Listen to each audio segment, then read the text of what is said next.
Heart of Darkness by Joseph Conrad. Chapter 1. The Nelly, a cruising yawl, swung to her anchor without a flutter of the sails, and was at rest.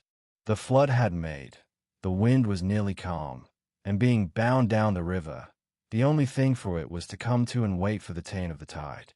The sea reach of the Thames stretched before us like the beginning of an interminable waterway. In the offing the sea and the sky were welded together without a joint, and in the luminous space the tan sails of the barges drifting up with the tide seemed to stand still in red clusters of canvas sharply peaked, with gleams of varnish sprits. A haze rested on the low shores that ran out to sea in vanishing flatness. The air was dark above Gravesend, and farther back still seemed condensed into a mournful gloom, brooding motionless over the biggest and the greatest town on earth. The director of companies was our captain and our host. We four affectionately watched his back as he stood in the bows looking to seaward. On the whole river there was nothing that looked half so nautical. He resembled a pilot, which to a seaman is trustworthiness personified. It was difficult to realize his work was not out there in the luminous estuary, but behind him, within the brooding gloom. Between us there was, as I have already said somewhere, the bond of the sea. Besides holding our hearts together through long periods of separation, it had the effect of making us tolerant of each other's yarns, and even convictions. The lawyer, the best of old fellows, had, because of his many years and many virtues, the only cushion on deck, and was lying on the only rug. The accountant had brought out already a box of dominoes, and was toying architecturally with the bones. Marlow sat cross-legged right aft, leaning against the mizzenmast. He had sunken cheeks, a yellow complexion, a straight back, an ascetic aspect, and, with his arms dropped, the palms of hands outwards, resembled an idol. The director, satisfied the anchor had good hold, made his way aft and sat down amongst us. We exchanged a few words lazily. Afterwards there was silence on board the yacht. For some reason or other we did not begin that game of dominoes. We felt meditative, and fit for nothing but placid staring. The day was ending in a serenity of still and exquisite brilliance. The water shone pacifically. The sky, without a speck, was a benign immensity of unstained light. The very mist on the Essex marsh was like a gauzy and radiant fabric, hung from the wooded rises inland, and draping the low shores in diaphanous folds. Only the gloom to the west, brooding over the upper reaches, became more somber every minute, as if angered by the approach of the sun. And at last, in its curved and imperceptible fall, the sun sank low, and from glowing white changed to a dull red without rays and without heat, as if about to go out suddenly, stricken to death by the touch of that gloom brooding over a crowd of men. Forthwith a change came over the waters, and the serenity became less brilliant but more profound.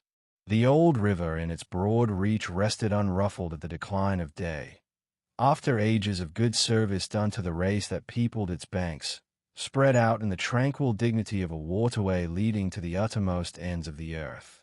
We looked at the venerable stream not in the vivid flush of a short day that comes and departs forever, but in the august light of abiding memories. And indeed nothing is easier for a man who has, as the phrase goes, followed the sea with reverence and affection, than to evoke the great spirit of the past upon the lower reaches of the Thames. The tidal current runs to and fro in its unceasing service, crowded with memories of men and ships it had borne to the rest of home or to the battles of the sea. It had known and served all the men of whom the nation is proud, from Sir Francis Drake to Sir John Franklin, knights all, titled and untitled, the great knights-errant of the sea. It had borne all the ships whose names are like jewels flashing in the night of time, from the Golden Hind returning with her rotund flanks full of treasure, to be visited by the Queen's Highness and thus pass out of the gigantic tale, to the Erebus and Terror, bound on other conquests, and that never returned. It had known the ships and the men. They had sailed from Deptford, from Greenwich, from Erith, the adventurers and the settlers, kings' ships and the ships of men on change, captains, admirals, the dark interlopers of the Eastern trade, and the commissioned generals of the East India fleets, hunters for gold or pursuers of fame. They all had gone out on that stream, bearing the sword, and often the torch, messengers of the might within the land, bearers of a spark from the sacred fire. What greatness had not floated on the ebb of that river into the mystery of an unknown earth?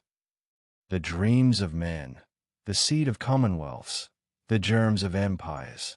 The sun set, the dusk fell on the stream, and lights began to appear along the shore. The Chapman Lighthouse, a three-legged thing erect on a mudflat, shone strongly. Lights of ships moved in the fairway, a great stair of lights going up and going down. And farther west on the upper reaches the place of the monstrous town was still marked ominously on the sky, a brooding gloom in sunshine, a lurid glare under the stars. And this also, said Marlow suddenly, has been one of the dark places of the earth. He was the only man of us who still followed the sea. The worst that could be said of him was that he did not represent his class. He was a seaman, but he was a wanderer, too. While most seamen lead, if one may so express it, a sedentary life. Their minds are of the stay-at-home order, and their home is always with them, the ship, and so is their country, the sea. One ship is very much like another, and the sea is always the same. In the immutability of their surroundings, the foreign shores, the foreign faces, the changing immensity of life, glide past, veiled not by a sense of mystery but by a slightly disdainful ignorance. For there is nothing mysterious to a seaman unless it be the sea itself, which is the mistress of his existence and as inscrutable as destiny. For the rest, after his hours of work, a casual stroll or a casual spree on shore suffices to unfold for him the secret of a whole continent, and generally he finds the secret not worth knowing. The yarns of seamen have a direct simplicity, the whole meaning of which lies within the shell of a cracked nut. But Marlow was not typical, if his propensity to spin yarns be accepted, and to him the meaning of an episode was not inside like a kernel but outside, enveloping the tale which brought it out only as a globe brings out a haze, in the likeness of one of these misty halos that sometimes are made visible by the spectral illumination of moonshine.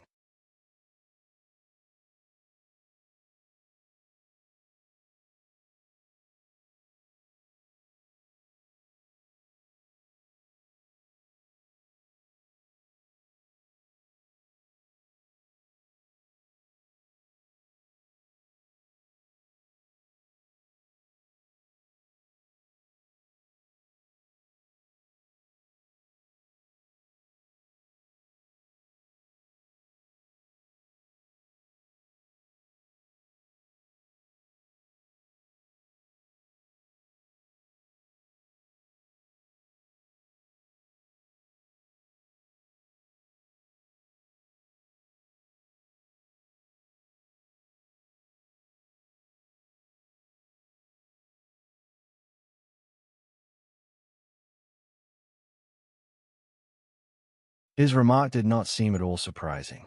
It was just like Marlow. It was accepted in silence. No one took the trouble to grunt even. And presently he said, very slow, I was thinking of very old times, when the Romans first came here, 1900 years ago, the other day. Light came out of this river since. You say nights. Yes, but it is like a running blaze on a plain, like a flash of lightning in the clouds. We live in the flicker. May it last as long as the old earth keeps rolling. But darkness was here yesterday.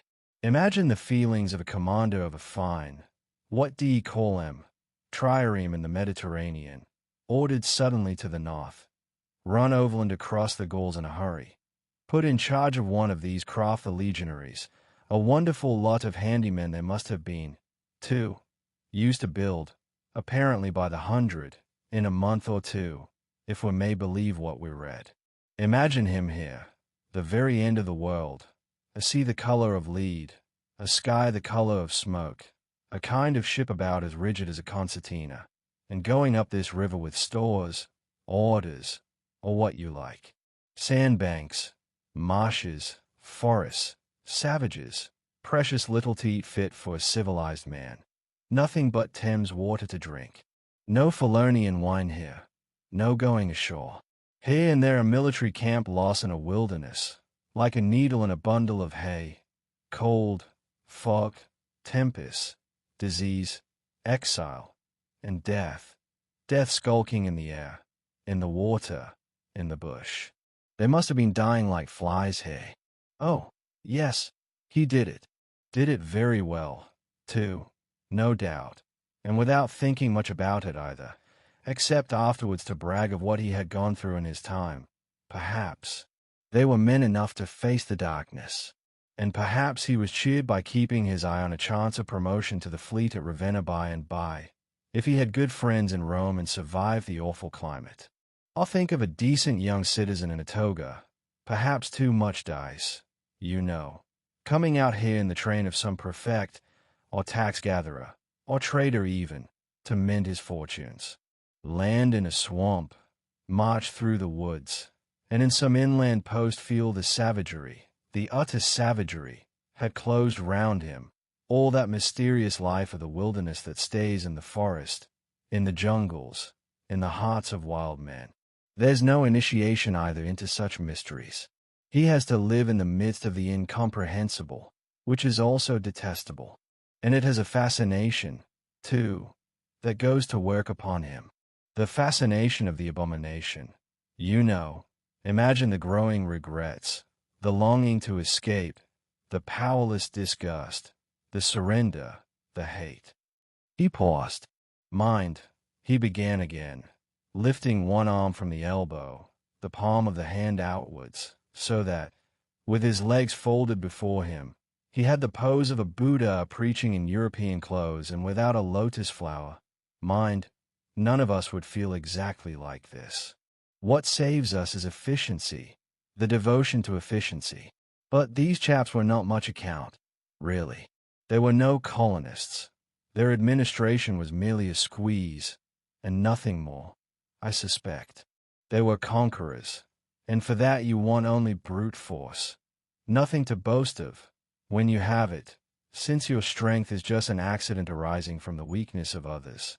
They grabbed what they could get for the sake of what was to be got. It was just robbery with violence, aggravated murder on a great scale, and men going at it blind, as is very proper for those who tackle a darkness. The conquest of the earth, which mostly means the taking it away from those who have a different complexion or slightly flatter noses than ourselves, is not a pretty thing when you look into it too much. What redeems it is the idea only, an idea at the back of it, not a sentimental pretense but an idea, and an unselfish belief in the idea, something you can set up, and bow down before, and offer a sacrifice to. He broke off. Flames glided in the river, small green flames, red flames, white flames, pursuing, overtaking, joining, crossing each other, then separating slowly or hastily. The traffic of the great city went on in the deepening night upon the sleepless river. We looked on, waiting patiently. There was nothing else to do till the end of the flood. But it was only after a long silence, when he said, in a hesitating voice, "I suppose you fellows remember I did once turn freshwater sailor for a bit, though we knew we were fated, before the ebb began to run, to hear about one of Marlow's inconclusive experiences. I don't want to bother you much with what happened to me personally," he began, showing in this remark the weakness of many tellers of tales who seem so often unaware of what their audience would like best to hear. "Yet to understand the effect of it on me, you ought to know how I got out there, what I saw, how I went up that river to the place where I first met the poor chapter. It was the farthest point of navigation and the culminating point of my experience. It seemed somehow to throw a kind of light on everything about me, and into my thoughts. It was somber enough, too, and pitiful, not extraordinary in any way, not very clear either. No, not very clear, and yet it seemed to throw a kind of light. I had then, as you remember, just returned to London after a lot of Indian Ocean, Pacific, China seas, a regular dose of the East, 6 years or so, and I was loafing about, hindering you fellows in your work and invading your homes, just as though I had got a heavenly mission to civilize you. It was very fine for a time, but after a bit I did get tired of resting. Then I began to look for a ship. I should think the hardest work on earth. But the ships wouldn't even look at me. And I got tired of that game, too. Now when I was a little chap, I had a passion for maps. I would look for hours at South America, or Africa, or Australia, and lose myself in all the glories of exploration. At that time, there were many blank spaces on the earth, and when I saw one that looked particularly inviting on a map, but they all looked that, I would put my finger on it and say, when I grow up, I will go there. The North Pole was one of these places. I remember. Well, I haven't been there yet, and shall not try now. The glamour's off. Other places were scattered about the hemispheres. I have been in some of them, and, well, we won't talk about that. But there was one yet, the biggest, the most blank, so to speak, that I had a hankering after. True, by this time it was not a blank space anymore. It had got filled since my boyhood with rivers and lakes and names. It had ceased to be a blank space of delightful mystery, a white patch for a boy to dream gloriously over. It had become a place of darkness. But there was in it one river especially, a mighty big river, that you could see on the map, resembling an immense snake uncoiled, with its head in the sea, its body at rest curving afar over a vast country, and its tail lost in the depths of the land. And as I looked at the map of it in a shop window, it fascinated me as a snake would a bird, a silly little bird. Then I remembered there was a big concern, a company for trade on that river.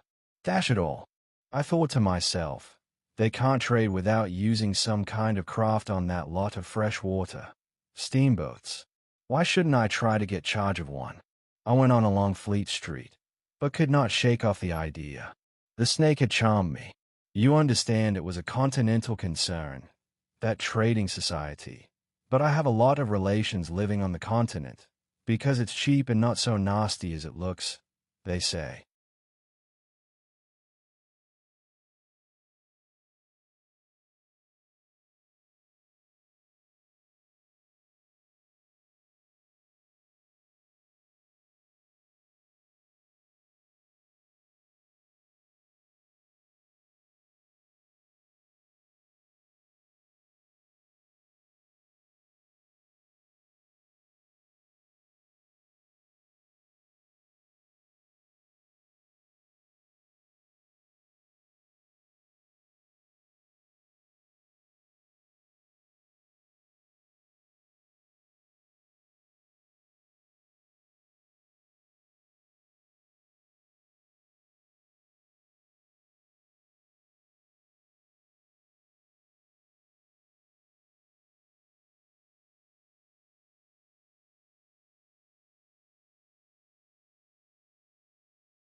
I am sorry to own I began to worry them.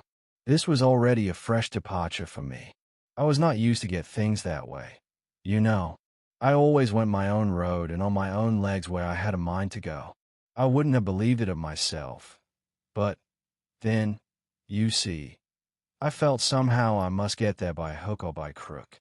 So I worried them. The men said, my dear fellow, and did nothing. Then, would you believe it? I tried the women. Charlie Marlow, set the women to work, to get a job. Heavens! Well, you see, the notion drove me. I had an aunt, a dear enthusiastic soul. She wrote, it will be delightful. I am ready to do anything for you. It is a glorious idea. I know the wife of a very high personage in the administration, and also a man who has lots of influence with, etc. She was determined to make no end of fuss to get me appointed skipper of a river steamboat, if such was my fancy. I got my appointment, of course, and I got it very quick. It appears the company had received news that one of their captains had been killed in a scuffle with the natives. This was my chance, and it made me the more anxious to go. It was only months and months afterwards, when I made the attempt to recover what was left of the body, that I heard the original quarrel arose from a misunderstanding about some hens. Yes, 2 black hens. Fresleven, that was the fellow's name, a Dane, thought himself wronged somehow in the bargain, so he went ashore and started to hammer the chief of the village with a stick. Oh, it didn't surprise me in the least to hear this, and at the same time to be told that Fresleven was the gentlest, quietest creature that ever walked on 2 legs. No doubt he was, but he had been a couple of years already out there engaged in the noble cause, you know, and he probably felt the need at last of asserting his self-respect in some way. Therefore he whacked the old nigger mercilessly, while a big crowd of his people watched him, thunderstruck, till some man, I was told the chief's son, in desperation at hearing the old chap yell, made a tentative jab with a spear at the white man. And of course it went quite easy between the shoulder blades. Then the whole population cleared into the forest, expecting all kinds of calamities to happen, while, on the other hand, the steamer Fresleven commanded left also in a bad panic, in charge of the engineer, I believe. Afterwards nobody seemed to trouble much about Fresleven's remains, till I got out and stepped into his shoes. I couldn't let it rest, though. But when an opportunity offered at last to meet my predecessor, the grass growing through his ribs was tall enough to hide his bones. They were all there. The supernatural being had not been touched after he fell, and the village was deserted, the huts gaped black, rotting, all askew within the fallen enclosures. A calamity had come to it, sure enough. The people had vanished. Mad terror had scattered them, men, women, and children, through the bush, and they had never returned. What became of the hens I don't know either. I should think the cause of progress got them. Anyhow, however, through this glorious affair I got my appointment, before I had fairly begun to hope for it.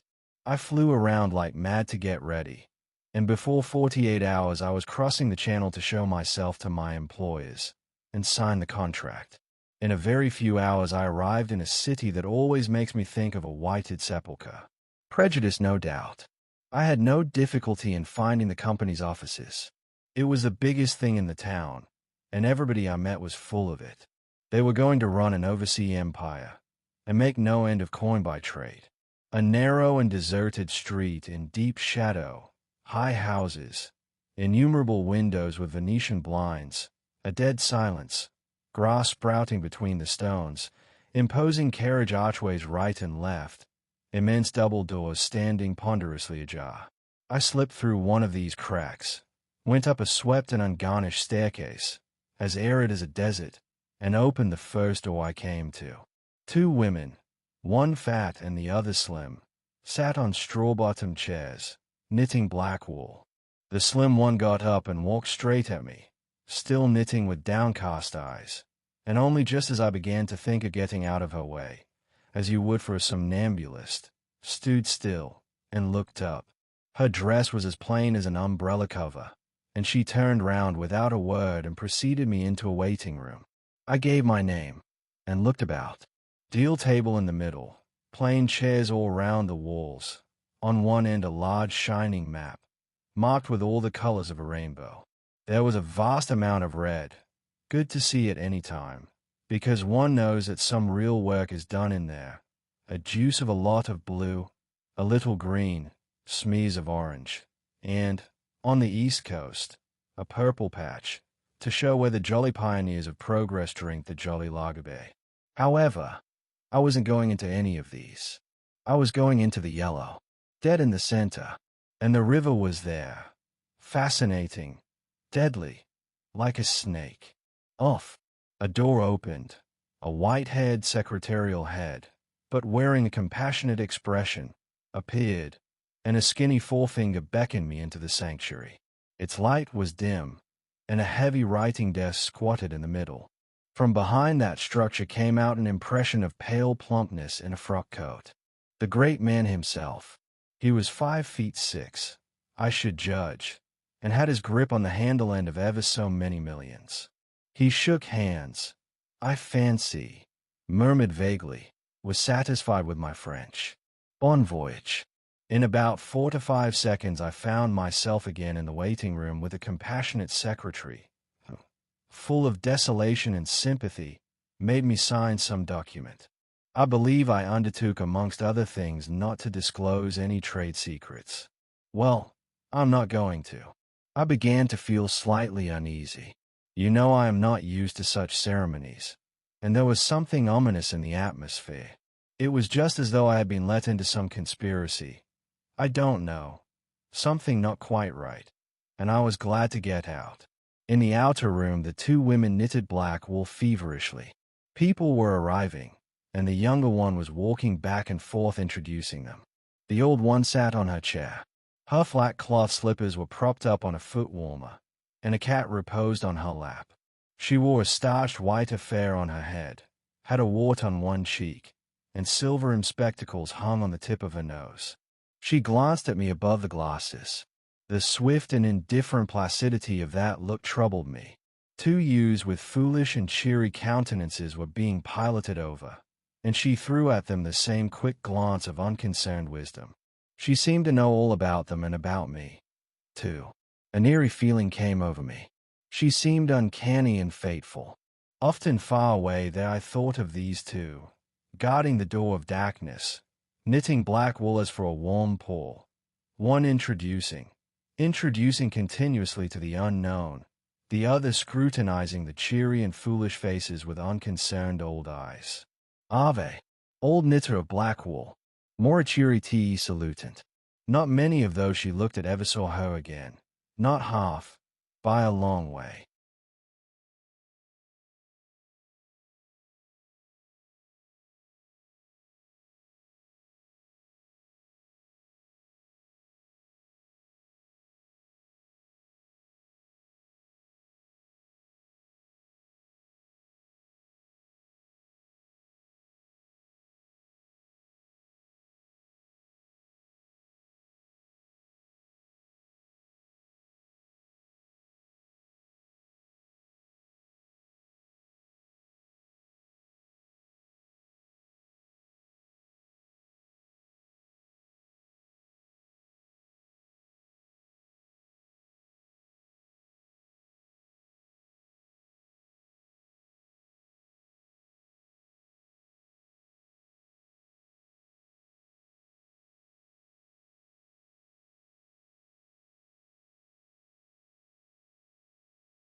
There was yet a visit to the doctor.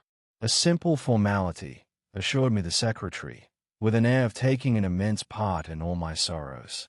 Accordingly, a young chap wearing his hat over the left eyebrow, some clerk I suppose, there must have been clerks in the business, though the house was as still as a house in a city of the dead, came from somewhere upstairs, and led me forth. He was shabby and careless, with ink stains on the sleeves of his jacket, and his cravat was large and billowy, under a chin shaped like the toe of an old boot. It was a little too early for the doctor, so I proposed a drink, and thereupon he developed a vein of joviality. As we sat over our vermouths, he glorified the company's business, and by and by I expressed casually my surprise at him not going out there. He became very cool and collected all at once.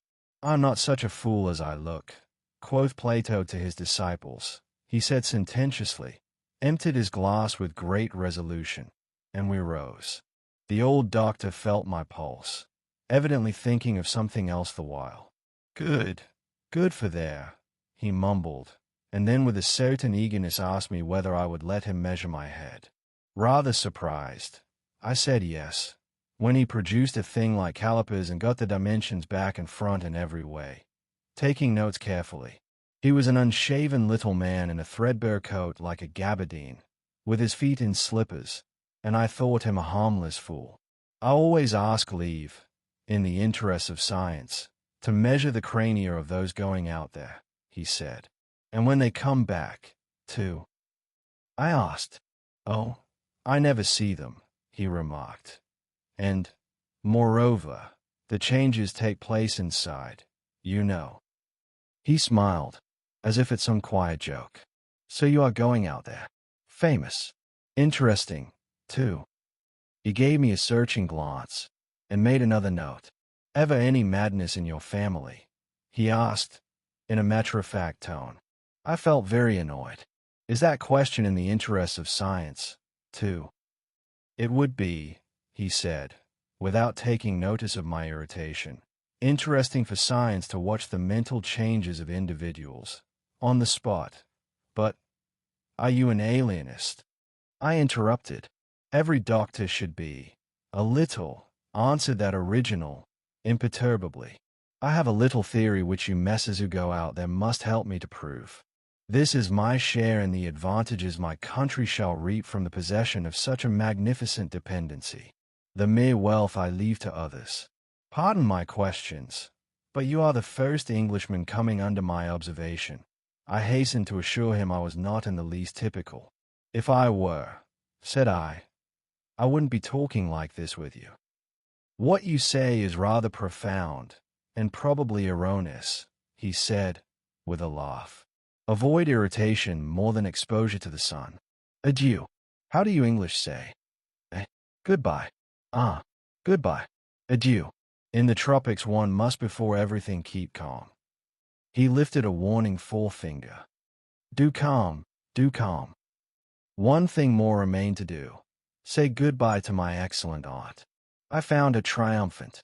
I had a cup of tea, the last decent cup of tea for many days, and in a room that most soothingly looked just as you would expect a lady's drawing room to look.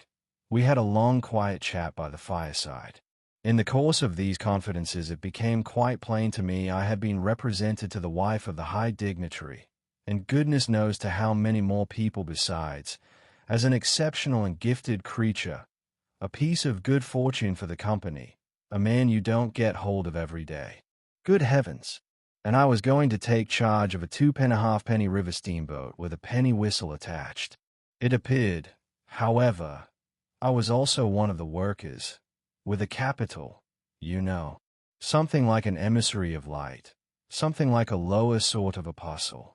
There had been a lot of such rot let loose in print and talk just about that time, and the excellent woman, living right in the rush of all that humbug, got carried off her feet. She talked about weaning those ignorant millions from their horrid ways, till, upon my word, she made me quite uncomfortable. I ventured to hint that the company was run for profit. You forget, dear Charlie, that the laborer is worthy of his hire, she said, brightly. It's queer how out of touch with truth women are. They live in a world of their own, and there has never been anything like it, and never can be. It is too beautiful altogether, and if they were to set it up it would go to pieces before the first sunset. Some confounded fact we men have been living contentedly with ever since the day of creation would start up and knock the whole thing over. After this I got embraced, told to wear flannel, be sure to write often, and so on, and I left. In the street, I don't know why, a queer feeling came to me that I was an impostor. Odd thing that I, who used to clear out for any part of the world at 24 hours' notice, with less thought than most men give to the crossing of a street, had a moment, I won't say of hesitation, but of startled pause, before this commonplace affair. The best way I can explain it to you is by saying that, for a second or two, I felt as though, instead of going to the center of a continent, I were about to set off for the center of the earth.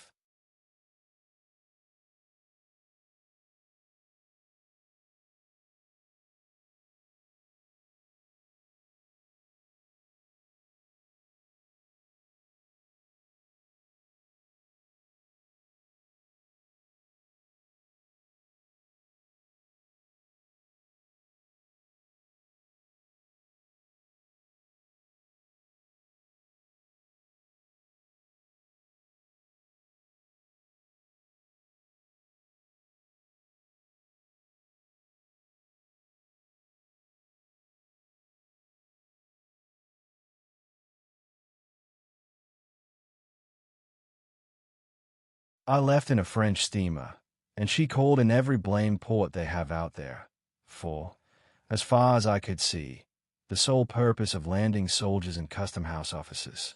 I watched the coast. Watching a coast as it slips by the ship is like thinking about an enigma. There it is before you, smiling, frowning, inviting, grand, mean, insipid, or savage, and always mute with an air of whispering, "Come and find out." This one was almost featureless, as if still in the making, with an aspect of monotonous grimness.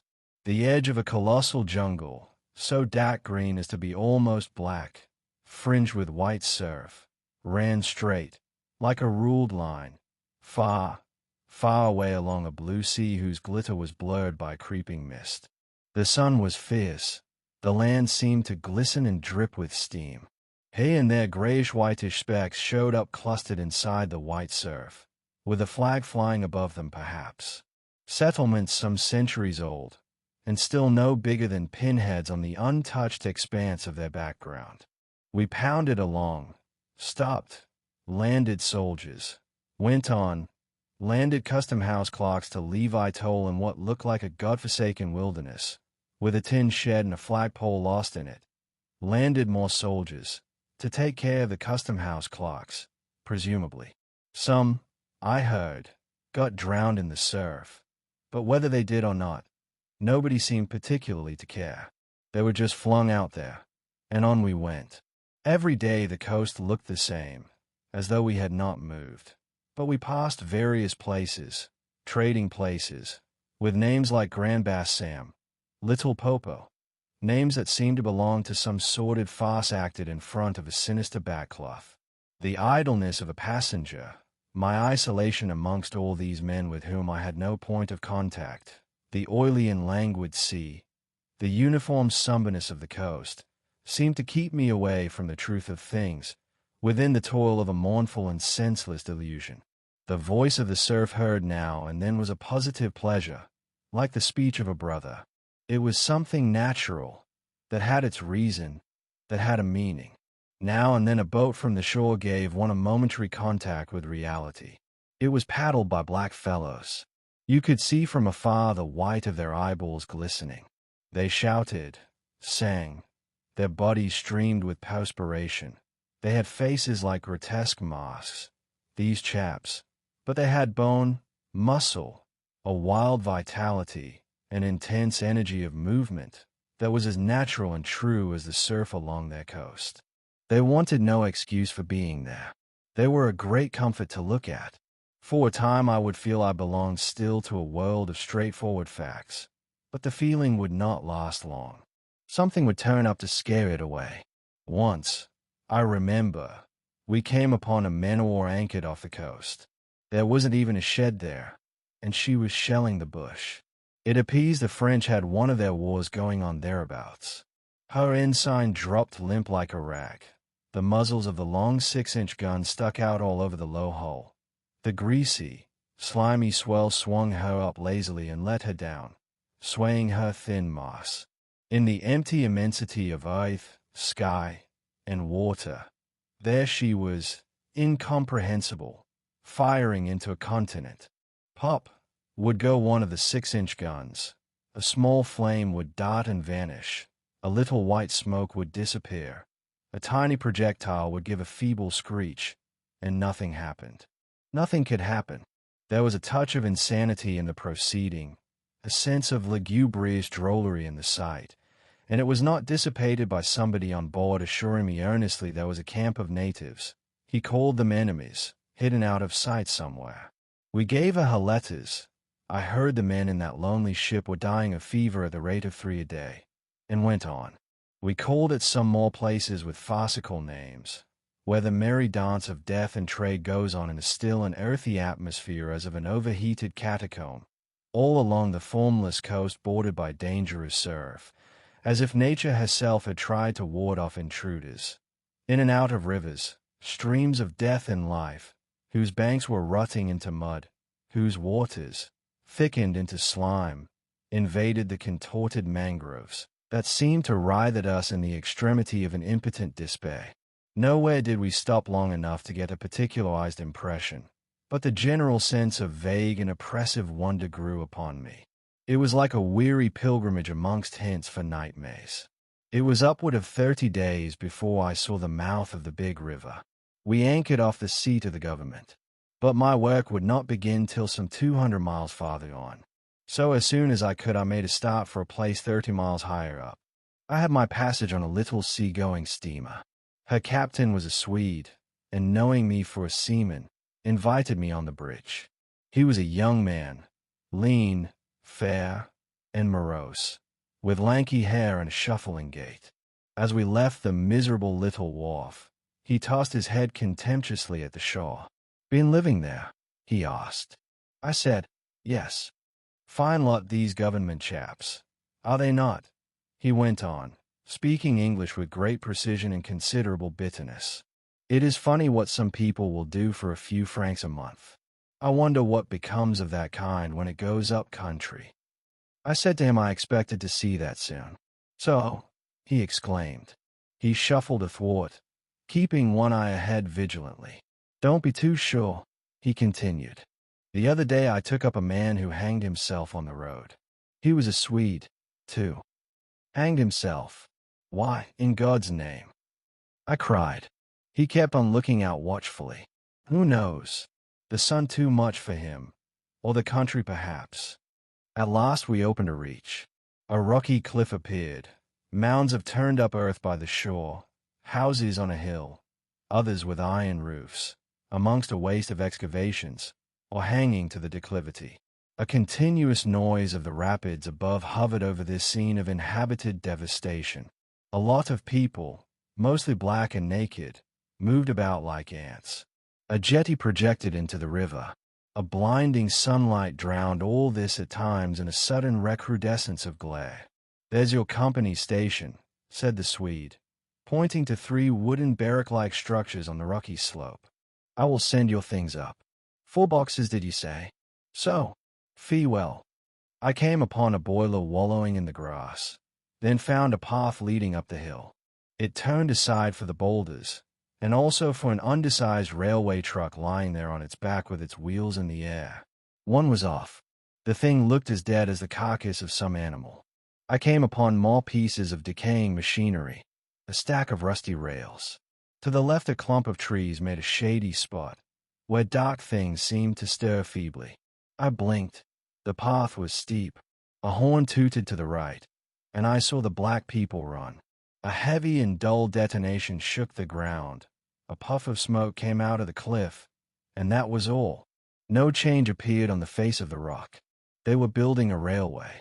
The cliff was not in the way or anything, but this objectless blasting was all the work going on.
A slight clinking behind me made me turn my head. 6 black men advanced in a file, toiling up the path. They walked erect and slow, balancing small baskets full of earth on their heads, and the clink kept time with their footsteps. Black rags were wound round their loins, and the short ends behind waggled to and fro like tails. I could see every rib. The joints of their limbs were like knots in a rope. Each had an iron collar on his neck, and all were connected together with a chain whose bites swung between them, rhythmically clinking. Another report from the cliff made me think suddenly of that ship of war I had seen firing into a continent. It was the same kind of ominous voice, but these men could by no stretch of imagination be called enemies. They were called criminals, and the outraged law, like the bursting shells, had come to them, an insoluble mystery from the sea. All their meager breasts panted together, the violently dilated nostrils quivered, the eyes stared stonily uphill. They passed me within 6 inches, without a glance, with that complete, death-like indifference of unhappy savages.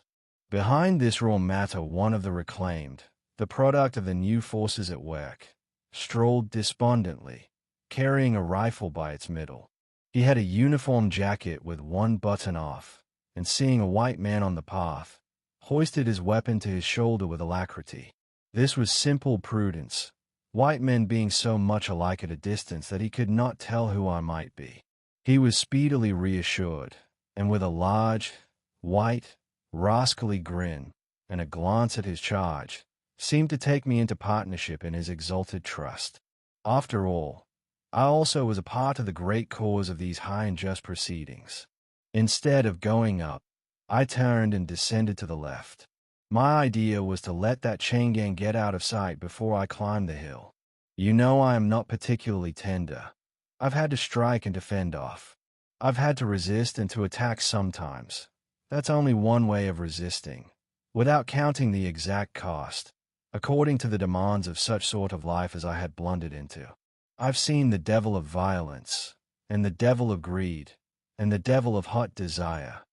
But, by all the stars, these were strong, lusty, red-eyed devils that swayed and drove men, I tell you.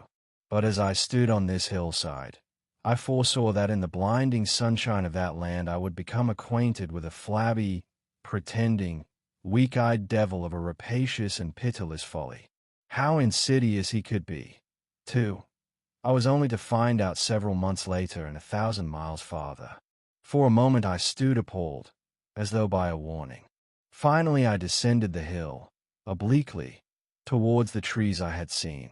I avoided a vast artificial hole somebody had been digging on the slope, the purpose of which I found it impossible to divine. It wasn't a quarry or sandpit, anyhow. It was just a hole. It might have been connected with the philanthropic desire of giving the criminals something to do. I don't know. Then I nearly fell into a very narrow ravine, almost no more than a scar in the hillside.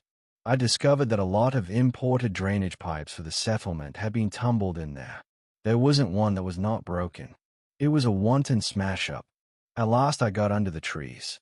My purpose was to stroll into the shade for a moment. But no sooner within than it seemed to me I had stepped into the gloomy circle of some inferno.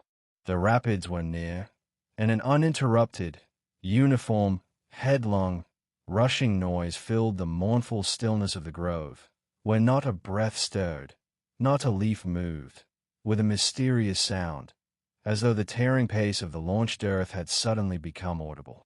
Black shapes crouched, lay, sat between the trees leaning against the trunks, clinging to the earth, half coming out, half effaced within the dim light, in all the attitudes of pain, abandonment, and despair. Another mine on the cliff went off, followed by a slight shudder of the soil under my feet. The work was going on. The work. And this was the place where some of the helpers had withdrawn to die. They were dying slowly. It was very clay. They were not enemies. They were not criminals. They were nothing earthly now, nothing but black shadows of disease and starvation, lying confusedly in the greenish gloom, brought from all the recesses of the coast and all the legality of time contracts, lost in uncongenial surroundings, fed on unfamiliar food. They sickened, became inefficient, and were then allowed to cool away and rest. These moribund shapes were free as air, and nearly as thin. I began to distinguish the gleam of the eyes under the trees. Then, glancing down, I saw a face near my hand. The black bones reclined at full length with one shoulder against the tree, and slowly the eyelids rose and the sunken eyes looked up at me, enormous and vacant, a kind of blind, white flicker in the depths of the orbs, which died out slowly. The man seemed young, almost a boy, but you know with them it's hard to tell. I found nothing else to do but to offer him one of my good Swede ship's biscuits I had in my pocket. The fingers closed slowly on it and held. There was no other movement and no other glance. He had tied a bit of white worsted round his neck. Why? Where did he get it? Was it a badge, an ornament, a charm, a propitiatory act? Was there any idea at all connected with it? It looked startling round his black neck, this bit of white thread from beyond the seas. Near the same tree 2 more bundles of acute angles sat with their legs drawn up. One, with his chin propped on his knees, stared at nothing, in an intolerable and appalling manner. His brother phantom rested its forehead, as if overcome with a great weariness, and all about others were scattered in every pose of contorted collapse, as in some picture of a massacre or pestilence. While I stood horror-struck, one of these creatures rose to his hands and knees, and went off on all fours towards a river to drink. He lapped out of his hand, then sat up in the sunlight, crossing his shins in front of him, and after a time let his woolly head fall on his breastbone. I didn't want any more loitering in the shade, and I made haste towards the station. When near the buildings I met a white man, in such an unexpected elegance of get-up that in the first moment I took him for a sort of vision. I saw a high-starched collar, white cuffs, a light alpaca jacket, snowy trousers, a clean necktie, and varnished boots. No hat, hair parted, brushed, oiled, under a green-lined parasol held in a big white hand. He was amazing, and had a penholder behind his A.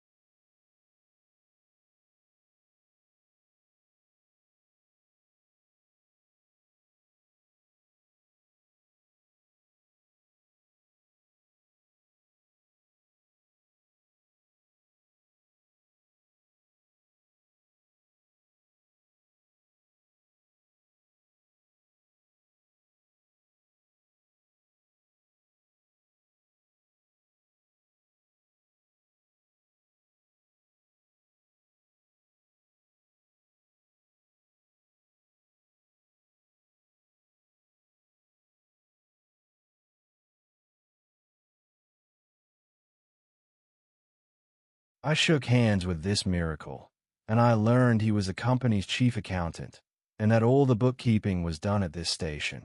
He had come out for a moment, he said, to get a breath of fresh air. The expression sounded wonderfully odd, with its suggestion of sedentary desk life. I wouldn't have mentioned the fellow to you at all, only it was from his lips that I first heard the name of the man who was so indissolubly connected with the memories of that time. Moreover, I respected the fellow. Yes, I respected his collars, his vast cuffs, his brushed hair. His appearance was certainly that of a hairdresser's dummy, but in the great demoralization of the land he kept up his appearance. That's backbone. His starched collars and gut-up shirt fronts were achievements of character. He had been out nearly 3 years, and, later, I could not help asking him how he managed to sport such linen. He had just the faintest blush, and said modestly, "I've been teaching one of the native women about the station. It was difficult. She had a distaste for the work." Thus this man had verily accomplished something, and he was devoted to his books, which were in apple pie order. Everything else in the station was in a muddle. Heads, things, buildings. Strings of dusty niggers with splay feet arrived and departed. A stream of manufactured goods, rubbishy cottons, beads, and brass wire sent into the depths of darkness, and in return came a precious trickle of ivory. I had to wait in the station for 10 days, an eternity. I lived in a hut in the yard, but to be out of the chaos I would sometimes get into the accountant's office. It was built of horizontal planks, and so badly put together that, as he bent over his high desk, he was barred from neck to heels with narrow strips of sunlight. There was no need to open the big shutter to see. It was hot there, too. Big flies buzzed fiendishly, and did not sting, but stabbed. I sat generally on the floor, while, of faultless appearance, and even slightly scented, perching on a high stool, he wrote. Sometimes he stood up for exercise. when a truckle bed with a sick man, some invalid agent from up country, was put in there, he exhibited a gentle annoyance. The groans of this sick person, he said, distract my attention, and without that it is extremely difficult to guard against clerical errors in this climate. One day he remarked, without lifting his head, in the interior you will no doubt meet Mr. Kurtz.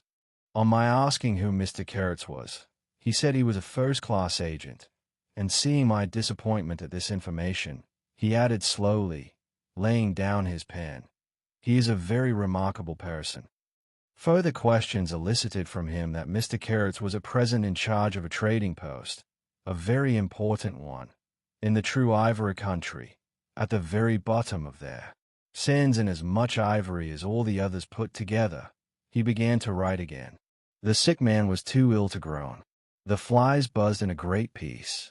Suddenly there was a growing murmur of voices and a great tramping of feet. A caravan had come in. A violent babble of uncouth sounds burst out on the other side of the planks. All the carriers were speaking together, and in the midst of the uproar the lamentable voice of the chief agent was heard, giving it up tearfully for the 20th time that day. He rose slowly. "What a frightful row," he said. He crossed the room gently to look at the sick man, and returning, said to me, "He does not hay." "What? Dead?" I asked, startled. "No, not yet," he answered, with great composure.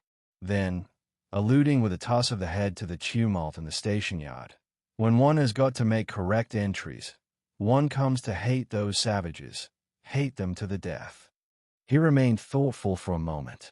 "When you see Mr. Kurtz," he went on, "tell him from me that everything here," he glanced at the deck, "is very satisfactory. I don't like to write to him. With those messengers of ours you never know who may get hold of your letter at that central station." He stared at me for a moment with his mild, bulging eyes. "Oh, he will go far, very far," he began again.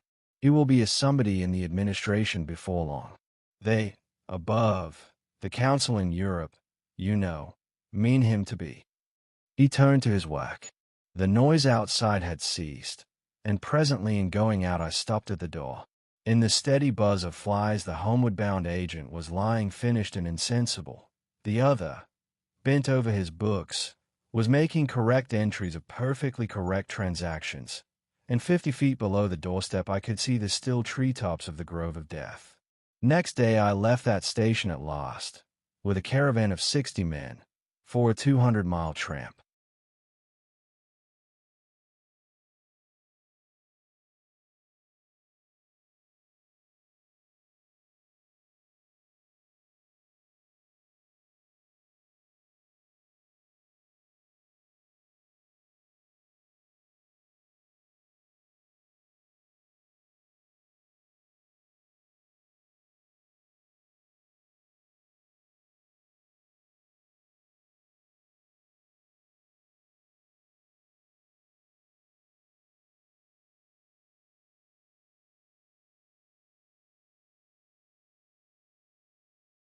No use telling you much about that. Paths, paths, everywhere. A stamped-in network of paths spreading over the empty land, through the long grass, through burnt grass, through thickets, down and up chilly ravines, up and down stony hills ablaze with heat, and a solitude, nobody, not a hut. The population had cleared out a long time ago. Well, if a lot of mysterious niggers armed with all kinds of fearful weapons suddenly took to traveling on the road between Deal and Gravesend, catching the yokels right and left to carry heavy loads for them, I fancy every farm and cottage thereabouts would get empty very soon. Only here the dwellings were gone, too. Still I passed through several abandoned villages. There's something pathetically childish in the ruins of grass walls. Day after day, with the stamp and shuffle of 60 pair of bare feet behind me, each pair under 60 pounds load. Camp, cook, sleep, strike camp, march. Now and then a carrier dead in harness, at rest in the long grass near the path, with an empty water gourd and his long staff lying by his side. A great silence around and above. Perhaps on some quiet night the tremor of far-off drums, sinking, swelling, a tremor vast, faint, a sound weird, appealing, suggestive, and wild, and perhaps with as profound a meaning as the sound of bells in a Christian country.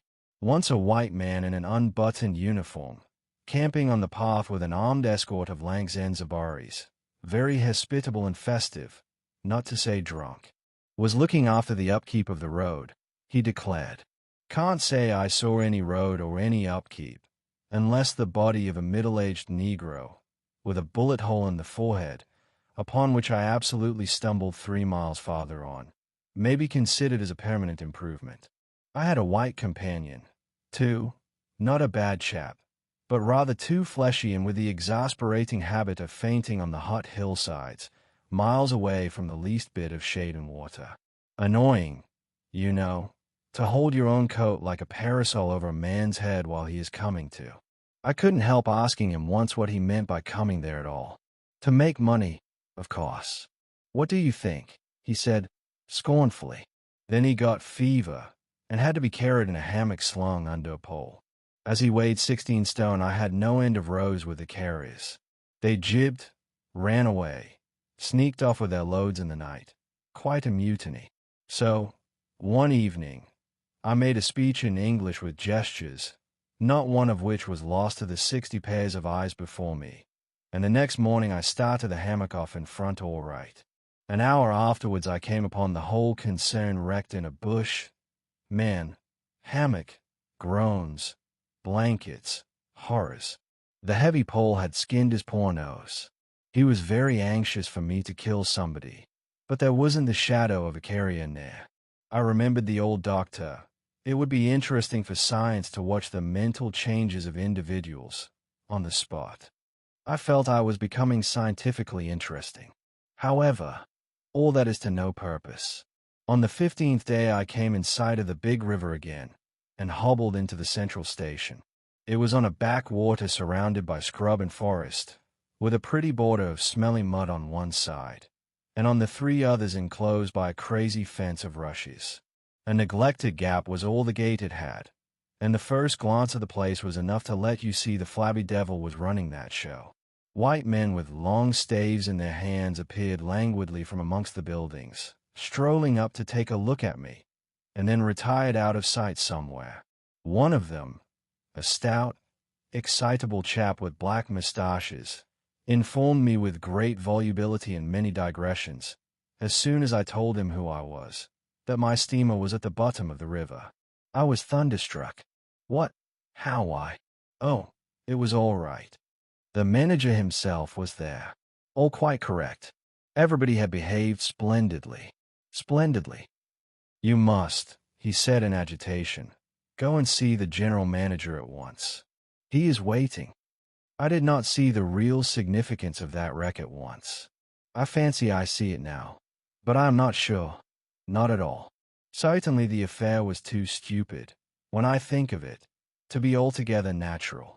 Still, but at the moment it presented itself simply as a confounded nuisance. The steamer was sunk. They had started 2 days before in a sudden hurry up the river with a manager on board, in charge of some volunteer skipper, and before they had been out 3 hours they tore the bottom out of her on stones, and she sank near the south bank. I asked myself what I was to do there. Now my boat was lost. As a matter of fact, I had plenty to do in fishing my command out of the river. I had to set about it the very next day. That, and the repairs when I brought the pieces to the station, took some months.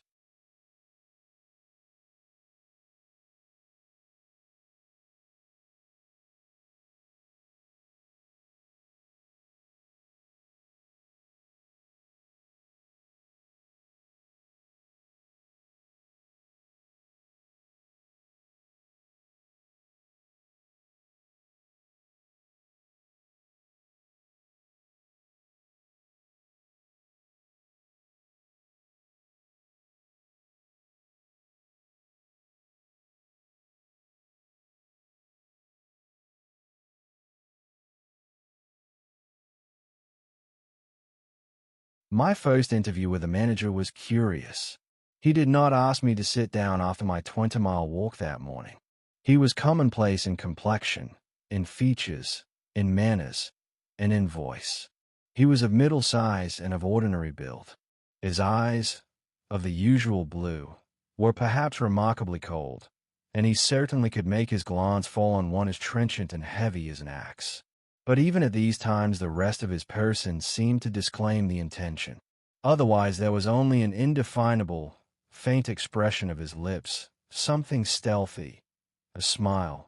Not a smile. I remember it, but I can't explain. It was unconscious, this smile was, though just after he had said something it got intensified for an instant. It came at the end of his speeches like a seal applied on the words to make the meaning of the commonest phrase appear absolutely inscrutable. He was a common trader, from his youth up employed in these parts, nothing more. He was obeyed, yet he inspired neither love nor fear, nor even respect. He inspired uneasiness. That was it. Uneasiness. Not a definite mistrust, just uneasiness, nothing more. You have no idea how effective such a faculty can be. He had no genius for organizing, for initiative, or for order even. That was evident in such things as the deplorable state of the station.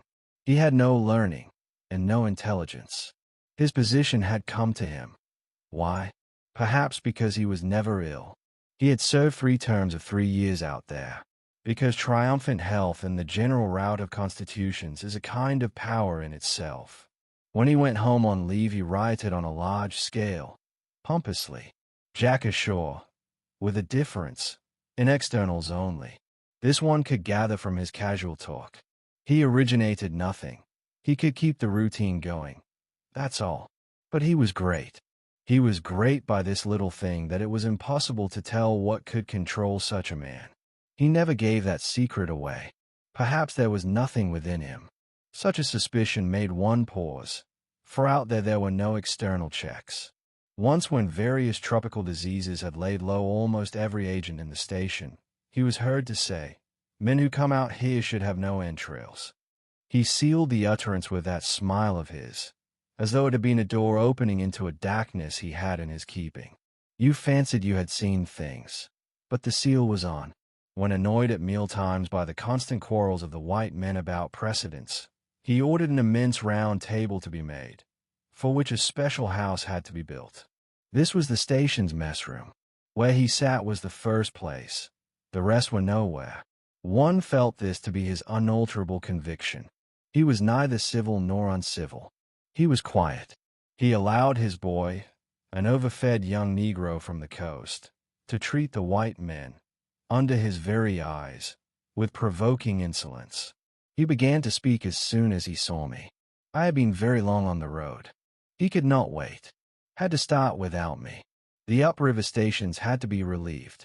There had been so many delays already that he did not know who was dead and who was alive, and how they got on, and so on, and so on. He paid no attention to my explanations, and, playing with a stick of sealing wax, repeated several times that the situation was very grave, very grave. There were rumors that a very important station was in jeopardy, and its chief, Mr. Kurtz, was ill. Hoped it was not true. Mr. Kurtz was. I felt weary and irritable. Hank Kurtz, I thought. I interrupted him by saying I had heard of Mr. Kurtz on the coast. Ah, so they talk of him down there, he murmured to himself. Then he began again, assuring me Mr. Kurtz was the best agent he had, an exceptional man, of the greatest importance to the company. Therefore I could understand his anxiety. He was, he said, very, very uneasy. Certainly he fidgeted on his chair a good deal, exclaimed, Mr. Kurtz, broke the stick of sealing wax and seemed dumbfounded by the accident. Next thing he wanted to know how long it would take to. I interrupted him again. Being hungry, you know, and kept on my feet too. I was getting savage. How can I tell? I said, I haven't even seen the wreck yet. Some months, no doubt. All this talk seemed to me so futile. Some months, he said. Well, Let us say 3 months before we can make a start. Yes, that ought to do the affair. I flung out of his hut. He lived all alone in a clay hut with a sort of veranda, muttering to myself my opinion of him. He was a chattering idiot. Afterwards I took it back when it was borne in upon me startlingly with what extreme nicety he had estimated the time requisite for the affair. I went to work the next day, turning, so to speak, my back on that station. In that way only it seemed to me I could keep my hold on the redeeming facts of life. Still, one must look about sometimes, and then I saw this station, these men strolling aimlessly about in the sunshine of the yard. I asked myself sometimes what it all meant. They wandered here and there with their absurd long staves in their hands, like a lot of faithless pilgrims bewitched inside a rotten fence. The word ivory rang in the air, was whispered, was sighed. You would think they were praying to it.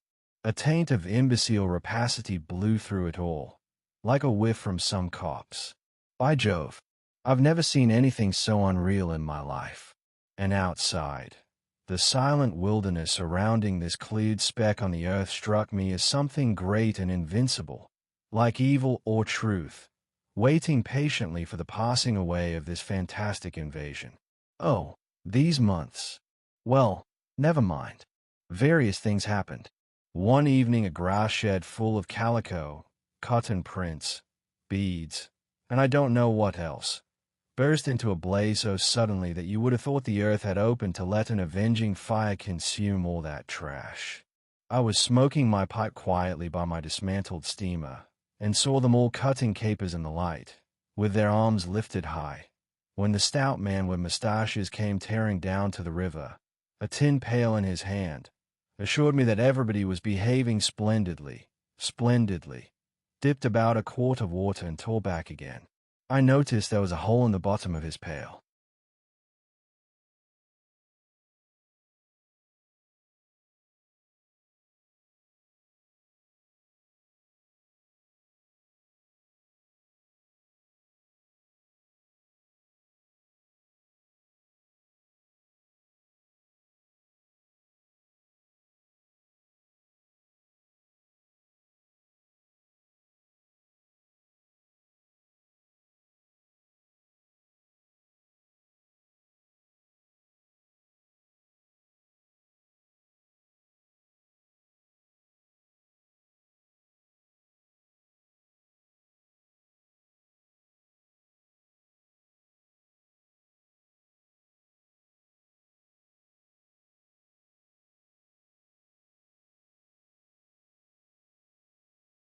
I strolled up. There was no hurry. You see, the thing had gone off like a box of matches. It had been hopeless from the very first. The flame had leaped high, driven everybody back, lighted up everything, and collapsed. The shed was already a heap of embers glowing fiercely. A nigger was being beaten nearby. They said he had caused the fire in some way. Be that as it may, he was screeching most horribly. I saw him, later, for several days, sitting in a bit of shade looking very sick and trying to recover himself. Afterwards he arose and went out, and the wilderness without a sound took him into its bosom again. As I approached the glow from the dark, I found myself at the back of 2 men, talking. I heard the name of Kurtz pronounced, then the words, "Take advantage of this unfortunate accident." One of the men was the manager. I wished him a good evening. Did you ever see anything like it? Eh? It is incredible, he said, and walked off. The other man remained. He was a first-class agent, young, gentlemanly, a bit reserved, with a forked little beard and a hooked nose. He was standoffish with the other agents, and they on their side said he was the manager's spy upon them. As to me, I had hardly ever spoken to him before. We got into talk, and by we strolled away from the hissing ruins. Then he asked me to his room, which was in the main building of the station.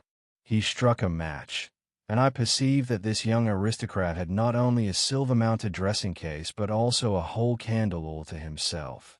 Just at that time the manager was the only man supposed to have any right to candles. Native mats covered the clay walls, a collection of spears, assegais, shields, knives was hung up in trophies.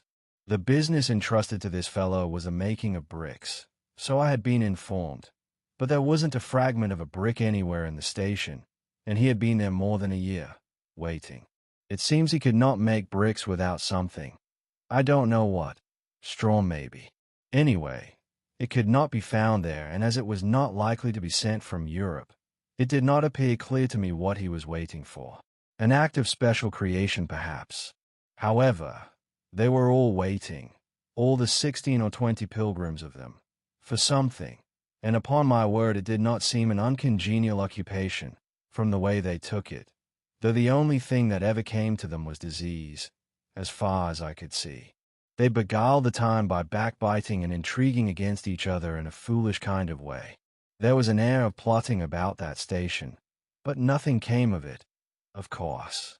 It was as unreal as everything else, as the philanthropic pretense of the whole concern, as their talk, as their government, as their show of work. The only real feeling was a desire to get appointed to a trading post where ivory was to be had, so that they could earn percentages. They intrigued and slandered and hated each other only on that account. But as to effectually lifting a little finger, oh, no. By heavens! There is something after all in the world allowing one man to steal a horse while another must not look at a halter. Steal a horse straight out. Very well. He has done it. Perhaps he can ride. But there is a way of looking at a halter that would provoke the most charitable of saints into a kick. I had no idea why he wanted to be sociable, but as we chatted in there it suddenly occurred to me the fellow was trying to get at something. In fact, pumping me. He alluded constantly to Europe, to the people I was supposed to know there, putting leading questions as to my acquaintances in the sepulchral city, and so on. His little eyes glittered like mica discs, with curiosity, though he tried to keep up a bit of superciliousness. At first I was astonished, but very soon I became awfully curious to see what he would find out from me. I couldn't possibly imagine what I had in me to make it worth his while. It was very pretty to see how he baffled himself, for in truth my body was full only of chills, and my head had nothing in it but that wretched steamboat business. It was evident he took me for a perfectly shameless prevaricator. At last he got angry, and, to conceal a movement of furious annoyance, he yawned. I rose. Then I noticed a small sketch in oils, on a panel, representing a woman, draped and blindfolded, carrying a lighted torch. The background was somber, almost black. The movement of the woman was stately, and the effect of the torchlight on the face was sinister. It arrested me, and he stood by civilly, holding an empty half-pint champagne bottle, medical comforts, with a candle stuck in it. To my question he said Mr. Kurtz had painted this, in this very station more than a year ago, while waiting for means to go to his trading post. Tell me, pray, said I, who is this Mr. Kurtz? The chief of the inner station, he answered in a short tone, looking away. Much obliged, I said, laughing. And you are the brickmaker of the central station. Everyone knows that. He was silent for a while. He is a prodigy, he said at last. He is an emissary of pity and science and progress, and devil knows what else. We want, he began to declaim suddenly, for the guidance of the cause entrusted to us by Europe, so to speak, higher intelligence, wide sympathies, a singleness of purpose. Who says that? I asked. Lots of them, he replied. Some even write that. And so he comes here, a special being, as you ought to know. Why ought I to know? I interrupted, really surprised. He paid no attention. Yes, today he is chief of the best station. Next year he will be assistant manager, 2 years mourned. But I dare say you know what he will be in 2 years' time. You are of the new gang, the gang of virtue. The same people who sent him specially also recommended you. Oh, don't say no. I've my own eyes to trust. Light dawned upon me. My dear aunt's influential acquaintances were producing an unexpected effect upon that young man. I nearly burst into a laugh. Do you read the company's confidential correspondence? I asked. He hadn't a word to say. It was great fun. When Mr. Kurtz, I continued, severely, is general manager, you won't have the opportunity.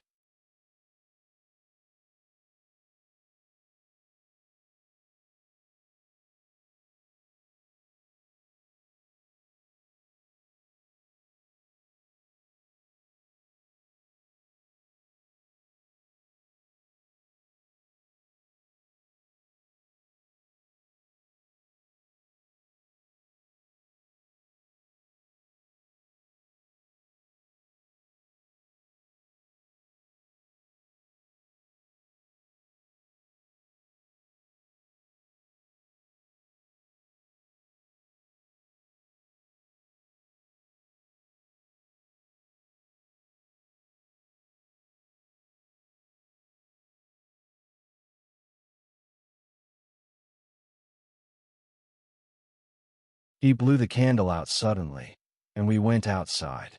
The moon had risen. Black figures strolled about listlessly, pouring water on the glow, whence proceeded a sound of hissing. Steam ascended in the moonlight. The beaten nigger groaned somewhere. "What a row the brute makes," said the indefatigable man with the mustaches, appearing near us. "Serve him right. Transgression. Punishment. Bang. Pitiless. Pitiless. That's the only way. This will prevent all conflagrations for the future." I was just telling the manager. He noticed my companion and became crestfallen all at once. "Not in bed yet," he said, with a kind of servile heartiness. "It's so natural." "Huh. Danger. Agitation." He vanished. I went on to the riverside, and the other followed me. I heard a scathing murmur at my ear. "Heap of muffs. Go to." The pilgrims could be seen in knots gesticulating, discussing. Several had still their staves in their hands. I verily believe they took these sticks to bed with them. Beyond the fence the forest stood up spectrally in the moonlight, and through that dim stir, through the faint sounds of that lamentable courtyard, the silence of the land went home to one's very heart. Its mystery, its greatness, the amazing reality of its concealed life. The hurt nigger moaned feebly somewhere nearby, and then fetched a deep sigh that made me mend my pace away from there. I felt a hand introducing itself under my arm. "My dear sir," said the fellow, "I don't want to be misunderstood, and especially by you, who will see Mr. Kurtz long before I can have that pleasure. I wouldn't like him to get a false idea of my disposition." I let him run on, this papier-mâché Mephistopheles, and it seemed to me that if I tried I could poke my forefinger through him, and would find nothing inside but a little loose dirt, maybe. He, don't you see, had been planning to be assistant manager by and by under the present man, and I could see that the coming of that Kurtz had upset them both not a little. He talked precipitately, and I did not try to stop him. I had my shoulders against the wreck of my steamer, holed up on the slope like a carcass of some big river animal. The smell of mud, of prime Val mud, by Jove, was in my nostrils. The high stillness of prime Val forest was before my eyes. There were shiny patches on the Black Creek. The moon had spread over everything a thin layer of silver, over the rank grass, over the mud, upon the wall of matted vegetation standing higher than the wall of a temple. Over the great river I could see through a somber gap glittering, as it flowed broadly by without a murmur. All this was great, expectant, mute, while the man jabbered about himself. I wondered whether the stillness on the face of the immensity looking at us two were meant as an appeal or as a menace. What were we who had strayed in here? Could we handle that dumb thing? Or would it handle us? I felt how big, how confoundedly big, was that thing that couldn't talk, and perhaps was deaf as well. What was in there? I could see a little ivory coming out from there, and I had heard Mr. Kurtz was in there. I had heard enough about it, too. God knows. Yet somehow it didn't bring any image with it, no more than if I had been told an angel or a fiend was in there. I believed it in the same way one of you might believe there are inhabitants in the planet Mars. I knew once a Scotch sailmaker who was certain, dead sure, there were people in Mars. If you asked him for some idea how they looked and behaved, he would get shy and mutter something about walking on all fours. If you as much as smiled, he would, though a man of 60, offer to fight you. I would not have gone so far as to fight for Kurtz, but I went for him near enough to a lie. You know I hate, detest, and can't bear a lie, not because I am straighter than the rest of us, but simply because it appalls me. There's a taint of death, a flavor of mortality in lies, which is exactly what I hate and detest in the world, what I want to forget. It makes me miserable and sick, like biting something rotten would do. Temperament, I suppose. Well, I went near enough to it by letting the young fool there believe anything he liked to imagine as to my influence in Europe. I became in an instant as much of a pretense as the rest of the bewitched pilgrims. This simply because I had a notion it somehow would be of help to that Kurtz whom at the time I did not see. You understand. He was just a word for me. I did not see the man in the name any more than you do. Do you see him? Do you see the story? Do you see anything? It seems to me I am trying to tell you a dream, making a vain attempt, because no relation of a dream can convey the dream sensation, that commingling of absurdity, surprise, and bewilderment in a tremor of struggling revolt, that notion of being captured by the incredible which is of the very essence of dreams. He was silent for a while. No, it is impossible. It is impossible to convey the life sensation of any given epoch of one's existence, that which makes its truth, its meaning, its subtle and penetrating essence. It is impossible. We live, as we dream, alone. He paused again as if reflecting, then added, Of course in this you fellows see more than I could then. You see me, whom you know. It had become so pitch dark that we listeners could hardly see one another. For a long time already he, sitting apart, had been no more to us than a voice. There was not a word from anybody. The others might have been asleep, but I was awake. I listened on the watch for the sentence, for the word, that would give me the clue to the faint uneasiness inspired by this narrative that seemed to shape itself without human lips in the heavy night air of the river. Yes, I let him run on, Marlow began again, and think what he pleased about the powers that were behind me. I did, and there was nothing behind me. There was nothing but that wretched, old, mangled steamboat I was leaning against, while he talked fluently about the necessity for every man to get on. And when one comes out here, you conceive, it is not to gaze at the moon. Mr. Kurtz was a universal genius, but even a genius would find it easier to work with adequate tools, intelligent men. He did not make bricks. Why? There was a physical impossibility in the way, as I was well aware. And if he did secretarial work for the manager, it was because no sensible man rejects wantonly the confidence of his superiors. Did I see it? I saw it. What more did I want? What I really wanted was rivets. By heaven, rivets. To get on with the work, to stop the hole. Rivets I wanted. There were cases of them down at the coast. Cases, piled up, burst, split. You kicked a loose rivet at every second step in that station yard on the hillside. Rivets had rolled into the grove of death. You could fill your pockets with rivets for the trouble of stooping down, and there wasn't one rivet to be found where it was wanted. We had plates that would do, but nothing to fasten them with. And every week the messenger, a long Negro, letter bag on shoulder and staff in hand, left our station for the coast. And several times a week a coast caravan came in with trade goods, ghastly glazed calico that made you shudder only to look at it, glass beads value about a penny a quart, confounded spotted cotton handkerchiefs, and no rivets. 3 carriers could have brought all that was wanted to set that steamboat afloat.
He was becoming confidential now, but I fancy my unresponsive attitude must have exasperated him at last, for he judged it necessary to inform me he feared neither God nor devil, let alone any mere man.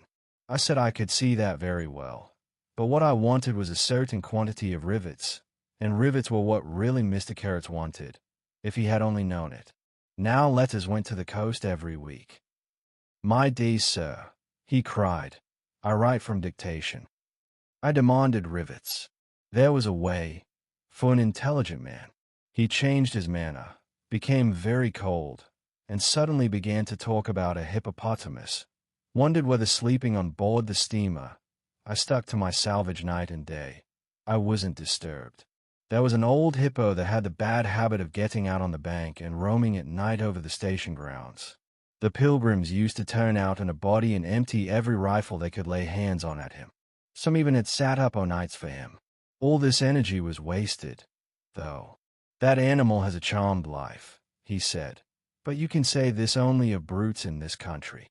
No man, you apprehend me, no man here bears a charmed life."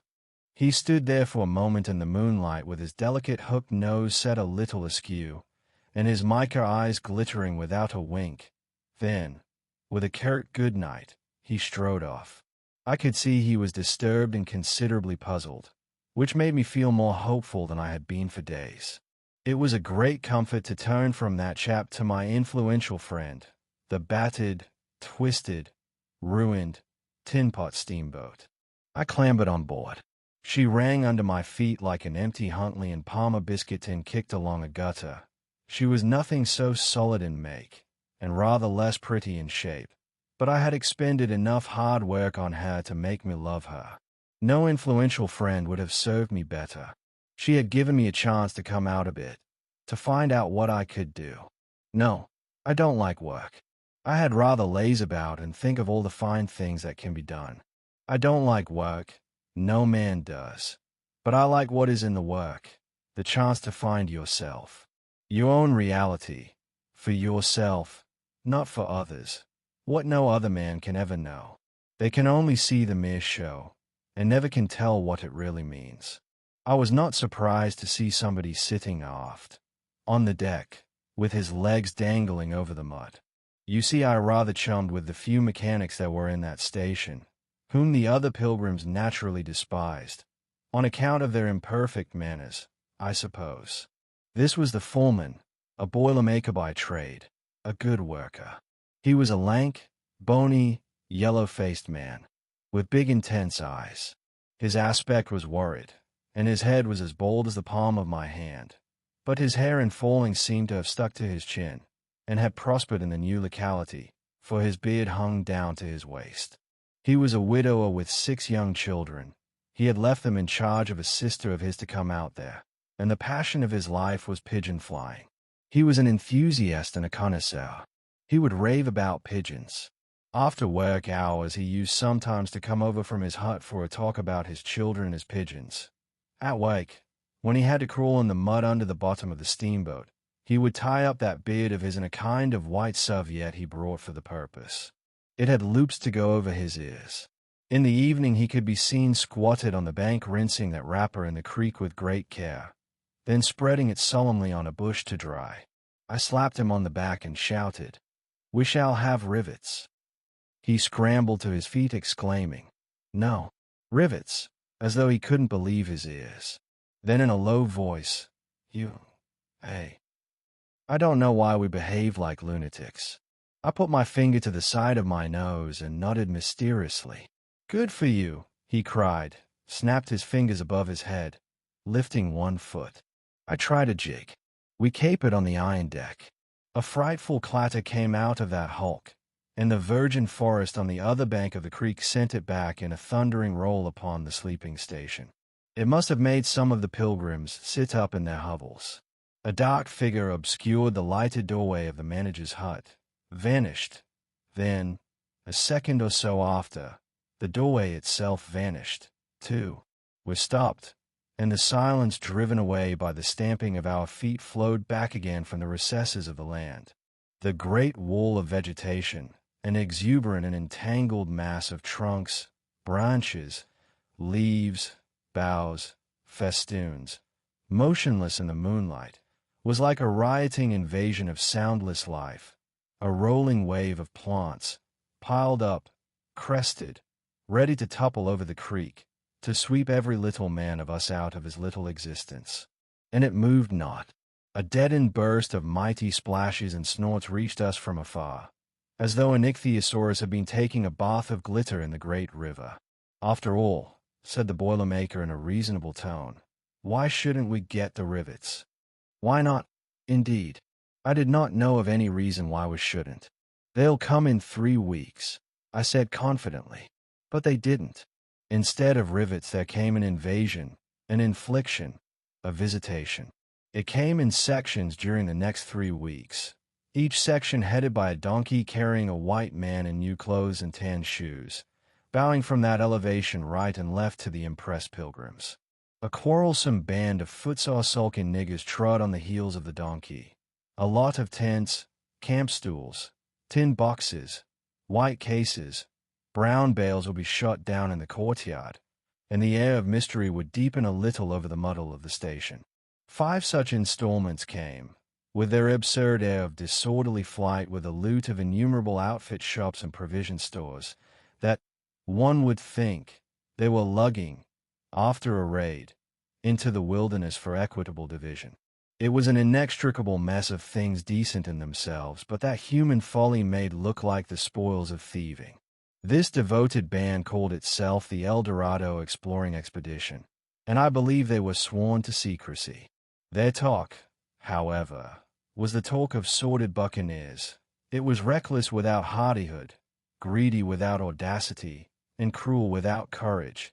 There was not an atom of foresight or of serious intention in the whole batch of them, and they did not seem aware these things are wanted for the work of the world. To tear treasure out of the bowels of the land was their desire, with no more moral purpose at the back of it than there is in burglars breaking into a safe. Who paid the expenses of the noble enterprise I don't know, but the uncle of our manager was leader of that lot. In exterior he resembled a butcher in a poor neighborhood, and his eyes had a look of sleepy cunning. He carried his fat paunch with ostentation on his short legs, and during the time his gang infested the station spoke to no one but his nephew. You could see these two roaming about all day long with their heads close together in an everlasting confab. I had given up worrying myself about the rivets. One's capacity for that kind of folly is more limited than you would suppose. I said hang, and let things slide. I had plenty of time for meditation, and now and then I would give some thought to Kurtz. I wasn't very interested in him. No. Still, I was curious to see whether this man, who had come out equipped with moral ideas of some sort, would climb to the top after all, and how he would set about his work when there.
Chapter 2. One evening as I was lying flat on the deck of my steamboat, I heard voices approaching, and there were the nephew and the uncle strolling along the bank. I laid my head on my arm again, and had nearly lost myself in a doze, when somebody said in my ear, as it were, "I am as harmless as a little child, but I don't like to be dictated to. Am I the manager? Or am I not? I was ordered to send him there. It's incredible." I became aware that the two were standing on the shore alongside the forepart of the steamboat, just below my head. I did not move. It did not occur to me to move. I was sleepy. "It is unpleasant," grunted the uncle.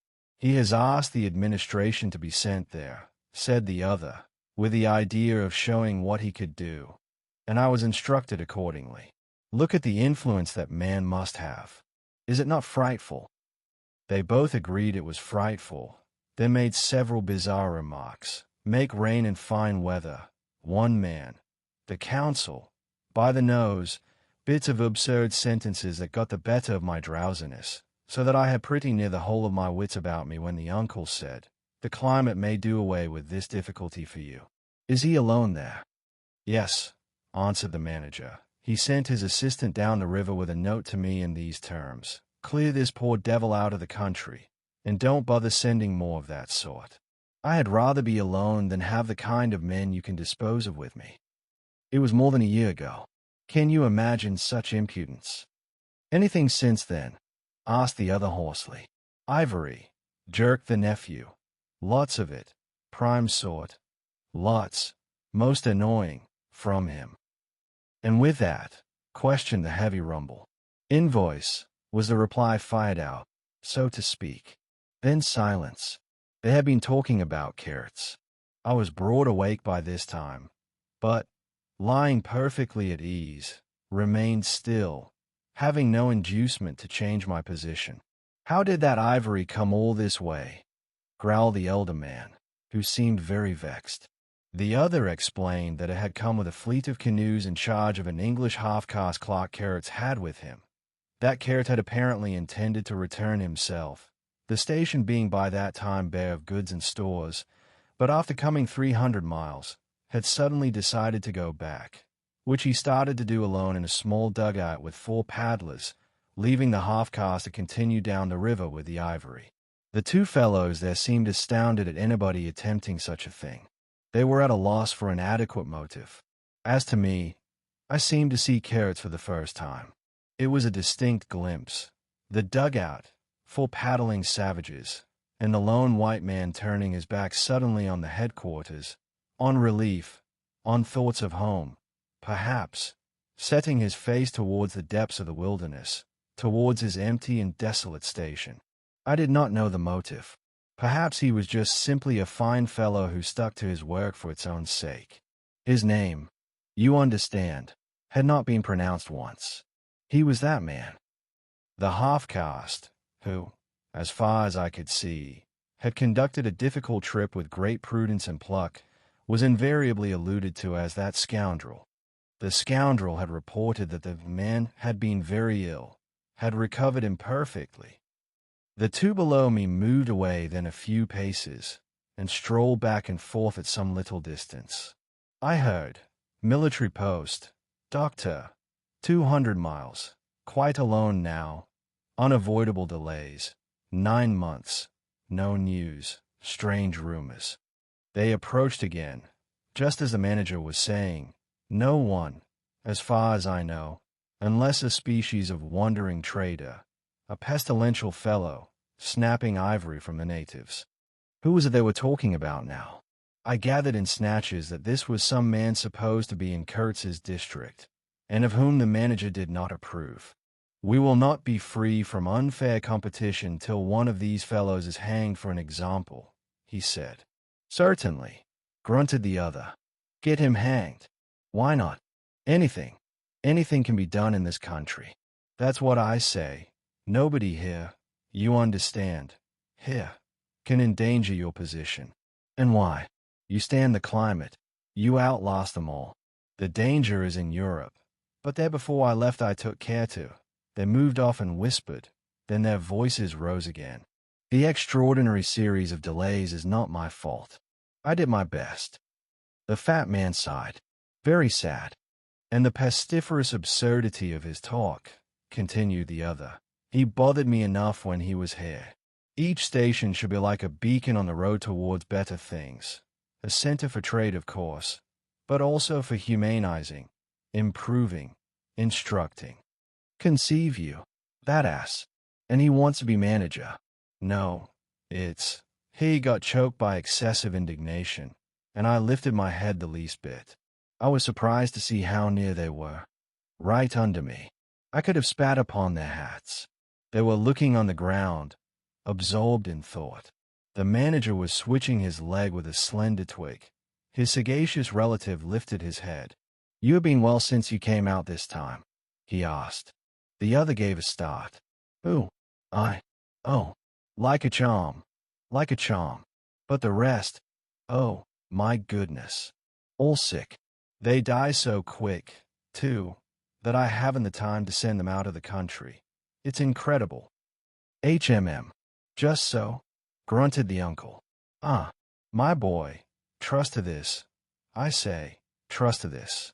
I saw him extend his short flipper of an arm for a gesture that took in the forest, the creek, the mud, the river, seemed to beckon with a dishonoring flourish before the sunlit face of the land, a treacherous appeal to the lurking death, to the hidden evil, to the profound darkness of its heart. It was so startling that I leaped to my feet and looked back at the edge of the forest, as though I had expected an answer of some sort to that black display of confidence. You know, the foolish notions that come to one sometimes. The high stillness confronted these two figures with its ominous patience, waiting for the passing away of a fantastic invasion. They swore aloud together, out of sheer fright, I believe, then pretending not to know anything of my existence, turned back to the station. The sun was low, and leaning forward side by side, they seemed to be tugging painfully uphill their two ridiculous shadows of unequal length that trailed behind them slowly over the tall grass without bending a single blade. In a few days the El Dorado expedition went into the patient wilderness that closed upon it as the sea closes over a diver. Long afterwards the news came that all the donkeys were dead. I know nothing as to the fate of the less valuable animals. They, no doubt, like the rest of us, found what they deserved. I did not inquire. I was then rather excited at the prospect of meeting Kurtz very soon. When I say very soon, I mean it comparatively. It was just 2 months from the day we left the creek when we came to the bank below Kurtz's station.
Going up that river was like traveling back to the earliest beginnings of the world, when vegetation rioted on the earth and the big trees were kings.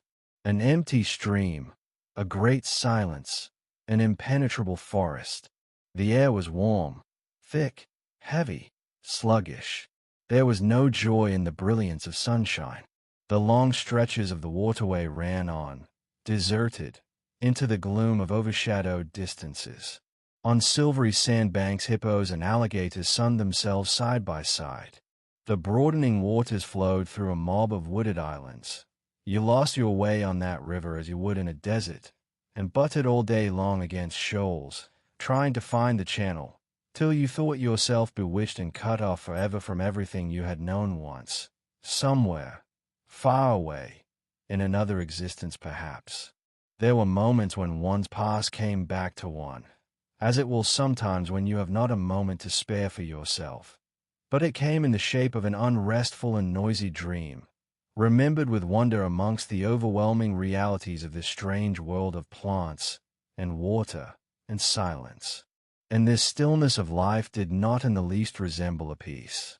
It was the stillness of an implacable force brooding over an inscrutable intention. It looked at you with a vengeful aspect. I got used to it afterwards. I did not see it anymore. I had no time. I had to keep guessing at the channel. I had to discern, mostly by inspiration, the signs of hidden banks, I watched for sunken stones. I was learning to clap my teeth smartly before my heart flew out. When I shaved by a fluke some infernal sly old snag that would have ripped the life out of the tin-pot steamboat and drowned all the pilgrims, I had to keep a lookout for the signs of deadwood we could cut up in the night for next day's steaming. When you have to attend to things of that sort, to the mere incidents of the surface, the reality, I tell you, fades. The inner truth is hidden, luckily. But I felt it all the same. I felt often its mysterious stillness watching me at my monkey tricks, just as it watches you fellows performing on your respective tightropes for, what is it? Half a crown a tumble. Try to be civil, Marlow, growled a voice, and I knew there was at least one listener awake besides myself. I beg your pardon. I forgot the heartache which makes up the rest of the price. And indeed, what does the price matter, if the trick be well done? You do your tricks very well. And I didn't do badly either, since I managed not to sink that steamboat on my first trip. It's a wonder to me yet. Imagine a blindfolded man set to drive a van over a bad road. I sweated and shivered over that business considerably, I can tell you. After all, for a seaman, to scrape the bottom of the thing that's supposed to float all the time under his care is the unpardonable sin. No one may know of it, but you never forget the thump, eh? A blow on the very heart. You remember it. You dream of it. You wake up at night and think of it, years after, and go hot and cold all over. I don't pretend to say that steamboat floated all the time. More than once she had to wade for a bit, with 20 cannibals splashing around and pushing. We had enlisted some of these chaps on the way for a crew. Fine fellows, cannibals, in their place. They were men one could work with, and I am grateful to them. And, after all, they did not eat each other before my face. They had brought along a provision of hippo meat which went rotten, and made the mystery of the wilderness stink in my nostrils. Phoo! I can sniff it now. I had the manager on board and 3 or 4 pilgrims with their staves, all complete. Sometimes we came upon a station close by the bank, clinging to the skirts of the unknown, and the white men rushing out of a tumble-down hovel, with great gestures of joy and surprise and welcome, seemed very strange, had the appearance of being held there captive by a spell. The word ivory would ring in the air for a while, and on we went again into the silence, along empty reaches, round the still bends, between the high walls of our winding way, reverberating in hollow claps the ponderous beat of the stern wheel. Trees, millions of trees, massive, immense, running up high, and at their foot, hugging the bank against the stream, crept the little begrimed steamboat, like a sluggish beetle crawling on the floor of a lofty portico. It made you feel very small, very lost, and yet it was not altogether depressing, that feeling. After all, if you were small, the grimy beetle crawled on, which was just what you wanted it to do. Where the pilgrims imagined it crawled to I don't know. To some place where they expected to get something, I bet. For me it crawled towards Kurtz, exclusively. But when the steam pipe started leaking we crawled very slow. The reaches opened before us and closed behind, as if the forest had stepped leisurely across the water to bar the way for our return. We penetrated deeper and deeper into the heart of darkness. It was very quiet there. At night sometimes the roll of drums behind the curtain of trees would run up the river and remain sustained faintly, as if hovering in the air high over our heads, till the first break of day. Whether it meant war, peace, or prayer we could not tell. The dawns were heralded by the descent of a chill stillness. The woodcutters slept, their fires burned low. The snapping of a twig would make you start. We were wanderers on a prehistoric earth, on an earth that wore the aspect of an unknown planet. We could have fancied ourselves the first of men taking possession of an accursed inheritance, to be subdued at the cost of profound anguish and of excessive toil. But suddenly, as we struggled round a bend, there would be a glimpse of rush walls, of peaked grass roofs, a burst of yells, a whirl of black limbs, a mass of hands clapping, of feet stamping, of bodies swaying, of eyes rolling, under the droop of heavy and motionless foliage. The steamer toiled along slowly on the edge of a black and incomprehensible frenzy. The prehistoric man was cursing us, praying to us, welcoming us. Who could tell? We were cut off from the comprehension of our surroundings. We glided past like phantoms, wondering and secretly appalled, as sane men would be before an enthusiastic outbreak in a madhouse. We could not understand because we were too far and could not remember because we were traveling in the night of first ages, of those ages that are gone, leaving hardly a sign and no memories.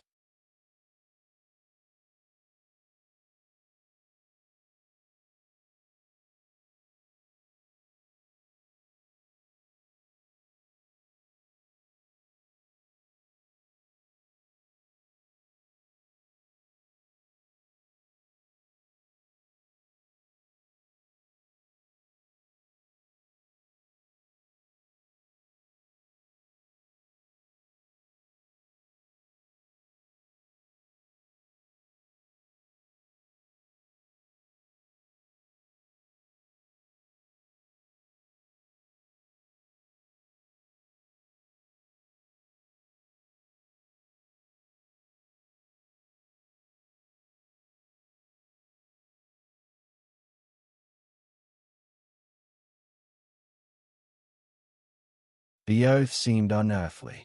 We are accustomed to look upon the shackled form of a conquered monster.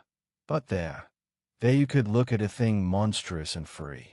It was unearthly, and the men were, no, they were not inhuman. Well, you know, that was the worst of it, this suspicion of their not being inhuman. It would come slowly to one. They howled and leaped, and spun, and made horrid faces. But what thrilled you was just the thought of their humanity, like yours, the thought of your remote kinship with this wild and passionate uproar. Ugly. Yes, it was ugly enough. But if you were man enough, you would admit to yourself that there was in you just the faintest trace of a response to the terrible frankness of that noise, a dim suspicion of there being a meaning in it which you so remote from the night of first ages, could comprehend. And why not?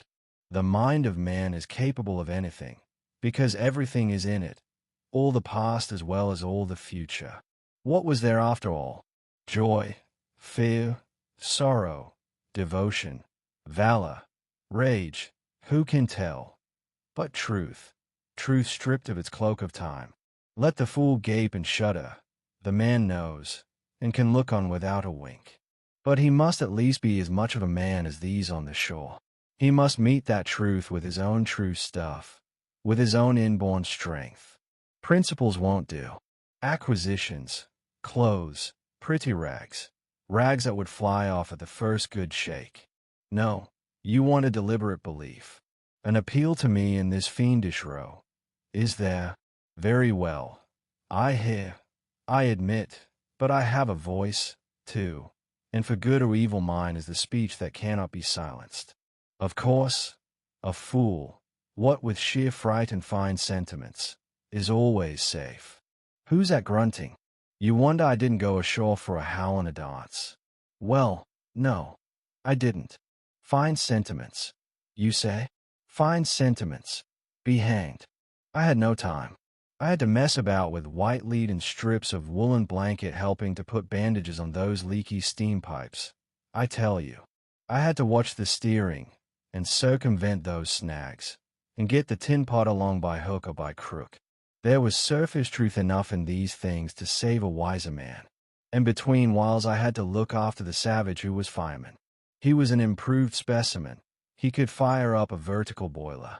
He was there below me.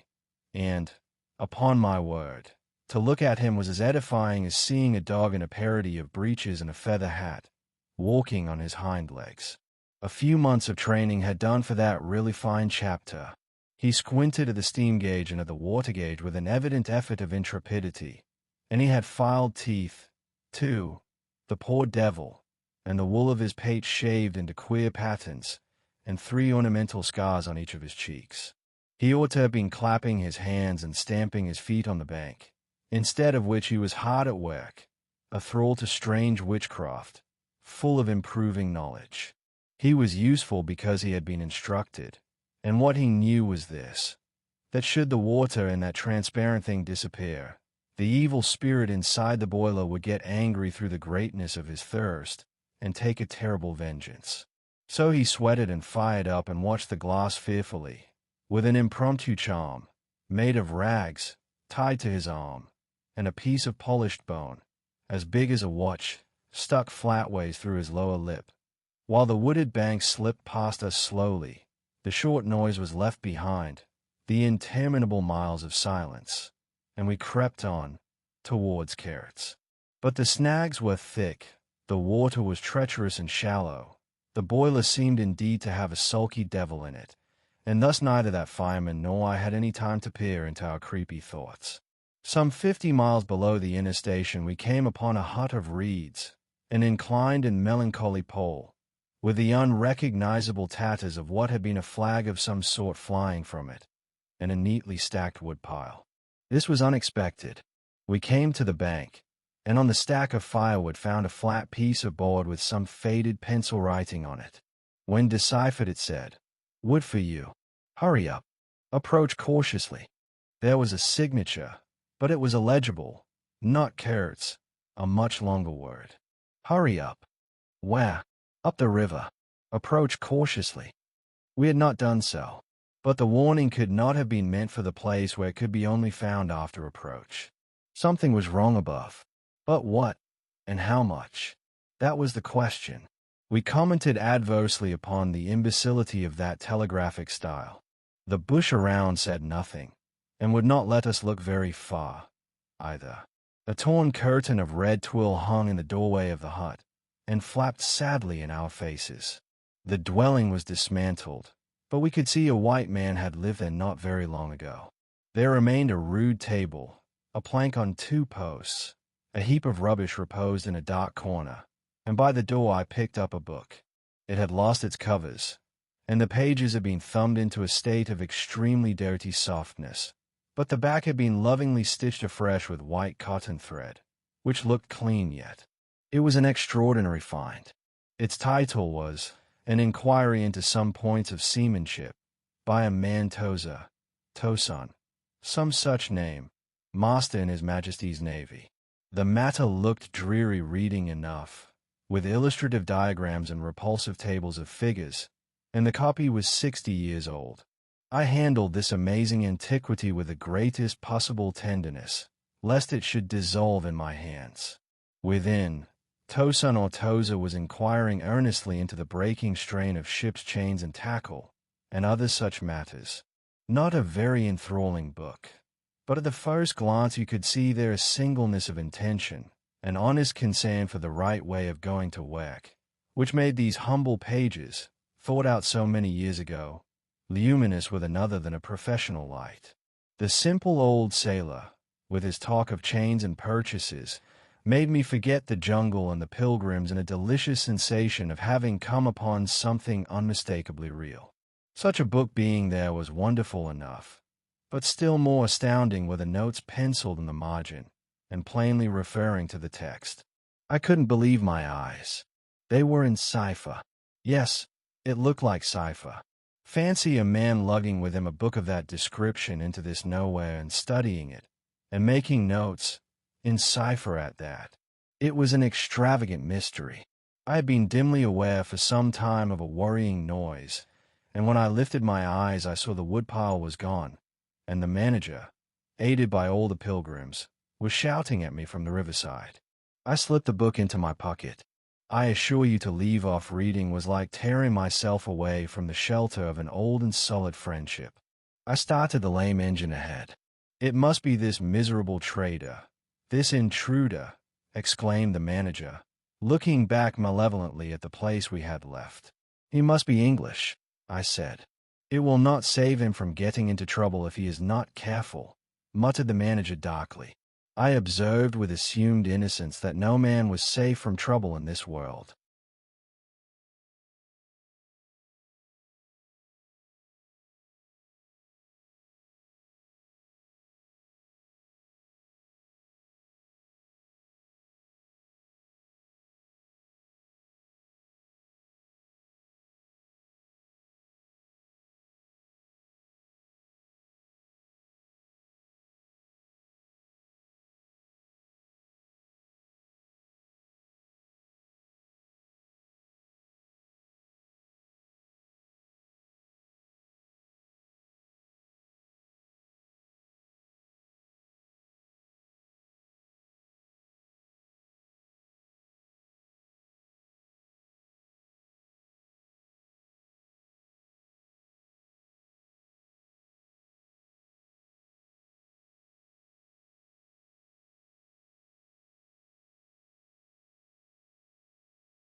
The current was more rapid now.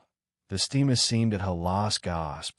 The stern wheel flopped languidly, and I caught myself listening on tiptoe for the next beat of the boat, for in sober truth I expected the wretched thing to give up every moment.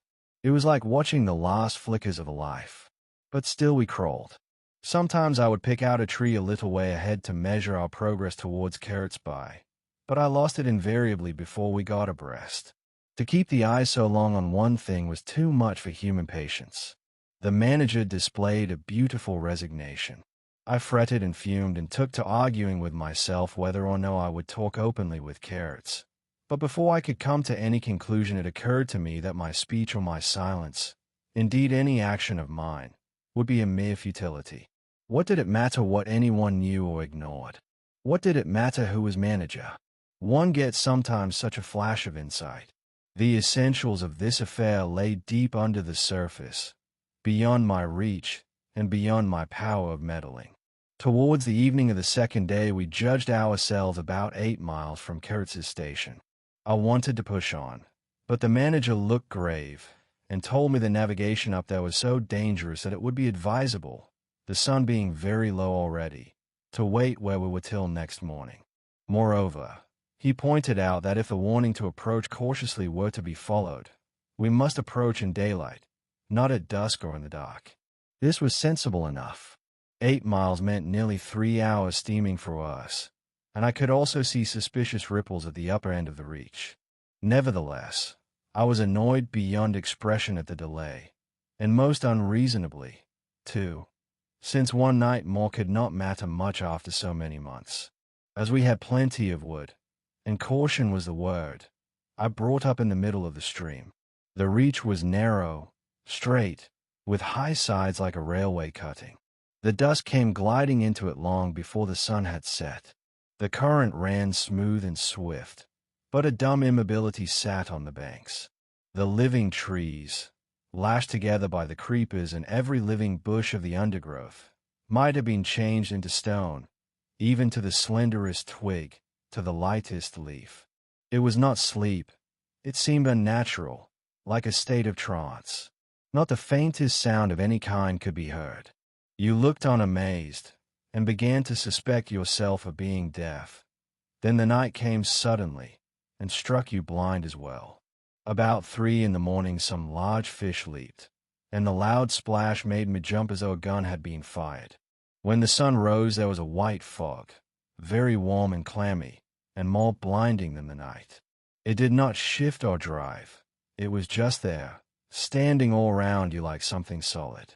At 8 or 9, perhaps, it lifted as a shutter lifts. We had a glimpse of the towering multitude of trees, of the immense matted jungle, with a blazing little ball of the sun hanging over it, all perfectly still. And then the white shutter came down again, smoothly, as if sliding in greased grooves. I ordered the chain, which we had begun to heave in, to be paid out again, before it stopped running with a muffled rattle, a cry, a very loud cry, as of infinite desolation, soared slowly in the opaque air. It ceased. A complaining clamor, modulated in savage discords, filled our ears. The sheer unexpectedness of it made my hair stand under my cap. I don't know how it struck the others. To me it seemed as though the mist itself had screamed, so suddenly, and apparently from all sides at once, did this tumultuous and mournful uproar arise. It culminated in a hurried outbreak of almost intolerably excessive shrieking, which stopped short, leaving us stiffened in a variety of silly attitudes, and obstinately listening to the nearly as appalling and excessive silence. "Good God! What is the meaning?" stammered at my elbow one of the pilgrims, a little fat man, with sandy hair and red whiskers, who wore side-spring boots, and pink pajamas tucked into his socks. 2 others remained open-mouthed the whole minute, then dashed into the little cabin, to rush out incontinently and stand darting scared glances, with Winchesters at ready in their hands.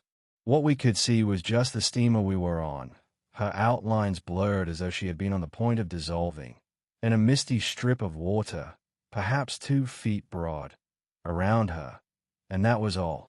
The rest of the world was nowhere, as far as our eyes and ears were concerned. Just nowhere. Gone. Disappeared. Swept off without leaving a whisper or shadow behind.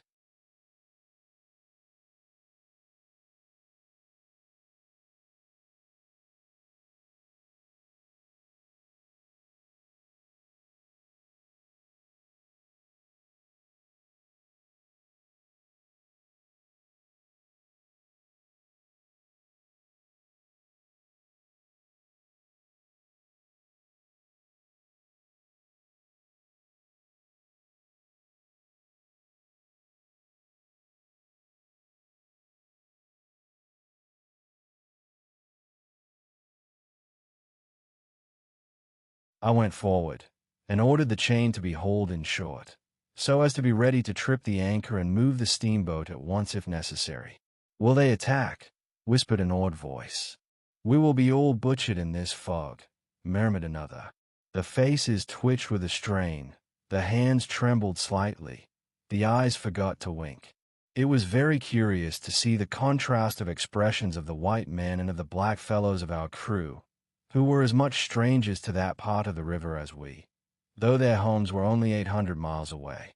The whites, of course greatly discomposed, had besides a curious look of being painfully shocked by such an outrageous row. The others had an elate, naturally interested expression, but their faces were essentially quiet, even those of the one or two who grinned as they hauled at the chain. Several exchanged short, grunting phrases, which seemed to settle the matter to their satisfaction. Their headman, a young, broad-chested black, severely draped in dark blue fringed cloths, with fierce nostrils and his hair all done up artfully in oily ringlets, stood near me. "Ah," I said, just for good fellowship's sake. "Catch him," he snapped, with a bloodshot widening of his eyes and a flash of sharp teeth. "Catch him. Give him to us." "To you, eh?" I asked. "What would you do with him?" "Eat him," he said curtly, and, leaning his elbow on the rail, looked out into the fog in a dignified and profoundly pensive attitude. I would no doubt have been properly horrified, had it not occurred to me that he and his chaps must be very hungry, that they must have been growing increasingly hungry for at least this month past. They had been engaged for 6 months. I don't think a single one of them had any clear idea of time, as we at the end of countless ages have. They still belonged to the beginnings of time, had no inherited experience to teach them, as it were. And of course, as long as there was a piece of paper written over in accordance with some farcical law or other made down the river, it didn't enter anybody's head to trouble how they would live. Certainly they had brought with them some rotten hippo meat, which couldn't have lasted very long. Anyway, even if the pilgrims hadn't, in the midst of a shocking hullabaloo, thrown a considerable quantity of it overboard. It looked like a high-handed proceeding, but it was really a case of legitimate self-defense. You can't breathe dead hippo waking, sleeping, and eating, and at the same time keep your precarious grip on existence. Besides that, they had given them every week 3 pieces of brass wire, each about 9 inches long, and the theory was they were to buy their provisions with that currency in riverside villages. You can see how that worked. There were either no villages, or the people were hostile, or the director, who like the rest of us fed out of tins, with an occasional old he-goat thrown in, didn't want to stop the steamer for some more or less recondite reason. So, unless they swallowed the wire itself, or made loops of it to snare the fishes with, I don't see what good their extravagant salary could be to them.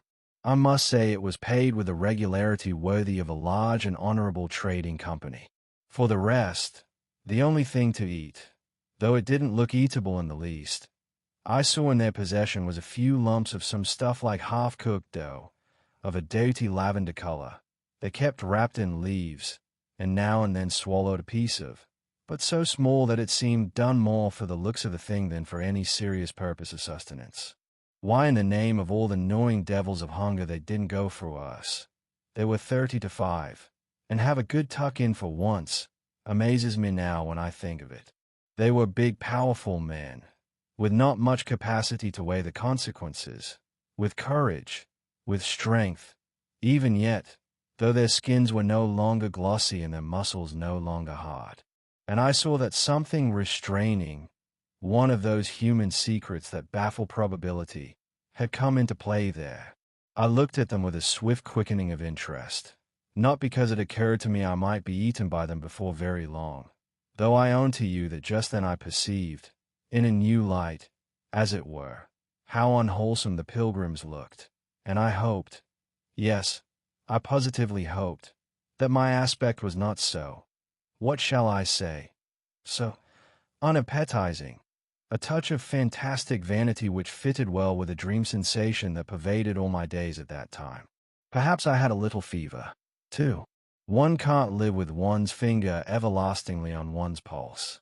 I had often a little fever, or a little touch of other things, the playful paw-strokes of the wilderness, the preliminary trifling before the more serious onslaught which came in due course. Yes, I looked at them as you would on any human being, with a curiosity of their impulses, motives, capacities, weaknesses, when brought to the test of an inexorable physical necessity. Restraint. What possible restraint? Was it superstition, disgust, patience, fear, or some kind of primitive honor? No fear can stand up to hunger. No patience can wear it out. Disgust simply does not exist where hunger is. And as to superstition, beliefs, and what you may call principles, they are less than chaff in a breeze. Don't you know the devilry of lingering starvation, its exasperating torment, its black thoughts, its somber and brooding ferocity? Well, I do. It takes a man all his inborn strength to fight hunger properly. It's really easier to face bereavement, dishonor, and the perdition of one's soul than this kind of prolonged hunger. Sad, but true. And these chaps, too, had no earthly reason for any kind of scruple. Restraint. I would just as soon have expected restraint from a hyena prowling amongst the corpses of a battlefield.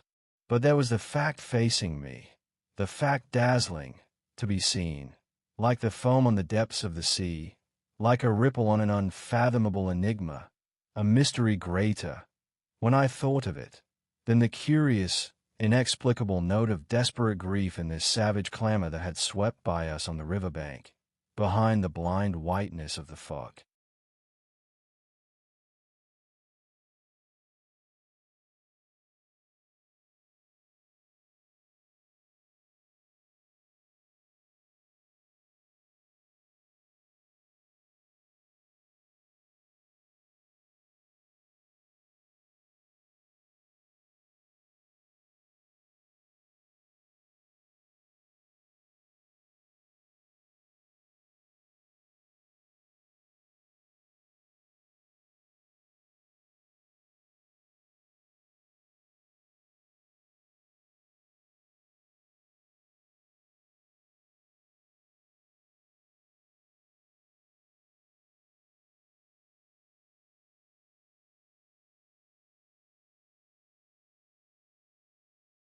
Two pilgrims were quarreling in hurried whispers as to which bank.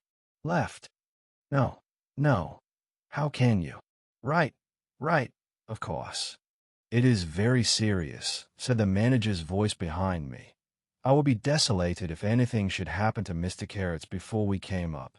I looked at him, and had not the slightest doubt he was sincere. He was just the kind of man who would wish to preserve appearances. That was his restraint. But when he muttered something about going on at once, I did not even take the trouble to answer him. I knew, and he knew, that it was impossible. Were we to let go our hold of the bottom, we would be absolutely in the air, in space. We wouldn't be able to tell where we were going to, whether up or downstream, or across, till we fetch against one bank or the other, and then we wouldn't know at first which it was. Of course I made no move. I had no mind for a smash-up. You couldn't imagine a more deadly place for a shipwreck.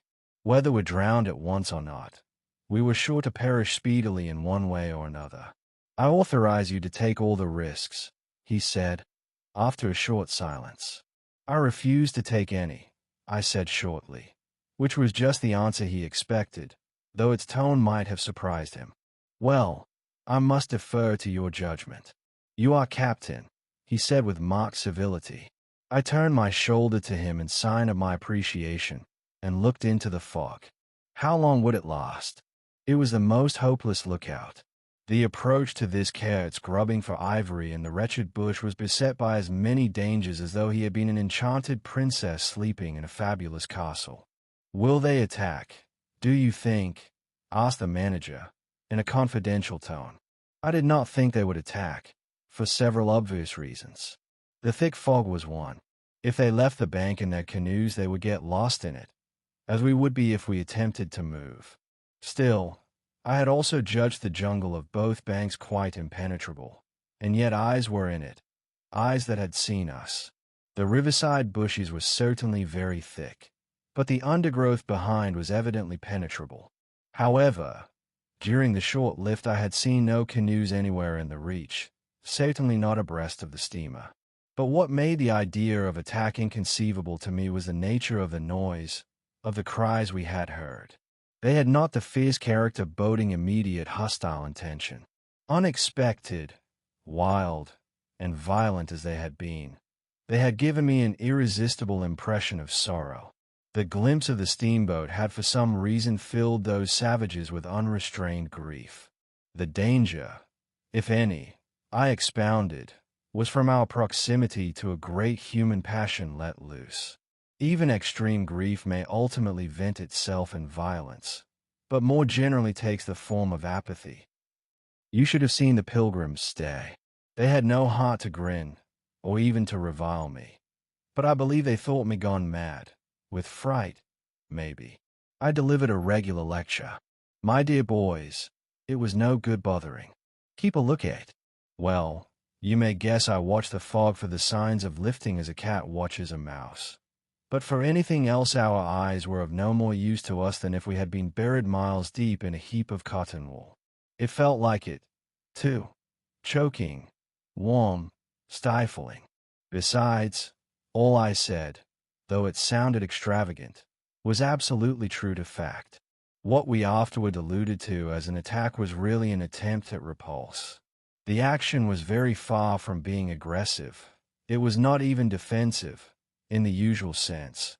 It was undertaken under the stress of desperation, and in its essence was purely protective. It developed itself, I should say, 2 hours after the fog lifted, and its commencement was at a spot, roughly speaking, about 1.5 miles below Kurtz's station. We had just floundered and flopped round a bend, when I saw an islet, a mere grassy hummock of bright green, in the middle of the stream. It was the only thing of the kind, but as we opened the reach more, I perceived it was the head of a long sandbank, or rather of a chain of shallow patches stretching down the middle of the river. They were discolored, just awash, and the whole lot was seen just under the water, exactly as a man's backbone is seen running down the middle of his back under the skin. Now, as far as I did see, I could go to the right or to the left of this. I didn't know either channel, of course. The banks looked pretty well alike. The depth appeared the same. But as I had been informed the station was on the west side, I naturally headed for the western passage. No sooner had we fairly entered it than I became aware it was much narrower than I had supposed. To the left of us there was a long uninterrupted shoal, and to the right a high, steep bank heavily overgrown with bushes. Above the bush the trees stood in serried ranks. The twigs overhung the current thickly, and from distance to distance a large limb of some tree projected rigidly over the stream. It was then well on in the afternoon. The face of the forest was gloomy, and a broad strip of shadow had already fallen on the water. In this shadow was steamed up, very slowly, as you may imagine. I sheered her well inshore, the water being deepest near the bank, as the sounding pole informed me. One of my hungry and forbearing friends was sounding in the bows just below me. This steamboat was exactly like a decked scow. On the deck, there were 2 little teakwood houses, with doors and windows. The boiler was in the fore end, and the machinery right astern. Over the whole there was a light roof, supported on stanchions.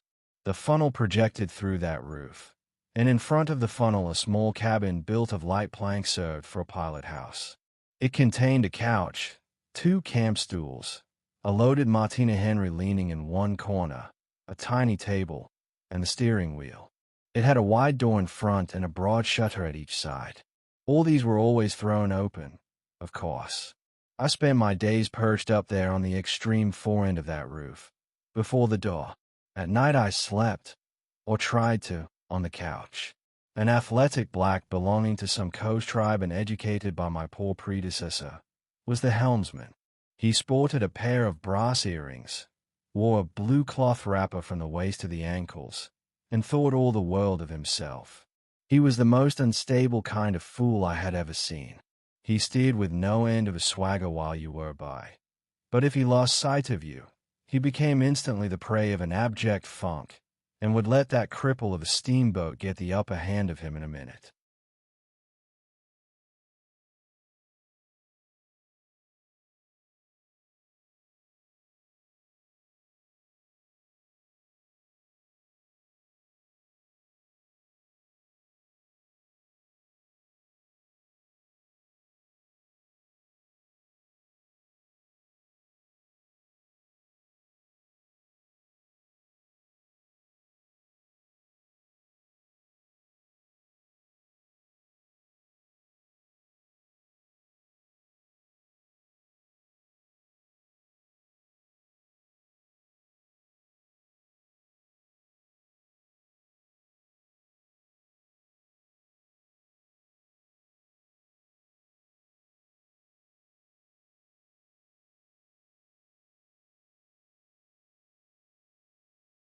I was looking down at the sounding pole, and feeling much annoyed to see it each try a little more of it stick out of that river, when I saw my poleman give up on the business suddenly, and stretch himself flat on the deck, without even taking the trouble to haul his pole in. He kept hold on it, though, and it trailed in the water. At the same time the fireman, whom I could also see below me, sat down abruptly before his furnace and ducked his head. I was amazed. Then I had to look at the river mighty quick, because there was a snag in the fairway. Sticks, little sticks, were flying about, thick. They were whizzing before my nose, dropping below me, striking behind me against my pilot house. All this time the river, the shore, the woods, were very quiet, perfectly quiet. I could only hear the heavy splashing thump of the stern wheel and the patter of these things. We cleared the snag clumsily. Arrows, by Jove! We were being shot at. I stepped in quickly to close the shutter on the land side. That fool helmsman, his hands on the spokes, was lifting his knees high, stamping his feet, champing his mouth, like a reined-in horse. Confound him! And we were staggering within 10 feet of the bank. I had to lean right out to swing the heavy shutter, and I saw a face amongst the leaves on the level with my own, looking at me very fierce and steady. And then suddenly, as though a veil had been removed from my eyes, I made out, deep in the tangled gloom, naked breasts, arms, legs, glaring eyes. The bush was swarming with human limbs in movement, glistening of bronze color. The twigs shook, swayed, and rustled. The arrows flew out of them, and then the shutter came to. "Steer her straight," I said to the helmsman. He held his head rigid, face forward, but his eyes rolled. He kept on lifting and setting down his feet gently. His mouth foamed a little. "Keep quiet," I said in a fury. I might just as well have ordered a tree not to sway in the wind. I darted out. Below me there was a great scuffle of feet on the iron deck, confused exclamations. A voice screamed, "Can you turn back?" I caught sight of a V-shaped ripple on the water ahead. What? Another snag. A fusillade burst out under my feet. The pilgrims had opened with their Winchesters, and were simply squirting lead into that bush. A deuce of a lot of smoke came up and drove slowly forward. I swore at it. Now I couldn't see the ripple or the snag either. I stood in the doorway, peering, and the arrows came in swarms. They might have been poisoned, but they looked as though they wouldn't kill a cat. The bush began to howl. Our woodcutters raised a warlike whoop, The report of a rifle just at my back deafened me. I glanced over my shoulder, and the pilot house was yet full of noise and smoke when I made a dash at the wheel. The fool nigger had dropped everything to throw the shutter open and let off that Martina Henry. He stood before the wide opening, glaring, and I yelled at him to come back, while I straightened the sudden twist out of that steamboat. There was no room to turn even if I had wanted to. The snag was somewhere very near ahead in that confounded smoke. There was no time to lose, so I just crowded her into the bank. Right into the bank, where I knew the water was deep. We tore slowly along the overhanging bushes in a whirl of broken twigs and flying leaves. The fusillade below stopped short, as I had foreseen it would when the squirts got empty. I threw my head back to a glinting was at Travis the pilot house, in at one shutter hole and out at the other. Looking past that mad helmsman, who was shaking the empty rifle and yelling at the shore, I saw vague forms of men running bent double, leaping, gliding, distinct, incomplete, evanescent. Something big appeared in the air before the shutter. The rifle went overboard, and the man stepped back swiftly, looked at me over his shoulder in an extraordinary, profound, familiar manner, and fell upon my feet. The side of his head hit the wheel twice, and the end of what appeared a long cane clattered round and knocked over a little camp stool. It looked as though after wrenching that thing from somebody ashore he had lost his balance in the effort. The thin smoke had blown away. We were clear of the snag, and looking ahead I could see that in another 100 yards or so I would be free to sheer off, away from the bank. But my feet felt so very warm and wet that I had to look down. The man had rolled on his back and stared straight up at me. Both his hands clutched that cane. It was the shaft of a spear that, either thrown or lunged through the opening, had caught him in the side, just below the ribs. The blade had gone and out of sight, after making a frightful gash. My shoes were full. A pool of blood lay very still, gleaming dark red under the wheel. His eyes shone with an amazing luster. The fusillade burst out again. He looked at me anxiously, gripping the spear like something precious, with an air of being afraid I would try to take it away from him. I had to make an effort to free my eyes from his gaze and attend to the steering. With one hand I felt above my head for the line of the steam whistle, and jerked out screech after screech hurriedly. The tumult of angry and warlike yells was checked instantly, and then from the depths of the woods went out such a tremulous and prolonged wail of mournful fear and utter despair as may be imagined to follow the flight of the last hope from the earth. There was a great commotion in the bush. The shower of arrows stopped. A few dropping shots rang out sharply. Then silence, in which the languid beat of the stern wheel came plainly to my ears. I put the helm hard a starboard at the moment when the pilgrim in pink pajamas, very hot and agitated, appeared in the doorway. "The manager sends me," he began in an official tone, and stopped short. "Good God," he said, glaring at the wounded man.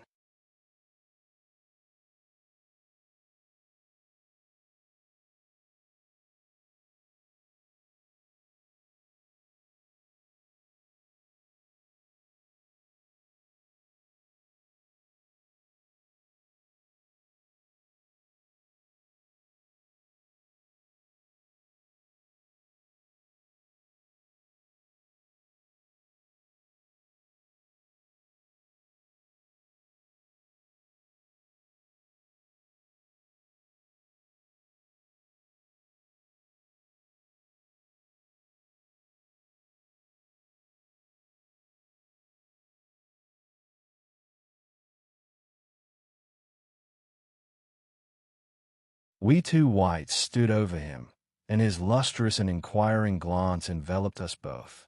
I declare it looked as though he would presently put to us some questions in an understandable language, but he died without uttering a sound, without moving a limb, without twitching a muscle.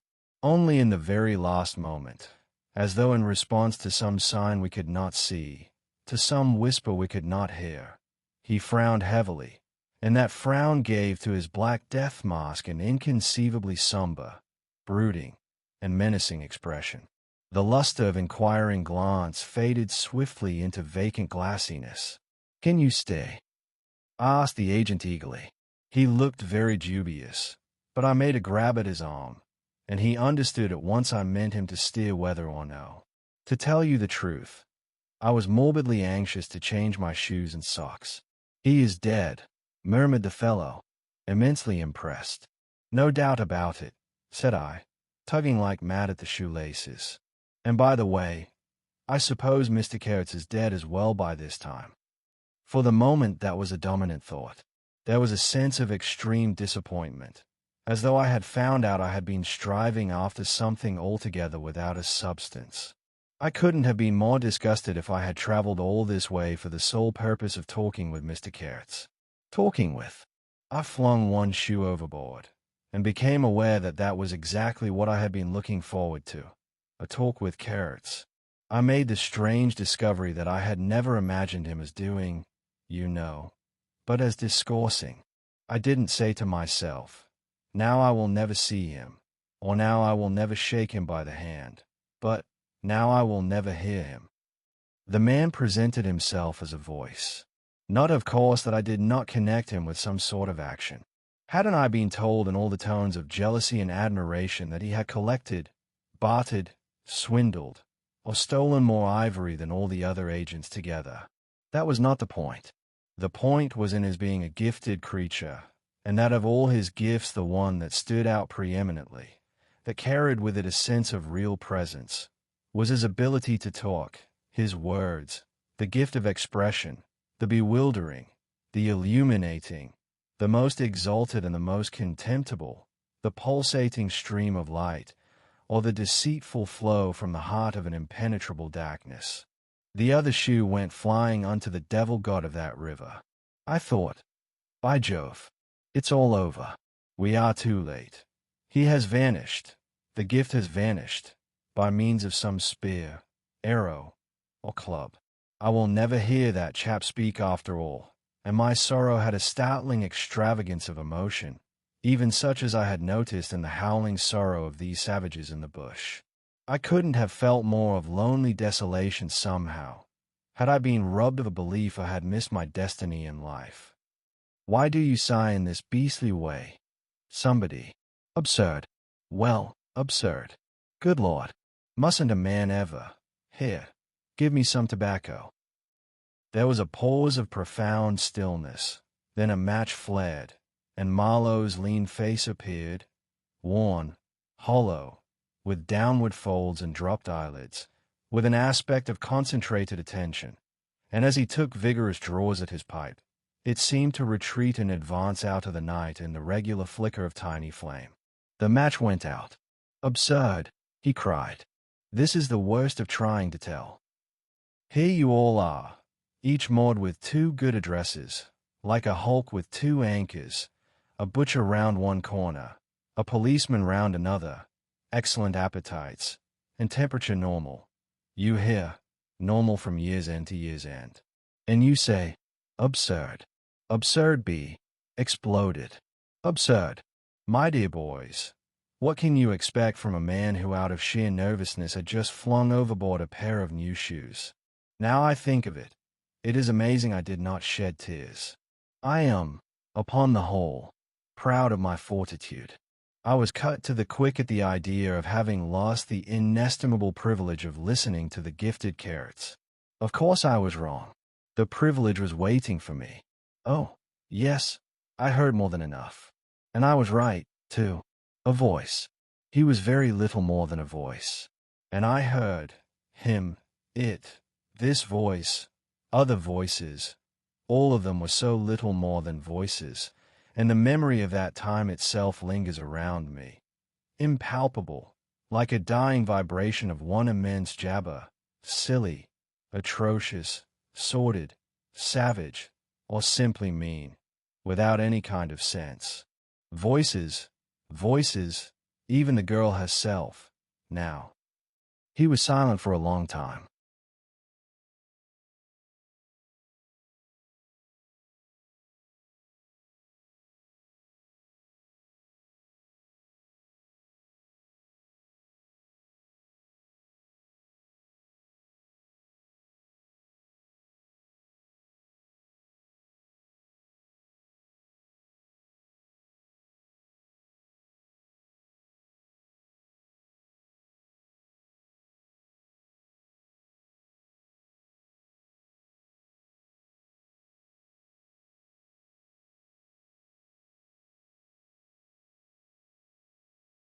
I laid the ghost of his gifts at last with a lie. He began, suddenly. Girl. What? Did I mention a girl? Oh, she is out of it. Completely. The women, I mean, are out of it. Should be out of it. We must help them to stay in that beautiful world of their own, lest ours gets worse.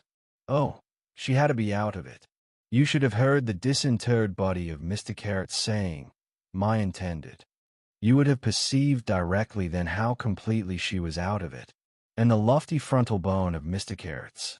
They say the hair goes on growing sometimes, but this, specimen, was impressively bald. The wilderness had patted him on the head, and, behold, it was like a ball, an ivory ball. It had caressed him, and, lo, he had withered. It had taken him, loved him, embraced him, got into his veins, consumed his flesh, and sealed his soul to its own by the inconceivable ceremonies of some devilish initiation. He was its spoiled and pampered favorite. Ivory? I should think so. Heaps of it, stacks of it. The old mud shanty was bursting with it. You would think there was not a single tusk left either above or below the ground in the whole country. Mostly fossil, the manager had remarked, disparagingly. It was no more fossil than I am. But they call it fossil when it is dug up. It appears these niggers do bury the tusks sometimes. But evidently they couldn't bury this parcel deep enough to save the gifted Mr. Kurtz from his fate. We filled the steamboat with it, and had to pile a lot on the deck. Thus he could see and enjoy as long as he could see, because the appreciation of this favor had remained with him to the last. You should have heard him say, "My ivory." Oh, yes, I heard him.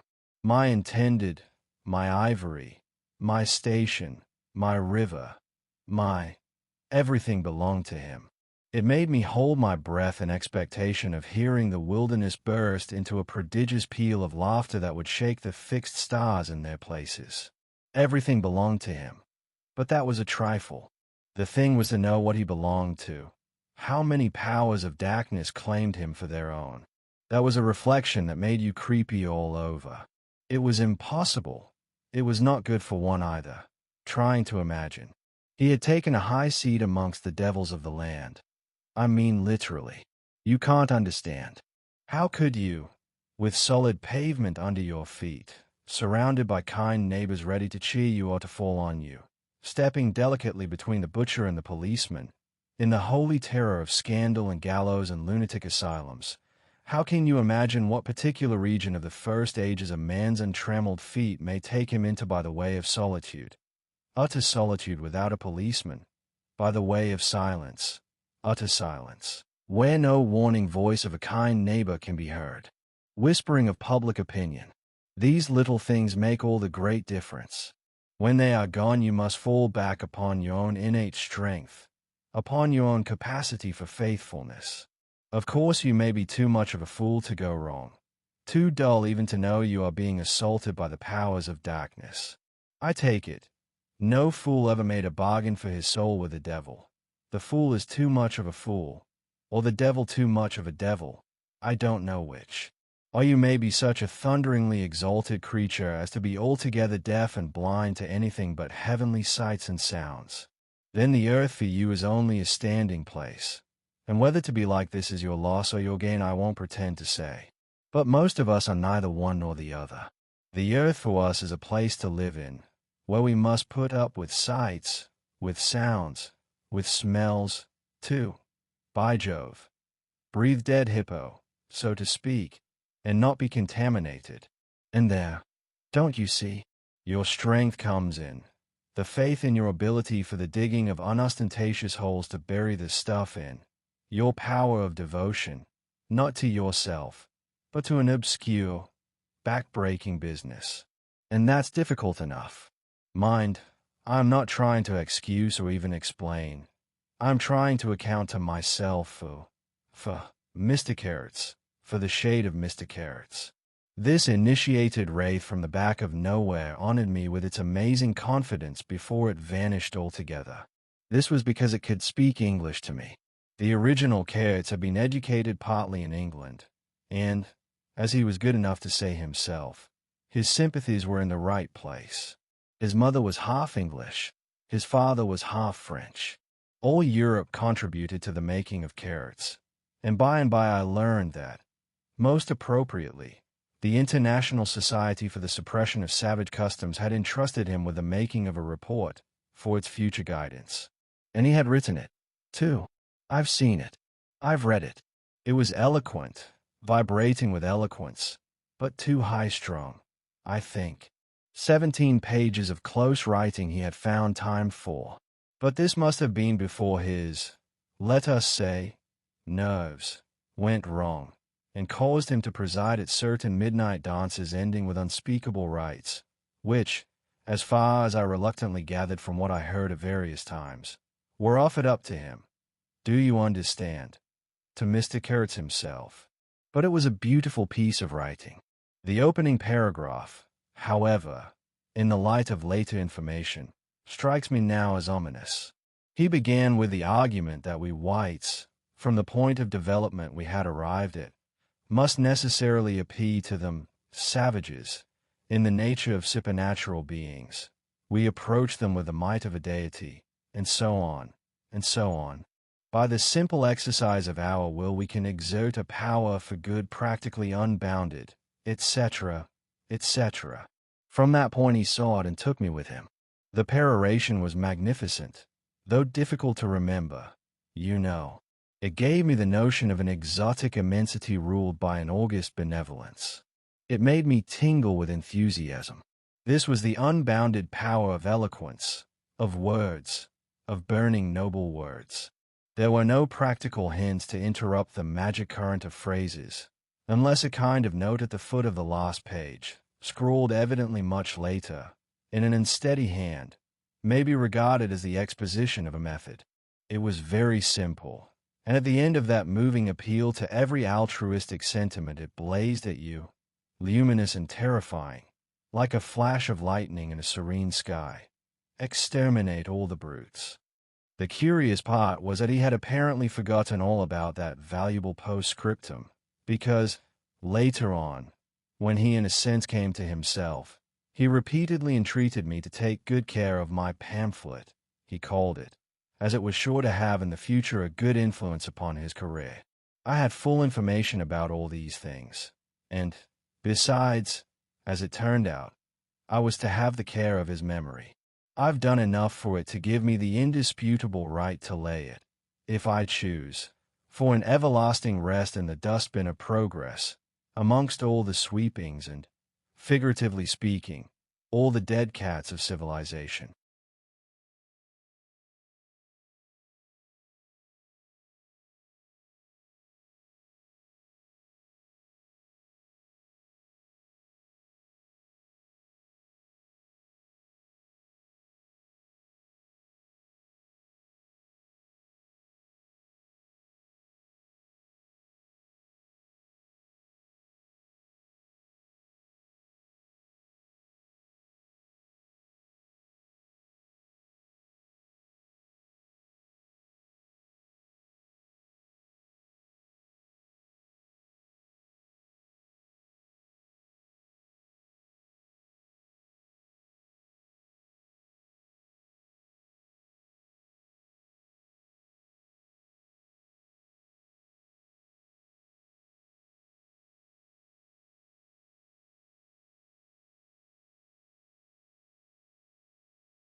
But then, you see, I can't choose.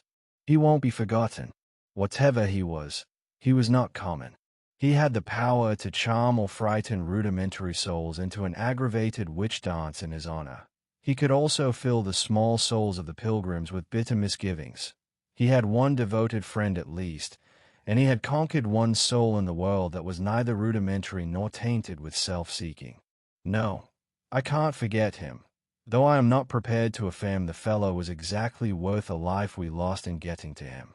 I miss my late helmsman awfully. I missed him even while his body was still lying in the pilot-house. Perhaps you will think it passing strange, this regret for a savage who was no more account than a grain of sand in a black Sahara. Well, don't you see, he had done something, He had steered. For months I had him at my back. A help, an instrument. It was a kind of partnership. He steered for me. I had to look after him. I worried about his deficiencies, and thus a subtle bond had been created, of which I only became aware when it was suddenly broken. And the intimate profundity of that look he gave me when he received his hurt remains to this day in my memory, like a claim of distant kinship affirmed in a supreme moment. Poor fool! If he had only left that shutter alone. He had no restraint, just like Kurtz, a tree swayed by the wind. As soon as I had put on a dry pair of slippers, I dragged him out, after first jerking the spear out of his side, which operation I confess I performed with my eyes shut tight. His heels leaped together over the little doorstep. His shoulders were pressed to my breast. I hugged him from behind desperately. Oh, he was heavy, heavier than any man on earth, I should imagine. Then without more ado I tipped him overboard. The current snatched him as though he had been a wisp of grass, and I saw the body roll over twice before I lost sight of it forever. All the pilgrims and the manager were then congregated on the awning deck about the pilot house, chattering at each other like a flock of excited magpies, and there was a scandalized murmur at my heartless promptitude. What they wanted to keep that body hanging about for I can't guess. Embalm it, maybe. But I had also heard another, and a very ominous, murmur on the deck below. My friends the woodcutters were likewise scandalized, and with a better show of reason, though I admit that the reason itself was quite inadmissible. Oh, quite. I had made up my mind that if my late helmsman was to be eaten, the fishes alone should have him. He had been a very second-rate helmsman while alive, but now he was dead he might have become a first-class temptation, and possibly caused some startling trouble. Besides, I was anxious to take the wheel, the man in pink pajamas showing himself a hopeless duffer at the business. This I did directly the simple funeral was over. We were going half-speed, keeping right in the middle of the stream, and I listened to the talk about me. They had given up Kurtz. They had given up the station. Kurtz was dead, and the station had been burnt, and so on, and so on. The red-haired pilgrim was beside himself with the thought that at least this poor Kurtz had been properly avenged. Say, we must have made a glorious slaughter of them in the bush. Eh? What do you think? Say. He positively danced, the bloodthirsty little gingery beggar, and he had nearly fainted when he saw the wounded man. I could not help saying, "You made a glorious lot of smoke, anyhow." I had seen, from the way the tops of the bushes rustled and flew, that almost all the shots had gone too high. You can't hit anything unless you take aim and fire from the shoulder, but these chaps fired from the hip with their eyes shut. The retreat, I maintained, and I was right, was caused by the screeching of the steam whistle. Upon this they forgot Kurtz, and began to howl at me with indignant protests. The manager stood by the wheel murmuring confidentially about the necessity of getting well away down the river before dark at all events, when I saw in the distance a clearing on the riverside and the outlines of some sort of building. "What's this?" I asked. He clapped his hands in wonder. "The station," he cried. I edged in at once, still going half-speed. Through my glasses I saw the slope of a hill interspersed with rare trees and perfectly free from undergrowth. A long decaying building on the summit was half buried in the high grass. The large holes in the peaked roof gaped black from afar. The jungle and the woods made a background. There was no enclosure or fence of any kind, but there had been one apparently, for near the house half a dozen slim posts remained in a row, roughly trimmed, and with their upper ends ornamented with round carved balls. The rails, or whatever there had been between, had disappeared. Of course the forest surrounded all that. The riverbank was clear, and on the waterside I saw a white man under a hat like a cartwheel beckoning persistently with his whole arm. Examining the edge of the forest above and below, I was almost certain I could see movements, human forms gliding here and there. I steamed past prudently, then stopped the engines and let her drift down. The man on the shore began to shout, urging us to land. "We have been attacked," screamed the manager. I know. It's all right," yelled back the other, as cheerful as you please. Come along. It's all right. I am glad. His aspect reminded me of something I had seen, something funny I had seen somewhere. As I maneuvered to get alongside, I was asking myself, what does this fellow look like? Suddenly I got it. He looked like a harlequin.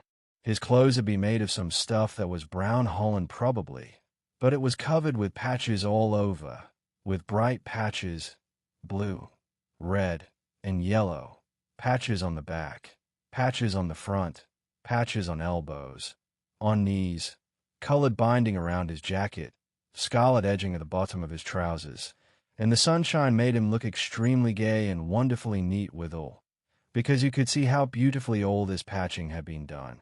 A beadless, boyish face, very fair, no features to speak of, nose peeling, little blue eyes, smiles and frowns chasing each other over that open countenance like sunshine and shadow on a wind-swept plain.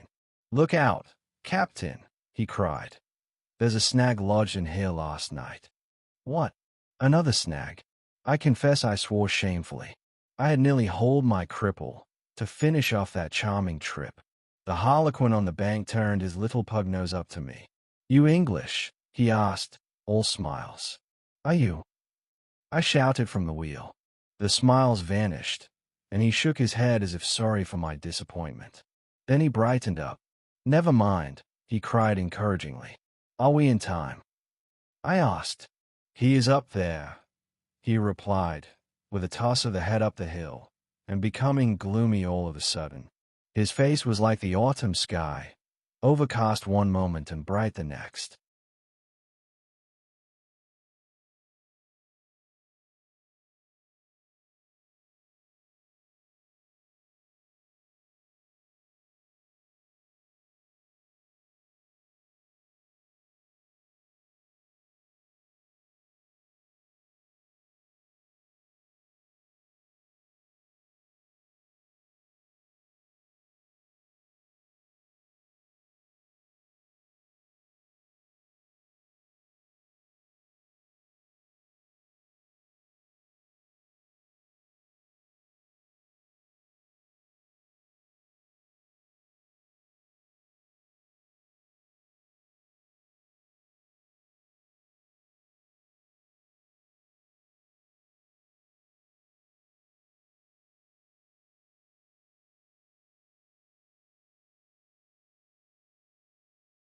When the manager, escorted by the pilgrims, all of them armed to the teeth, had gone to the house, this chap came on board.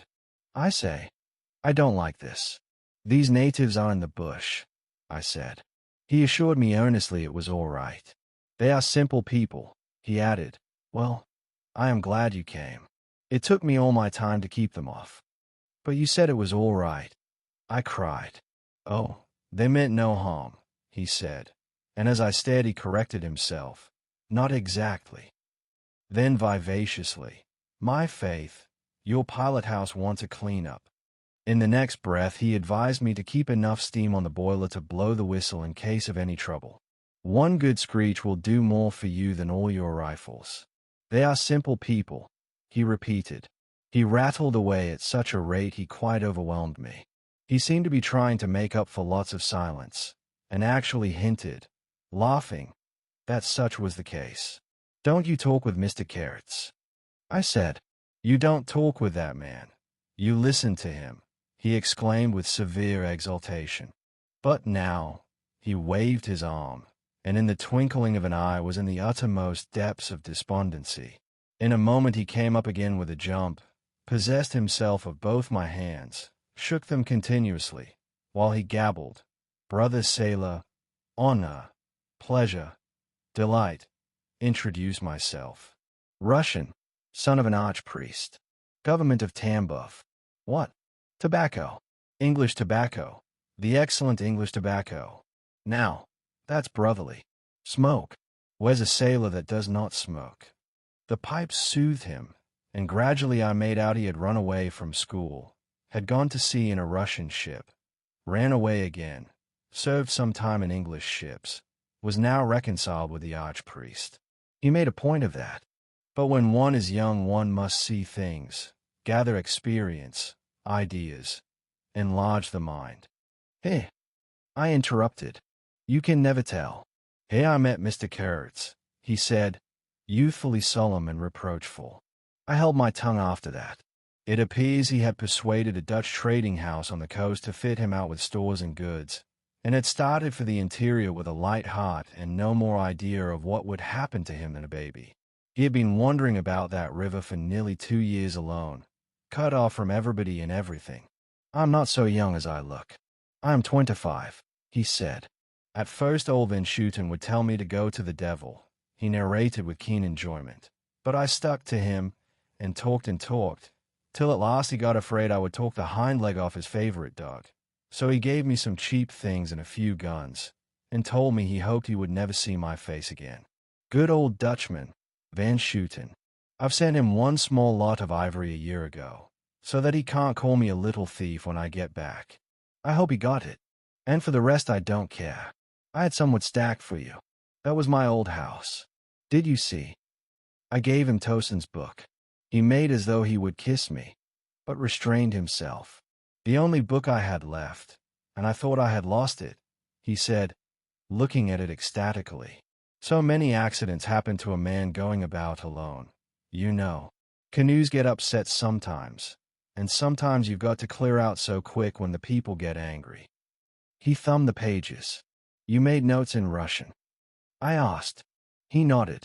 I thought they were written in cipher, I said. He laughed, then became serious. I had lots of trouble to keep these people off, he said. Did they want to kill you? I asked. Oh, no, he cried, and checked himself. Why did they attack us? I pursued. He hesitated, then said shamefacedly, they don't want him to go. Don't they? I said curiously. He nodded a nod full of mystery and wisdom. I tell you, he cried, this man has enlarged my mind. He opened his arms wide, staring at me with his little blue eyes that were perfectly round.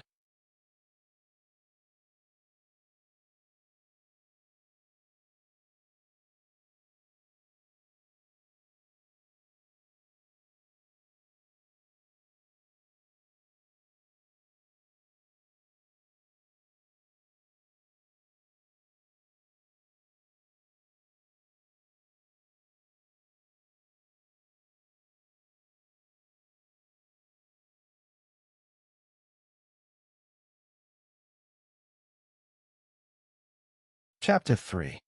I looked at him, lost in astonishment.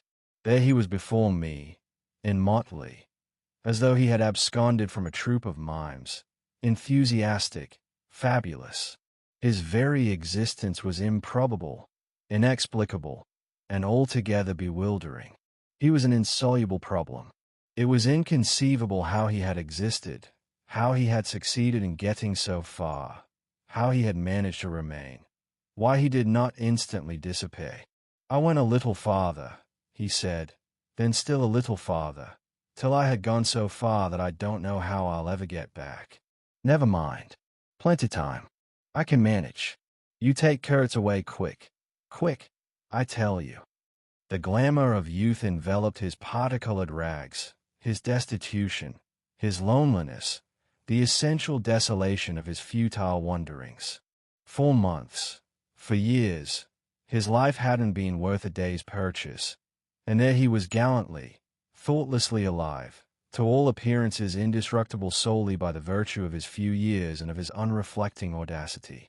I was seduced into something like admiration, like envy.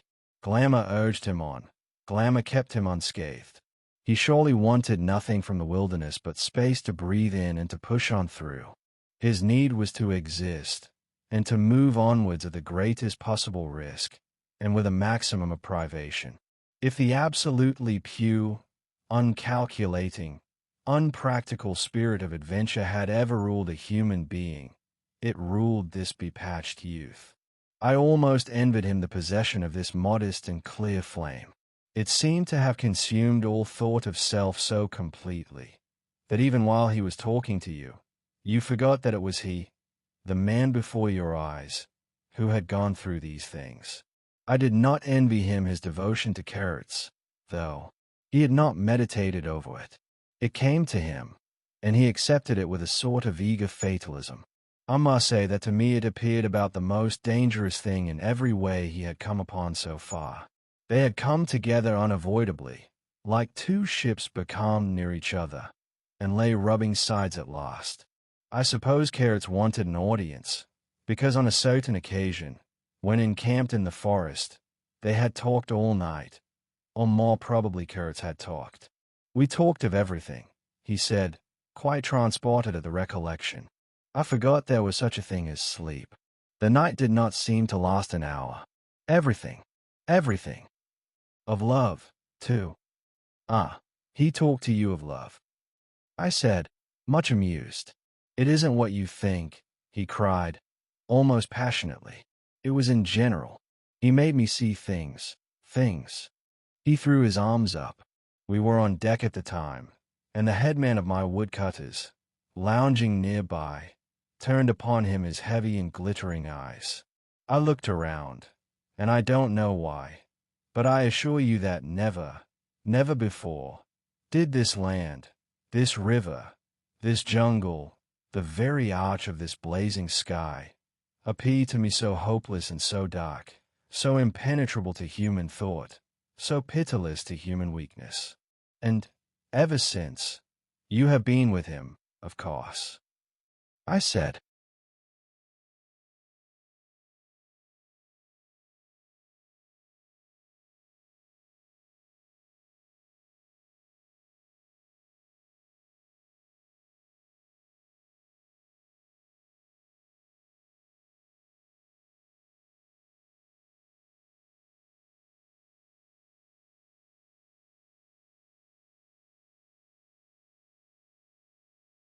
On the contrary, it appears their intercourse had been very much broken by various causes. He had, as he informed me proudly, managed to nurse Kurtz through 2 illnesses. He alluded to it as you would to some risky feat. But as a rule Kurtz wandered alone, far in the depths of the forest. Very often coming to this station, I had to wait days and days before he would turn up, he said. Ah, it was worth waiting for, sometimes. What was he doing? Exploring or what? I asked. Oh, yes, of course. He had discovered lots of villages, a lake, too. He did not know exactly in what direction. It was dangerous to inquire too much, but mostly his expeditions had been for ivory. But he had no goods to trade with by that time.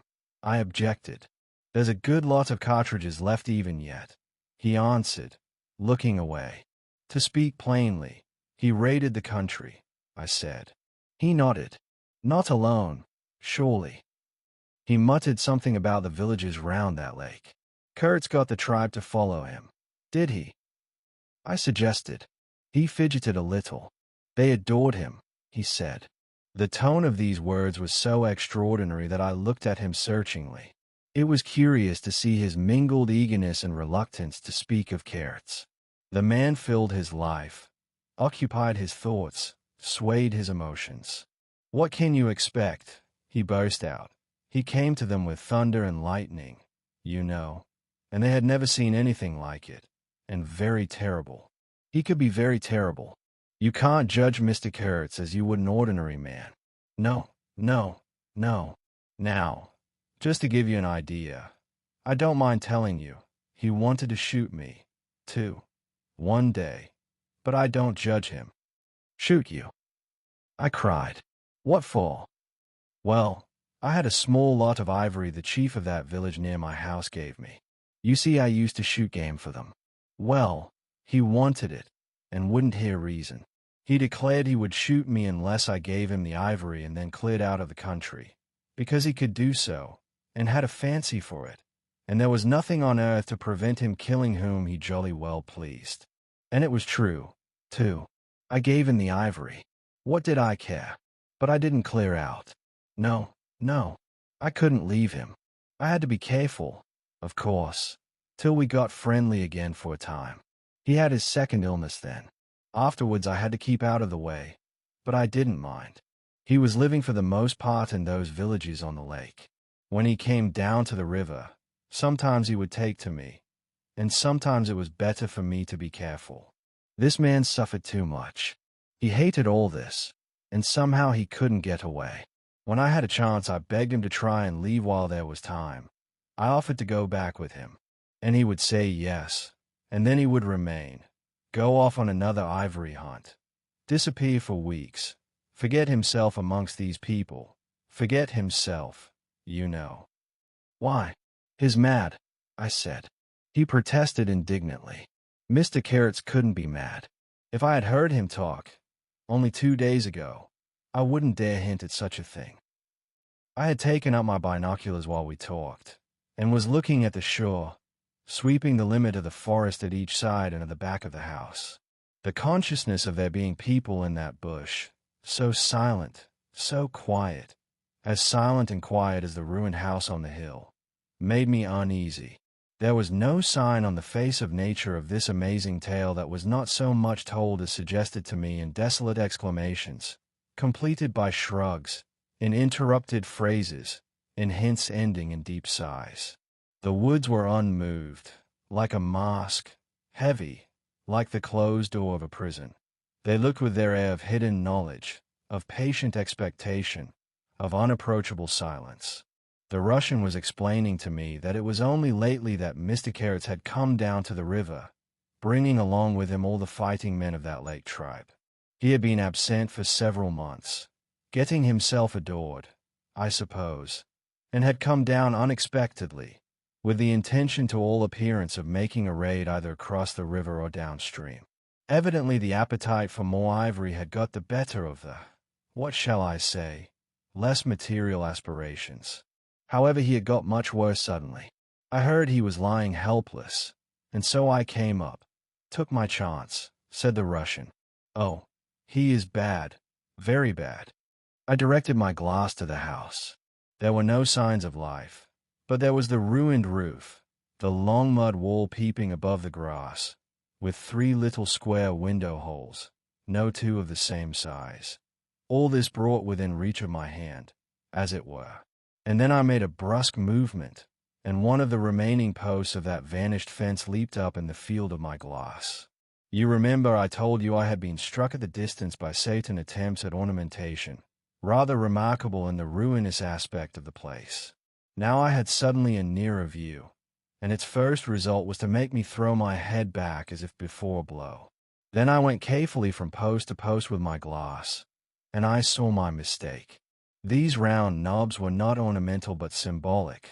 They were expressive and puzzling, striking and disturbing, food for thought and also for vultures if there had been any looking down from the sky, but at all events for such ants as were industrious enough to ascend the pole. They would have been even more impressive, those heads on the stakes, if their faces had not been turned to the house. Only one, the first I had made out, was facing my way. I was not so shocked as you may think. The start back I had given was really nothing but a movement of surprise. I had expected to see a knob of wood there. You know, I returned deliberately to the first I had seen, and there it was, black, dried, sunken, with closed eyelids, a head that seemed to sleep at the top of that pole, and, with the shrunken dry lips showing a narrow white line of the teeth, was smiling, too. Smiling continuously at some endless and jocose dream of that eternal slumber. I am not disclosing any trade secrets. In fact, the manager said afterwards that Mr. Kurtz's methods had ruined the district. I have no opinion on that point, but I want you clearly to understand that there was nothing exactly profitable in these heads being there. They only showed that Mr. Kurtz lacked restraint in the gratification of his various lusts, that there was something wanting in him, some small matter which, when the pressing need arose, could not be found under his magnificent eloquence. Whether he knew of this deficiency himself I can't say. I think the knowledge came to him at last, only at the very last. But the wilderness had found him out early, and had taken on him a terrible vengeance for the fantastic invasion. I think it had whispered to him things about himself which he did not know, things of which he had no conception till he took counsel with this great solitude. and the whisper had proved irresistibly fascinating. It echoed loudly within him because he was hollow at the core.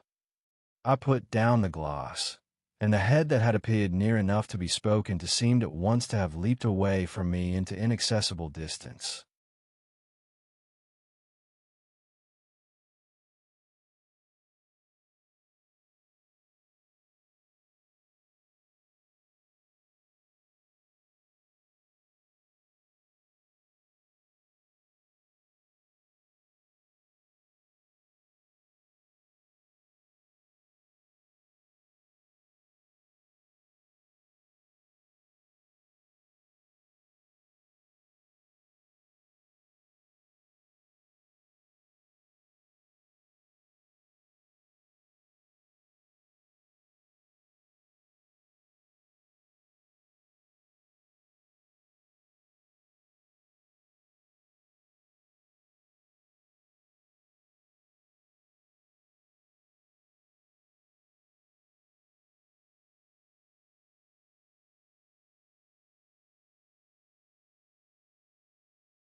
The admirer of Mr. Kurtz was a bit crestfallen.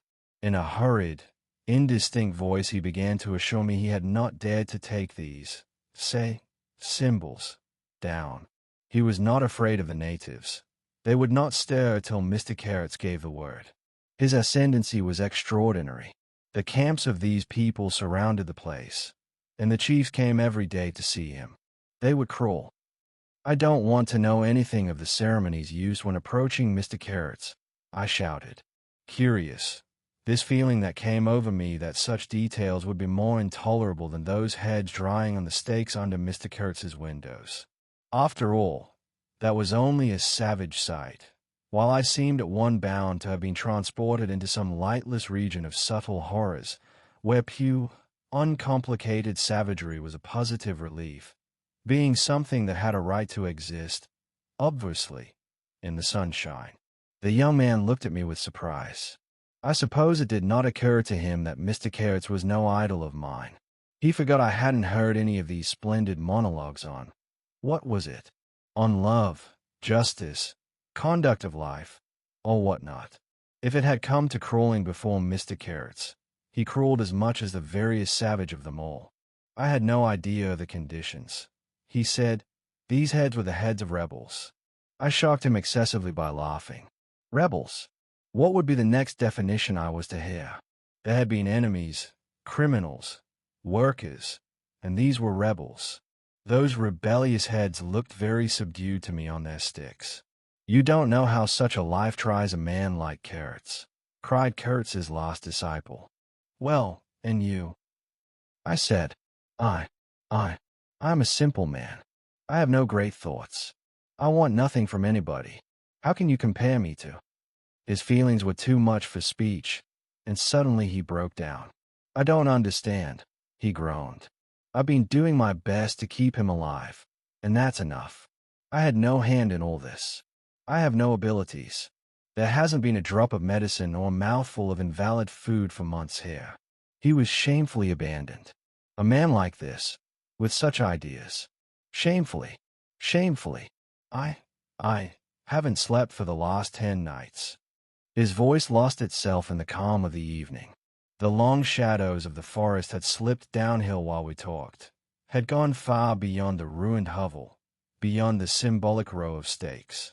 All this was in the gloom, while we down there were yet in the sunshine, and the stretch of the river abreast of the clearing glittered in a still and dazzling splendor, with a murky and overshadowed bend above and below. Not a living soul was seen on the shore. The bushes did not rustle. Suddenly round the corner of the house a group of men appeared, as though they had come up from the ground. They waded waist-deep in the grass, in a compact body, bearing an improvised stretcher in their midst. Instantly, in the emptiness of the landscape, a cry arose whose shrillness pierced the still air like a sharp arrow flying straight to the very heart of the land, and, as if by enchantment, streams of human beings, of naked human beings, with spears in their hands, with bows, with shields, with wild glances and savage movements, were poured into the clearing by the dark-faced and pensive forest. The bushes shook, the grass swayed for a time, and then everything stood still in attentive immobility. "Now, if he does not say the right thing to them, we are all done for," said the Russian at my elbow. The knot of men with the stretcher had stopped, too, halfway to the steamer, as if petrified.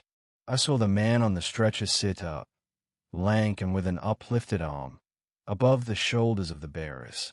"Let us hope that the man who can talk so well of love in general will find some particular reason to spare us this time," I said. I resented bitterly the absurd danger of our situation, as if to be at the mercy of that atrocious phantom had been a dishonoring necessity. I could not hear a sound, but through my glasses I saw the thin arm extended commandingly, the lower jaw moving, the eyes of that apparition shining darkly far on its bony head that nodded with grotesque jerks. "Kurtz, Kurtz, that means short in German, don't it?" Well, the name was as true as everything else in his life and death. He looked at least 7 feet long. His covering had fallen off, and his body emerged from it pitiful and appalling as from a winding sheet. I could see the cage of his ribs all astir, the bones of his arm waving. It was as though an animated image of death carved out of old ivory had been shaking its hand with menaces at a motionless crowd of men made of dark and glittering bronze. I saw him open his mouth wide. It gave him a weirdly voracious aspect, as though he had wanted to swallow all the air, all the earth, all the men before him. A deep voice reached me faintly. He must have been shouting. He fell back suddenly. The stretcher shook as the bearers staggered forward again, and almost at the same time I noticed that the crowd of savages was vanishing without any perceptible movement of retreat, as if the forest that had ejected these beings so suddenly had drawn them in again as the breath is drawn in a long aspiration. Some of the pilgrims behind the stretcher carried his arms, 2 shotguns, a heavy rifle, and a light revolver carbine, the thunderbolts of that pitiful Jupiter. The manager bent over him murmuring as he walked beside his head. They laid him down in one of the little cabins, just a room for a bed place and a camp stool or two. You know, we had brought his belated correspondence, and a lot of torn envelopes and open letters littered his bed. His hand roamed feebly amongst these papers. I was struck by the fire of his eyes and the composed languor of his expression. It was not so much the exhaustion of disease.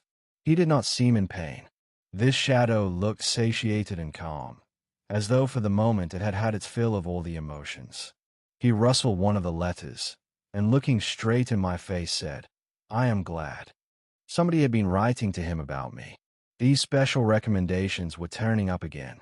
The volume of tone he emitted without effort, almost without the trouble of moving his lips, amazed me. A voice. A voice. It was grave, profound, vibrating, while the man did not seem capable of a whisper. However, he had enough strength in him, factitious no doubt, to very nearly make an end of us, as you shall hear directly. The manager appeared silently in the doorway. I stepped out at once, and he drew the curtain after me. The Russian, eyed curiously by the pilgrims, was staring at the shore. I followed the direction of his glance. Dark human shapes could be made out in the distance, flitting indistinctly against the gloomy border of the forest, and near the river 2 bronze figures, leaning on tall spears, stood in the sunlight under fantastic headdresses of spotted skins, warlike and still in statuesque repose. And from right to left along the lighted shore moved a wild and gorgeous apparition of a woman.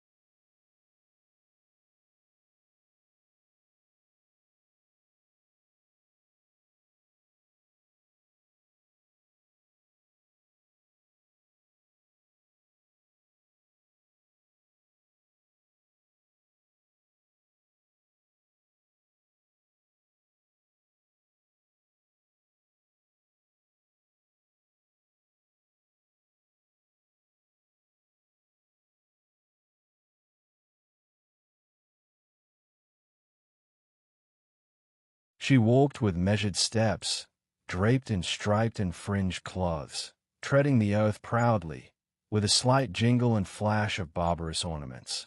She carried her head high. Her hair was done in the shape of a helmet.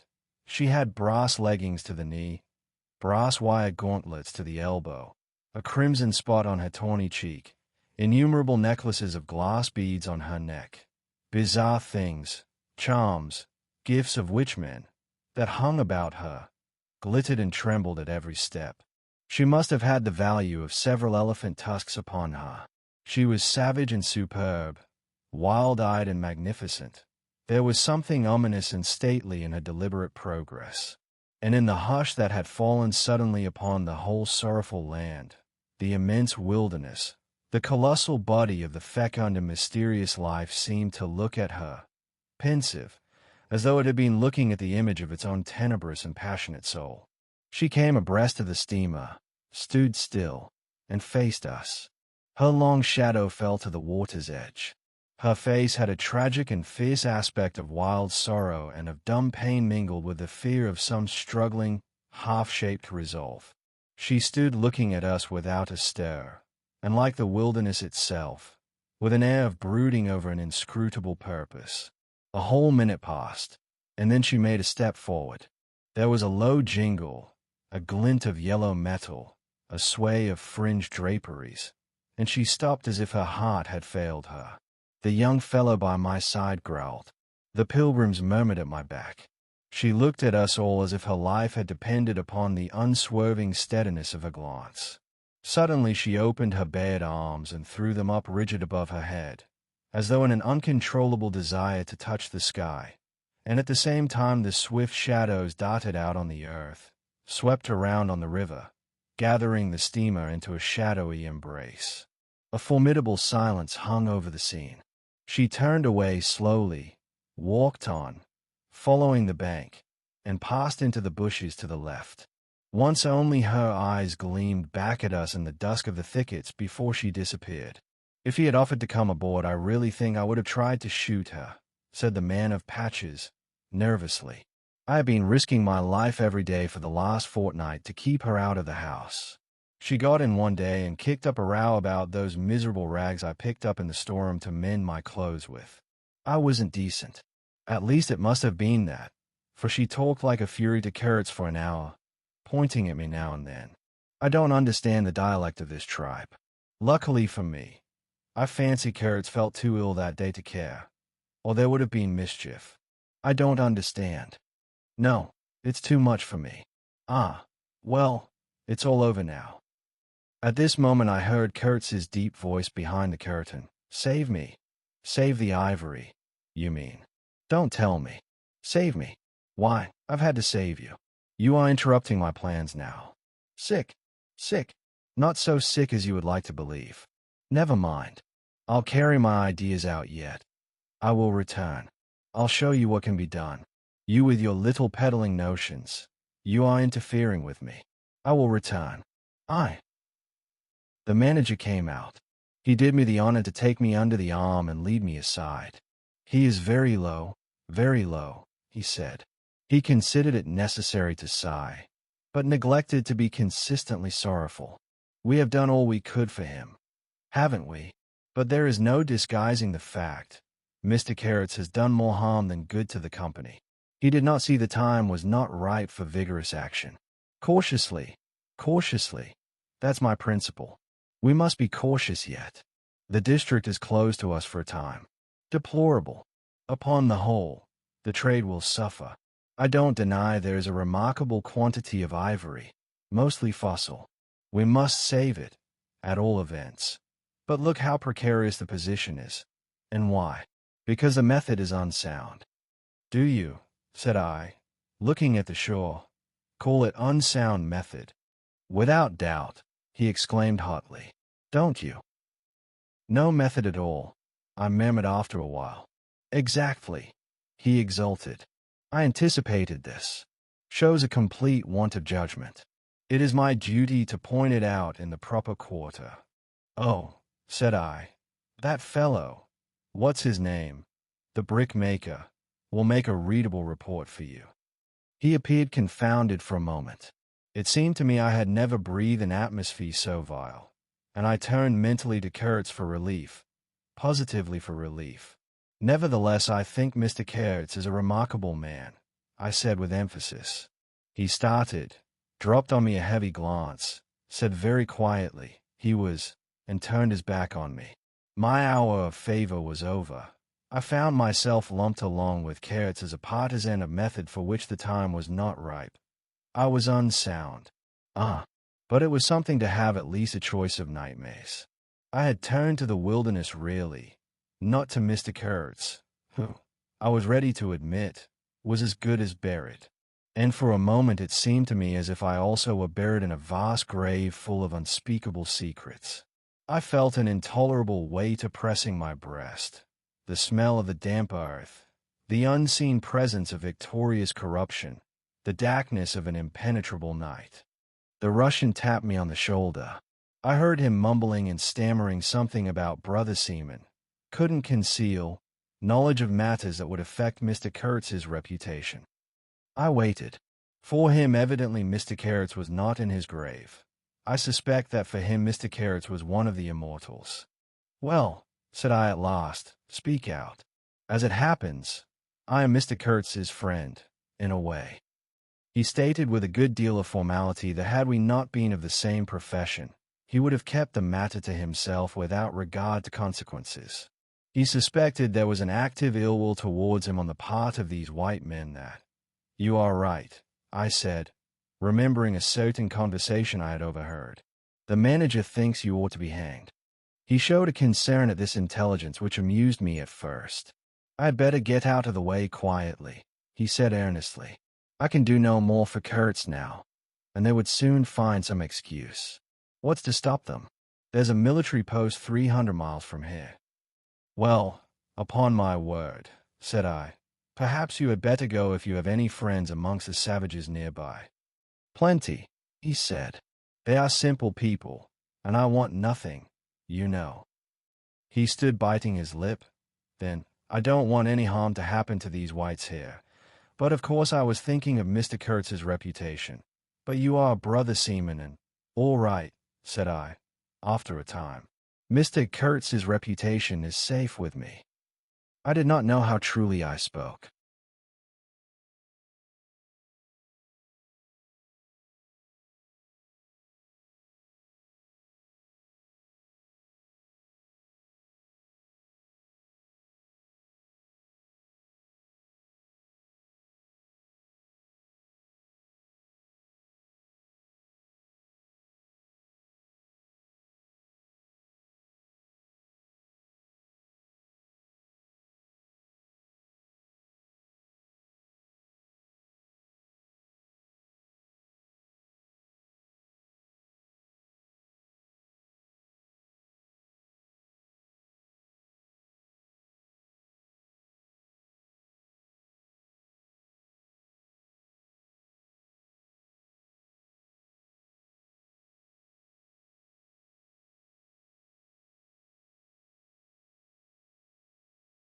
He informed me, lowering his voice, that it was Kurtz who had ordered the attack to be made on the steamer. He hated sometimes the idea of being taken away, and then again. But I don't understand these matters. I'm a simple man. He thought it would scare you away, that you would give it up, thinking him dead. I could not stop him. Oh, I had an awful time of it this last month. Very well, I said. He is all right now. Yes, he muttered, not very convinced apparently. Thanks, said I. I shall keep my eyes open. But quieter, he urged anxiously. It would be awful for his reputation if anybody here. I promised a complete discretion with great gravity. I have a canoe and 3 black fellows waiting not very far. I am off. Could you give me a few Martina Henry cartridges? I could, and did, with proper secrecy. He helped himself, with a wink at me, to a handful of my tobacco. Between sailors, you know, good English tobacco. At the door of the pilot house he turned round. I say, haven't you a pair of shoes you could spare? He raised one leg. Look. The soles were tied with knotted strings sandal-wise under his bare feet. I rooted out an old pair, at which he looked with admiration before tucking it under his left arm. One of his pockets, bright red, was bulging with cartridges. From the other, dark blue, peeped Towson's inquiry, etc., etc. He seemed to think himself excellently well equipped for a renewed encounter with the wilderness. I'll never meet such a man again. You ought to have heard him recite poetry. His own, too. It was, he told me, poetry. He rolled his eyes at the recollection of these delights. Oh, he enlarged my mind. Goodbye, said I. He shook hands and vanished in the night. Sometimes I asked myself whether I had ever really seen him, whether it was possible to meet such a phenomenon. When I woke up shortly after midnight, his warning came to my mind with its hint of danger that seemed, in the starred darkness, real enough to make me get up for the purpose of having a look round. On the hill a big fire burned, illuminating fitfully a crooked corner of the station house.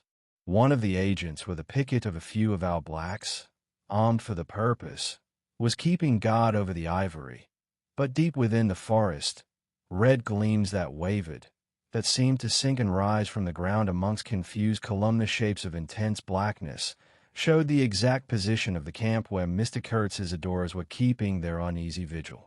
The monotonous beating of a big drum filled the air with muffled shocks and a lingering vibration. A steady droning sound of many men chanting each to himself some weird incantation came out from the black, flat wall of the woods as the humming of bees comes out of a hive, and had a strange narcotic effect upon my half-awake senses. I believe I dozed off leaning over the rail, till an abrupt burst of yells, an overwhelming outbreak of a pent-up and mysterious frenzy, woke me up in a bewildered wonder. It was cut short all at once, and the low droning went on with an effect of audible and soothing silence. I glanced casually into the little cabin. A light was burning within, but Mr. Kurtz was not there. I think I would have raised an outcry if I had believed my eyes. But I didn't believe them at first. The thing seemed so impossible. The fact is I was completely unnerved by a sheer blank fright, pure abstract terror, unconnected with any distinct shape of physical danger. What made this emotion so overpowering was, how shall I define it? The moral shock I received, as if something altogether monstrous, intolerable to thought and odious to the soul, had been thrust upon me unexpectedly. This lasted, of course, the merest fraction of a second, and then the usual sense of commonplace, deadly danger, the possibility of a sudden onslaught and massacre, or something of the kind, which I saw impending, was positively welcome and composing. It pacified me, in fact, so much that I did not raise an alarm. There was an agent buttoned up inside an ulster and sleeping on a chair on deck within 3 feet of me. The yells had not awakened him. He snored very slightly. I left him to his slumbers and leaped ashore. I did not betray Mr. Kurtz. It was ordered I should never betray him. It was written I should be loyal to the nightmare of my choice. I was anxious to deal with this shadow by myself alone, and to this day I don't know why I was so jealous of sharing with anyone the peculiar blackness of that experience. As soon as I got on the bank, I saw a trail, a broad trail through the grass. I remember the exultation with which I said to myself, "He can't walk. He is crawling on all fours. I've got him." The grass was wet with dew. I strode rapidly with clenched fists. I fancy I had some vague notion of falling upon him and giving him a drubbing. I don't know. I had some imbecile thoughts. The knitting old woman with the cat obtruded herself upon my memory as a most improper person to be sitting at the other end of such an affair. I saw a row of pilgrims squirting lead in the air out of Winchesters held to the hip. I thought I would never get back to the steamer, and imagined myself living alone and unarmed in the woods to an advanced age. Such silly things, you know. And I remember I confounded the beat of the drum with the beating of my heart, and was pleased at its calm regularity. I kept to the track, though, then stopped to listen. The night was very clear, a dark blue space, sparkling with dew and starlight, in which black things stood very still. I thought I could see a kind of motion ahead of me. I was strangely cocksure of everything that night. I actually left the track and ran in a wide semicircle, I verily believe chuckling to myself, so as to get in front of that stir, of that motion I had seen, if indeed I had seen anything. I was circumventing Kurtz as though it had been a boyish game. I came upon him, and, if he had not heard me coming, I would have fallen over him, too. But he got up in time.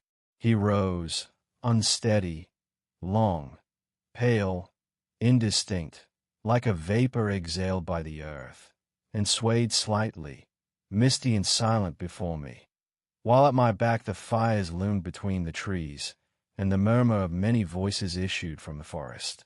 I had cut him off cleverly, but when actually confronting him I seemed to come to my senses. I saw the danger in its right proportion. It was by no means over yet. Suppose he began to shout. Though he could hardly stand, there was still plenty of vigor in his voice. "Go away. Hide yourself," he said, in that profound tone. It was very awful. I glanced back. We were within 30 yards from the nearest fire. A black figure stood up, strode on long black legs, waving long black arms, across the glow. It had horns, antelope horns, I think, on its head. Some sorcerer, some witchman, no doubt. It looked fiend-like enough. "Do you know what you are doing?" I whispered. "Perfectly," he answered, raising his voice for that single word. It sounded to me far off and yet loud, like a hail through a speaking trumpet. "If he makes a row, we are lost," I thought to myself. This clearly was not a case for fisticuffs. Even apart from the very natural aversion I had to beat that shadow, this wandering and tormented thing. "You will be lost," I said, "utterly lost. One gets sometimes such a flash of inspiration, you know." I did say the right thing, though indeed he could not have been more irretrievably lost than he was at this very moment, when the foundations of our intimacy were being laid, to endure, even to the end, even beyond.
"I had immense plans," he muttered irresolutely.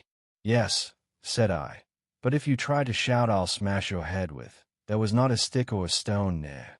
I will throttle you for good." I corrected myself. "I was on the threshold of great things," he pleaded, in a voice of longing, with a wistfulness of tone that made my blood run cold. "And now for this stupid scoundrel. Your success in Europe is assured in any case," I affirmed steadily. I did not want to have the throttling of him, you understand, and indeed it would have been very little use for any practical purpose. I tried to break the spell, the heavy, mute spell of the wilderness, that seemed to draw him to its pitiless breast by the awakening of forgotten and brutal instincts, by the memory of gratified and monstrous passions. This alone, I was convinced, had driven him out to the edge of the forest, to the bush, towards the gleam of fires, the throb of drums, the drone of weird incantations. This alone had beguiled his unlawful soul beyond the bounds of permitted aspirations. And, don't you see, the terror of the position was not in being knocked on the head, though I had a very lively sense of that danger, too, but in this, that I had to deal with a being to whom I could not appeal in the name of anything high or low. I had, even like the niggers, to invoke him, himself, his own exalted and incredible degradation. There was nothing either above or below him, and I knew it. He had kicked himself loose of the earth. Confound the man. He had kicked the very earth to pieces.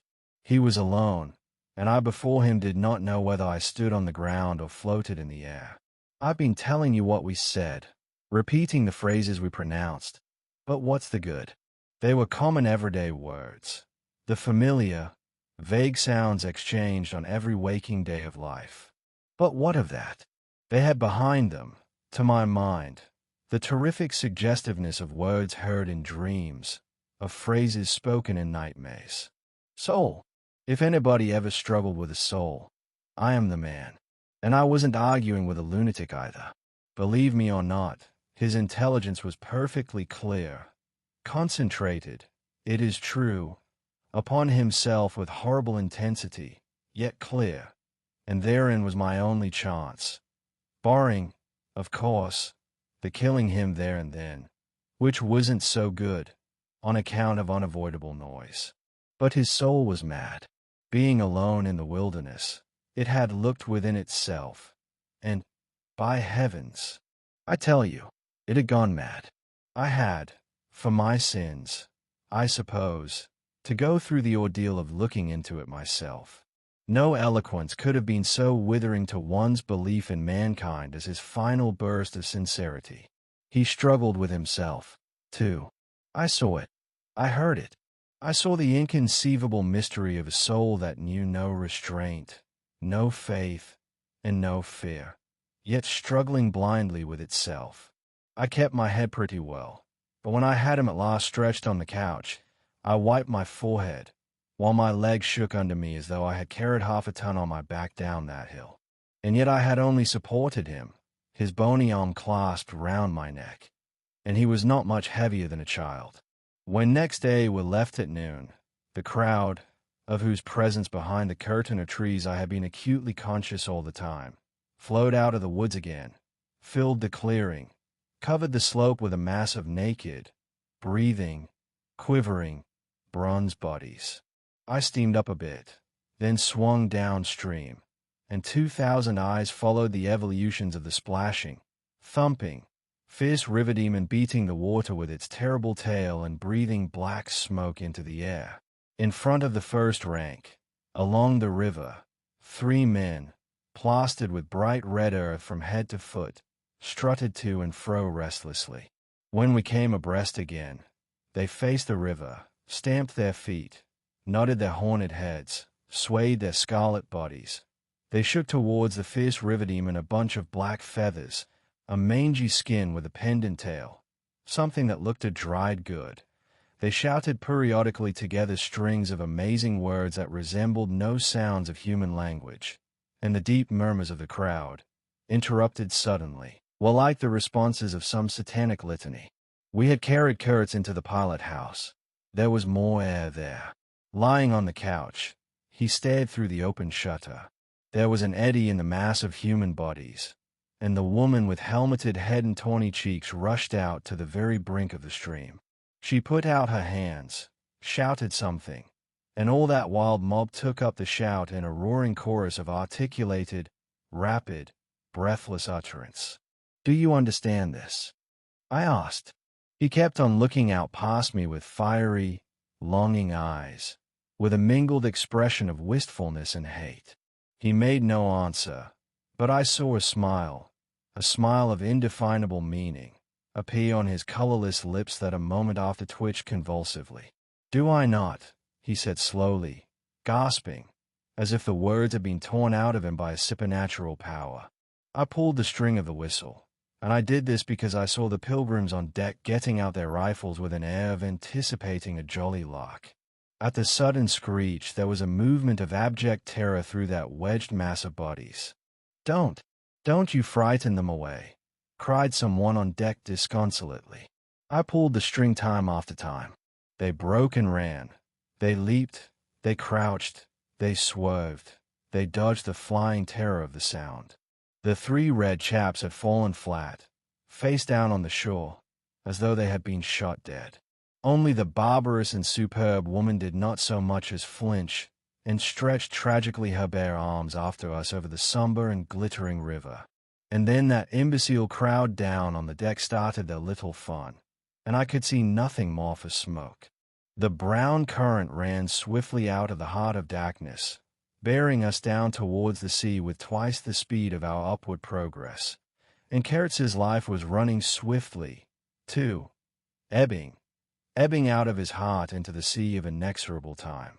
The manager was very placid. He had no vital anxieties now. He took us both in with a comprehensive and satisfied glance. The affair had come off as well as could be wished. I saw the time approaching when I would be left alone of the party of unsound method. The pilgrims looked upon me with disfavor. I was, so to speak, numbered with the dead. It is strange how I accepted this unforeseen partnership, this choice of nightmares forced upon me in the tenebrous land invaded by these mean and greedy phantoms. Kurtz discoursed. A voice. It rang deep to the very last. It survived his strength to hide in the magnificent folds of eloquence the barren darkness of his heart. Oh, he struggled. The wastes of his weary brain were haunted by shadowy images now. Images of wealth and fame revolving obsequiously round his unextinguishable gift of noble and lofty expression. My intended, my station, my career, my ideas. These were the subjects for the occasional utterances of elevated sentiments. The shade of the original Kurtz frequented the bedside of the hollow sham, whose fate it was to be buried presently in the mold of prime Val earth. But both the diabolic love and the unearthly hate of the mysteries it had penetrated fought for the possession of that soul satiated with primitive emotions, avid of lying fame, of sham distinction, of all the appearances of success and power.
Sometimes he was contemptibly childish. He desired to have kings meet him at railway stations on his return from some ghastly nowhere, where he intended to accomplish great things. You show them you have in you something that is really profitable, and then there will be no limits to the recognition of your ability, he would say. Of course you must take care of the motives, right motives, always. The long reaches that were like one and the same reach, monotonous bands that were exactly alike, slipped past the steamer with their multitude of secular trees looking patiently after this grimy fragment of another world, the forerunner of change, of conquest, of trade, of massacres, of blessings. I looked ahead, piloting. Close the shutter, said Kurtz suddenly one day. I can't bear to look at this. I did so. There was a silence. Oh, but I will wring your heart yet, he cried at the invisible wilderness. We broke down, as I had expected, and had to lie up for repairs at the head of an island. This delay was the first thing that shook Kurtz's confidence. One morning he gave me a packet of papers and a photograph, the lot tied together with a shoestring. Keep this from me, he said. This noxious fool, meaning the manager, is capable of prying into my boxes when I am not looking. In the afternoon I saw him. He was lying on his back with closed eyes, and I withdrew quietly, but I heard him mutter, "Live rightly. Die. Die." I listened. There was nothing more. Was he rehearsing some speech in his sleep, or was it a fragment of a phrase from some newspaper article? He had been writing for the papers and meant to do so again, for the furthering of my ideas. It's a duty. His was an impenetrable darkness. I looked at him as you peer down at a man who is lying at the bottom of a precipice where the sun never shines. But I had not much time to give him, because I was helping the engine driver to take to pieces the leaky cylinders, to straighten a bent connecting rod, and in other such matters. I lived in an infernal mess of rust, filings, nuts, bolts, spanners, hammers, ratchet drills, things I abominate, because I don't get on with them. I tended the little forge we fortunately had aboard. I toiled wearily in a wretched scrap heap, unless I had the shakes too bad to stand. One evening, coming in with a candle, I was startled to hear him say a little tremulously, "I'm lying here in the dark waiting for death." The light was within a foot of his eyes. I forced myself to murmur, "Oh, nonsense," and stood over him as if transfixed. Anything approaching the change that came over his features I have never seen before, and hope never to see again. Oh, I wasn't touched. I was fascinated. It was as though a veil had been rent. I saw on that ivory face the expression of somber pride, of ruthless power, of craven terror, of an intense and hopeless despair. Did he live his life again in every detail of desire, temptation, and surrender during that supreme moment of complete knowledge? He cried in a whisper at some image, at some vision. He cried out twice, a cry that was no more than a breath. The horror! The horror! I blew the candle out and left the cabin. The pilgrims were dining in the mess room, and I took my place opposite the manager, who lifted his eyes to give me a questioning glance, which I successfully ignored. He leaned back, serene, with that peculiar smile of his sealing the unexpressed depths of his meanness. A continuous shower of small flies streamed upon the lamp, upon the cloth, upon our hands and faces. Suddenly the manager's boy put his insolent black head in the doorway, and said in a tone of scathing contempt, "Mr. Kurtz, he dead." All the pilgrims rushed out to see. I remained, and went on with my dinner. I believe I was considered brutally callous. However, I did not eat much. There was a lamp in there. Light, don't you know, and outside it was so beastly dark. I went no more near the remarkable man who had pronounced a judgment upon the adventures of his soul on this earth. The voice was gone. What else had been there? But I am of course aware that next day the pilgrims buried something in a muddy hole, and then they very nearly buried me. However, as you see, I did not go to join Kurtz there and then. I did not. I remained to dream the nightmare out to the end, and to show my loyalty to Kurtz once more. Destiny.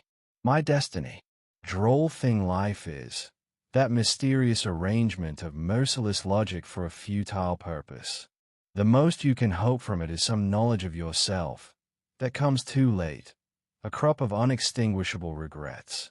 I have wrestled with death. It is the most unexciting contest you can imagine. It takes place in an impalpable grayness, with nothing underfoot, with nothing around, without spectators, without clamor, without glory, without the great desire of victory, without the great fear of defeat, in a sickly atmosphere of tepid skepticism, without much belief in your own right, and still less in that of your adversary. If such is the form of ultimate wisdom, then life is a greater riddle than some of us think it to be. I was within a hair's breadth of the last opportunity for pronouncement, and I found with humiliation that probably I would have nothing to say. This is the reason why I affirm that Kurtz was a remarkable man. He had something to say. He said it. Since I had peeped over the edge myself, I understand better the meaning of his stare, that could not see the flame of the candle, but was wide enough to embrace the whole universe, piercing enough to penetrate all the hearts that beat in the darkness. He had summed up. He had judged. The horror. He was a remarkable man. After all, this was the expression of some sort of belief. It had candor. It had conviction. It had a vibrating note of revolt in its whisper. It had the appalling face of a glimpsed truth, the strange commingling of desire and hate. And it is not my own extremity I remember best, a vision of grayness without form filled with physical pain, and a careless contempt for the evanescence of all things, even of this pain itself. No, it is his extremity that I seem to have lived through. True, he had made that last stride, he had stepped over the edge, while I had been permitted to draw back my hesitating foot. And perhaps in this is the whole difference. Perhaps all the wisdom, and all truth, and all sincerity are just compressed into that inappreciable moment of time in which we step over the threshold of the invisible. Perhaps. I like to think my summing up would not have been a word of careless contempt. Better his cry. Much better. It was an affirmation, a moral victory paid for by innumerable defeats, by abominable terrors, by abominable satisfactions. But it was a victory. That is why I have remained loyal to Kurtz to the last, and even beyond, when a long time after I heard once more, not his own voice, but the echo of his magnificent eloquence thrown to me from a soul as translucently pure as a cliff of crystal.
No, they did not bury me, though there is a period of time which I remember mistily, with a shuddering wonder, like a passage through some inconceivable world that had no hope in it and no desire.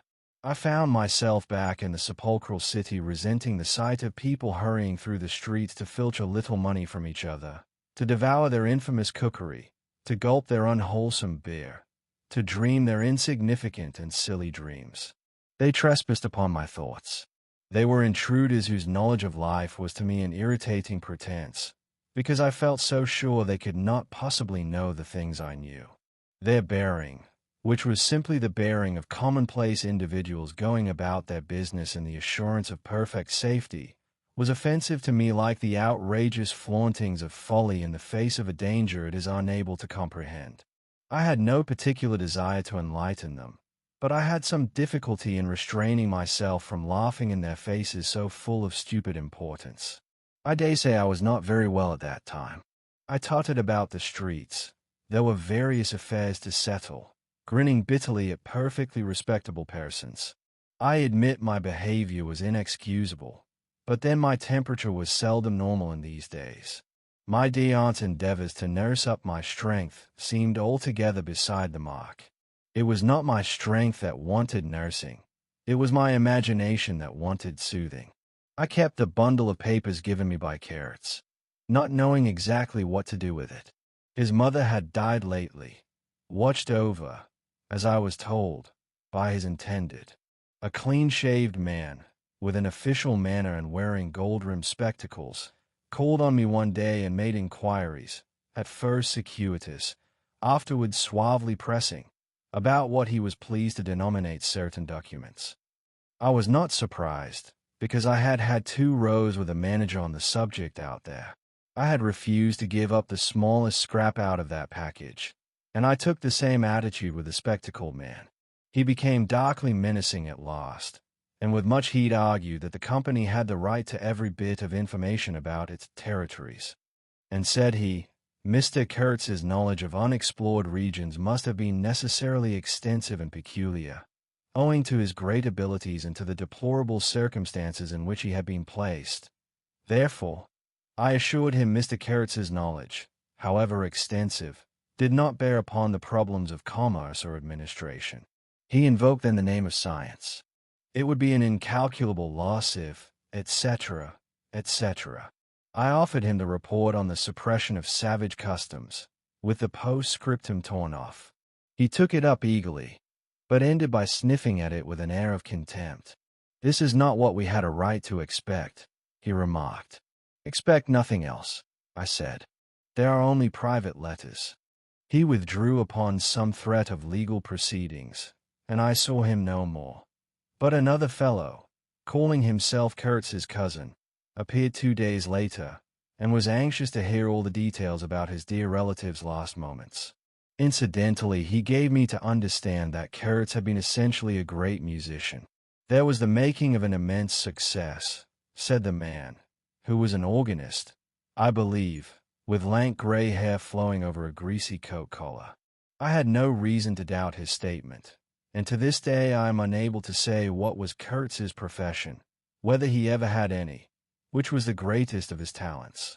I had taken him for a painter who wrote for the papers, or else for a journalist who could paint, but even the cousin, who took snuff during the interview, could not tell me what he had been. Exactly. He was a universal genius.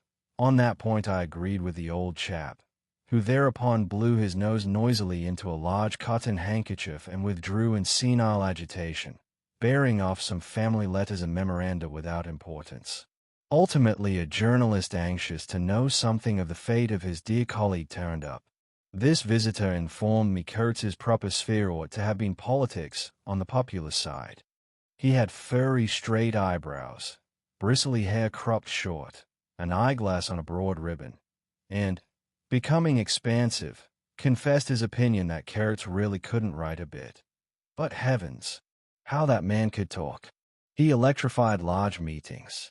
He had faith. Don't you see? He had the faith. He could get himself to believe anything. Anything. He would have been a splendid leader of an extreme party. What party? I asked. Any party, answered the other. He was an extremist. Did I not think so? I assented. Did I know, he asked, with a sudden flash of curiosity, what it was that had induced him to go out there? Yes, said I, and forthwith handed him the famous report for publication, if he thought fit. He glanced through it hurriedly, mumbling all the time, judged it would do, and took himself off with this plunder. Thus I was left at last with a slim packet of letters and the girl's portrait. She struck me as beautiful. I mean, she had a beautiful expression. I know that the sunlight can be made to lie, too. Yet one felt that no manipulation of light and pose could have conveyed the delicate shade of truthfulness upon those features. She seemed ready to listen without mental reservation, without suspicion, without a thought for herself. I concluded I would go and give her back her portrait and those letters myself. Curiosity? Yes, and also some other feeling perhaps. All that had been Kurtz's had passed out of my hands. His soul, his body, his station, his plans, his ivory, his career. There remained only his memory and his intended, and I wanted to give that up, to the past, in a way, to surrender personally all that remained of him with me to that oblivion which is the last word of our common fate. I don't defend myself. I had no clear perception of what it was I really wanted. Perhaps it was an impulse of unconscious loyalty, or the fulfillment of one of those ironic necessities that lurk in the facts of human existence. I don't know. I can't tell. But I went.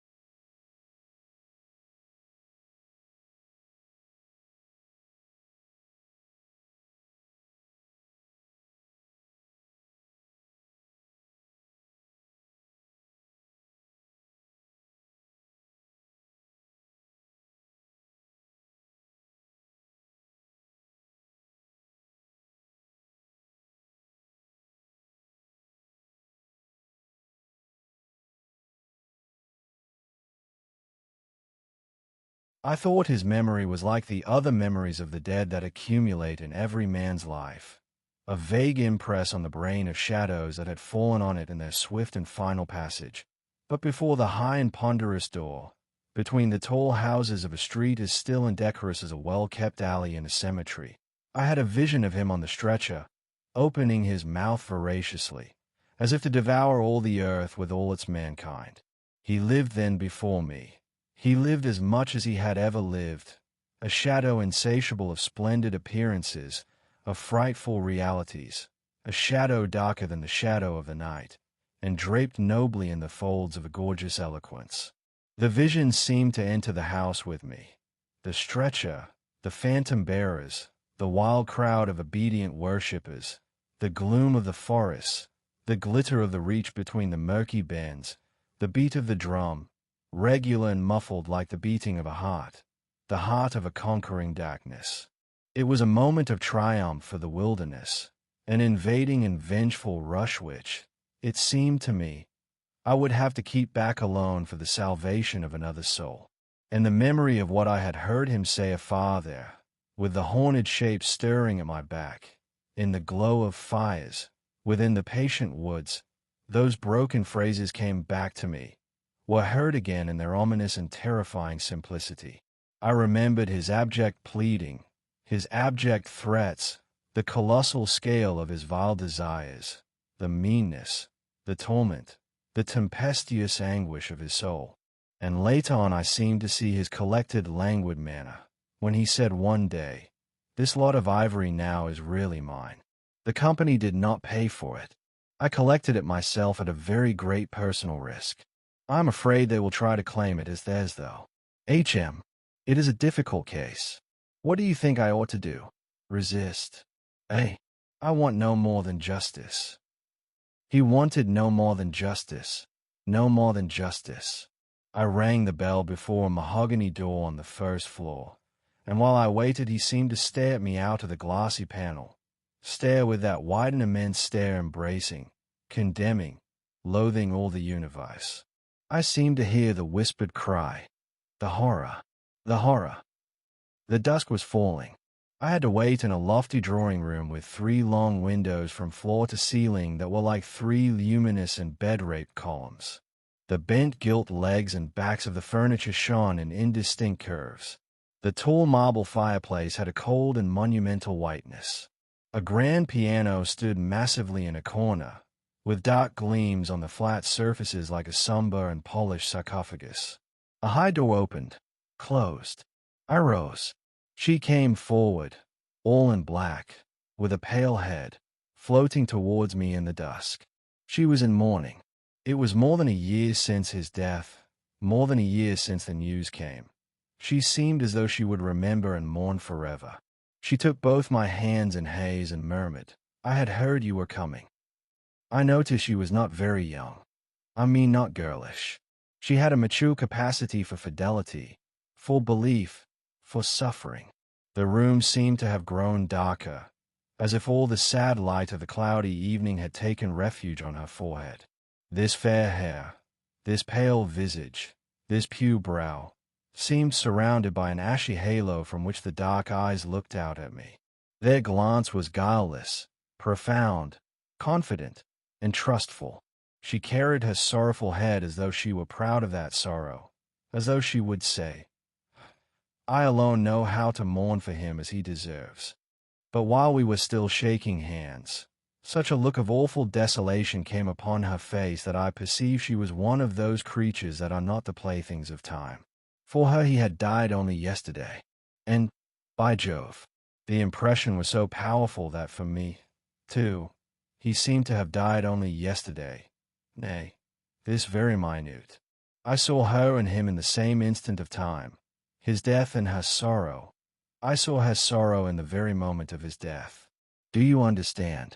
I saw them together. I heard them together.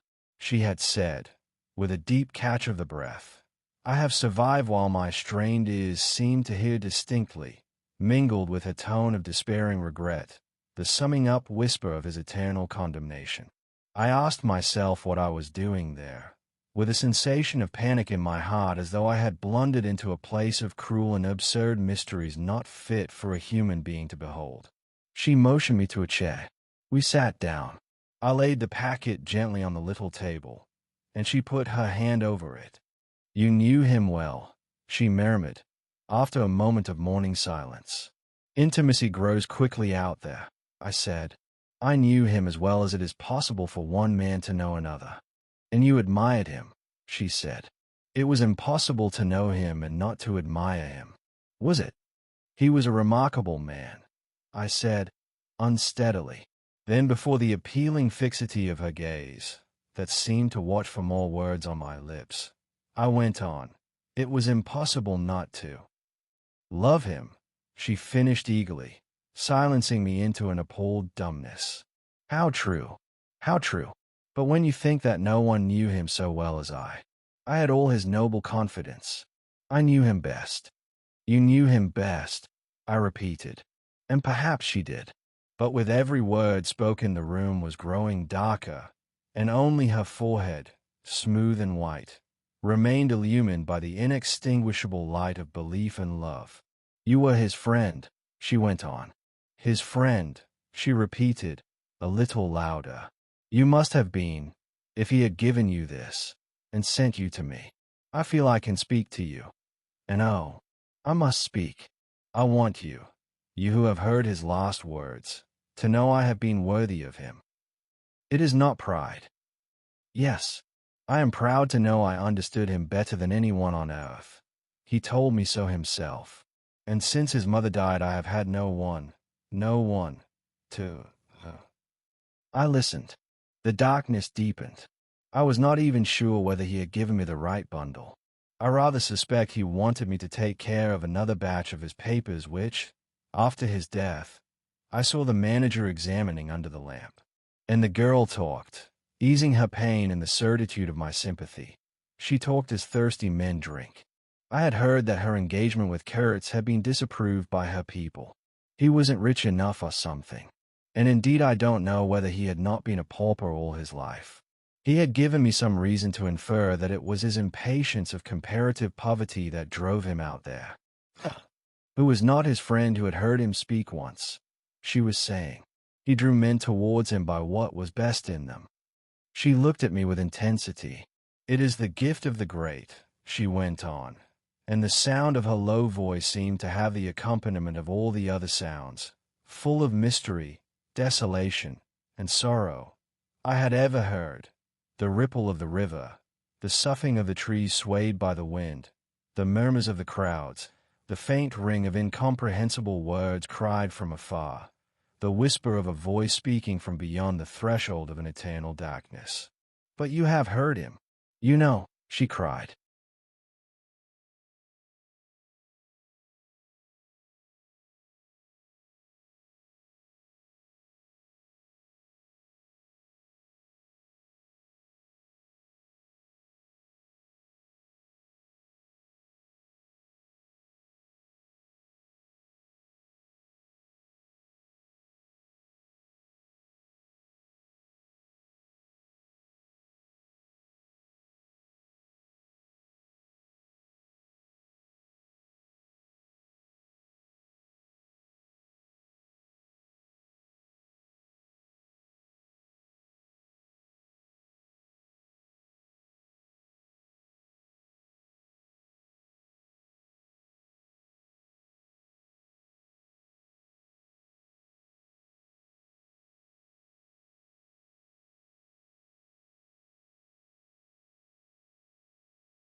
"Yes, I know," I said with something like despair in my heart, but bowing my head before the faith that was in her, before that great and saving illusion that shone with an unearthly glow in the darkness, in the triumphant darkness from which I could not have defended her, from which I could not even defend myself.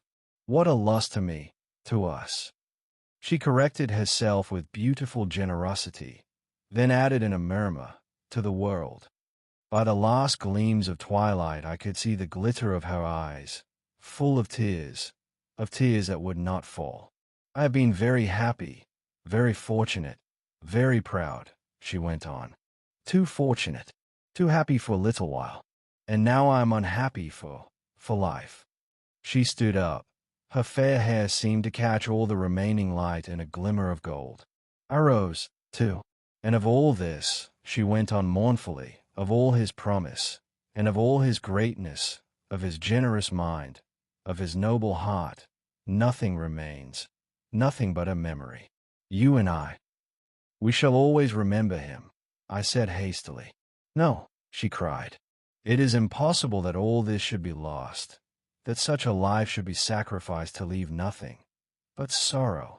You know what vast plans he had. I knew of them, too. I could not perhaps understand, but others knew of them. Something must remain. His words, at least, have not died. His words will remain, I said. And his example, she whispered to herself. Men looked up to him. His goodness shone in every act. His example. True, I said. His example, too. Yes, his example. I forgot that.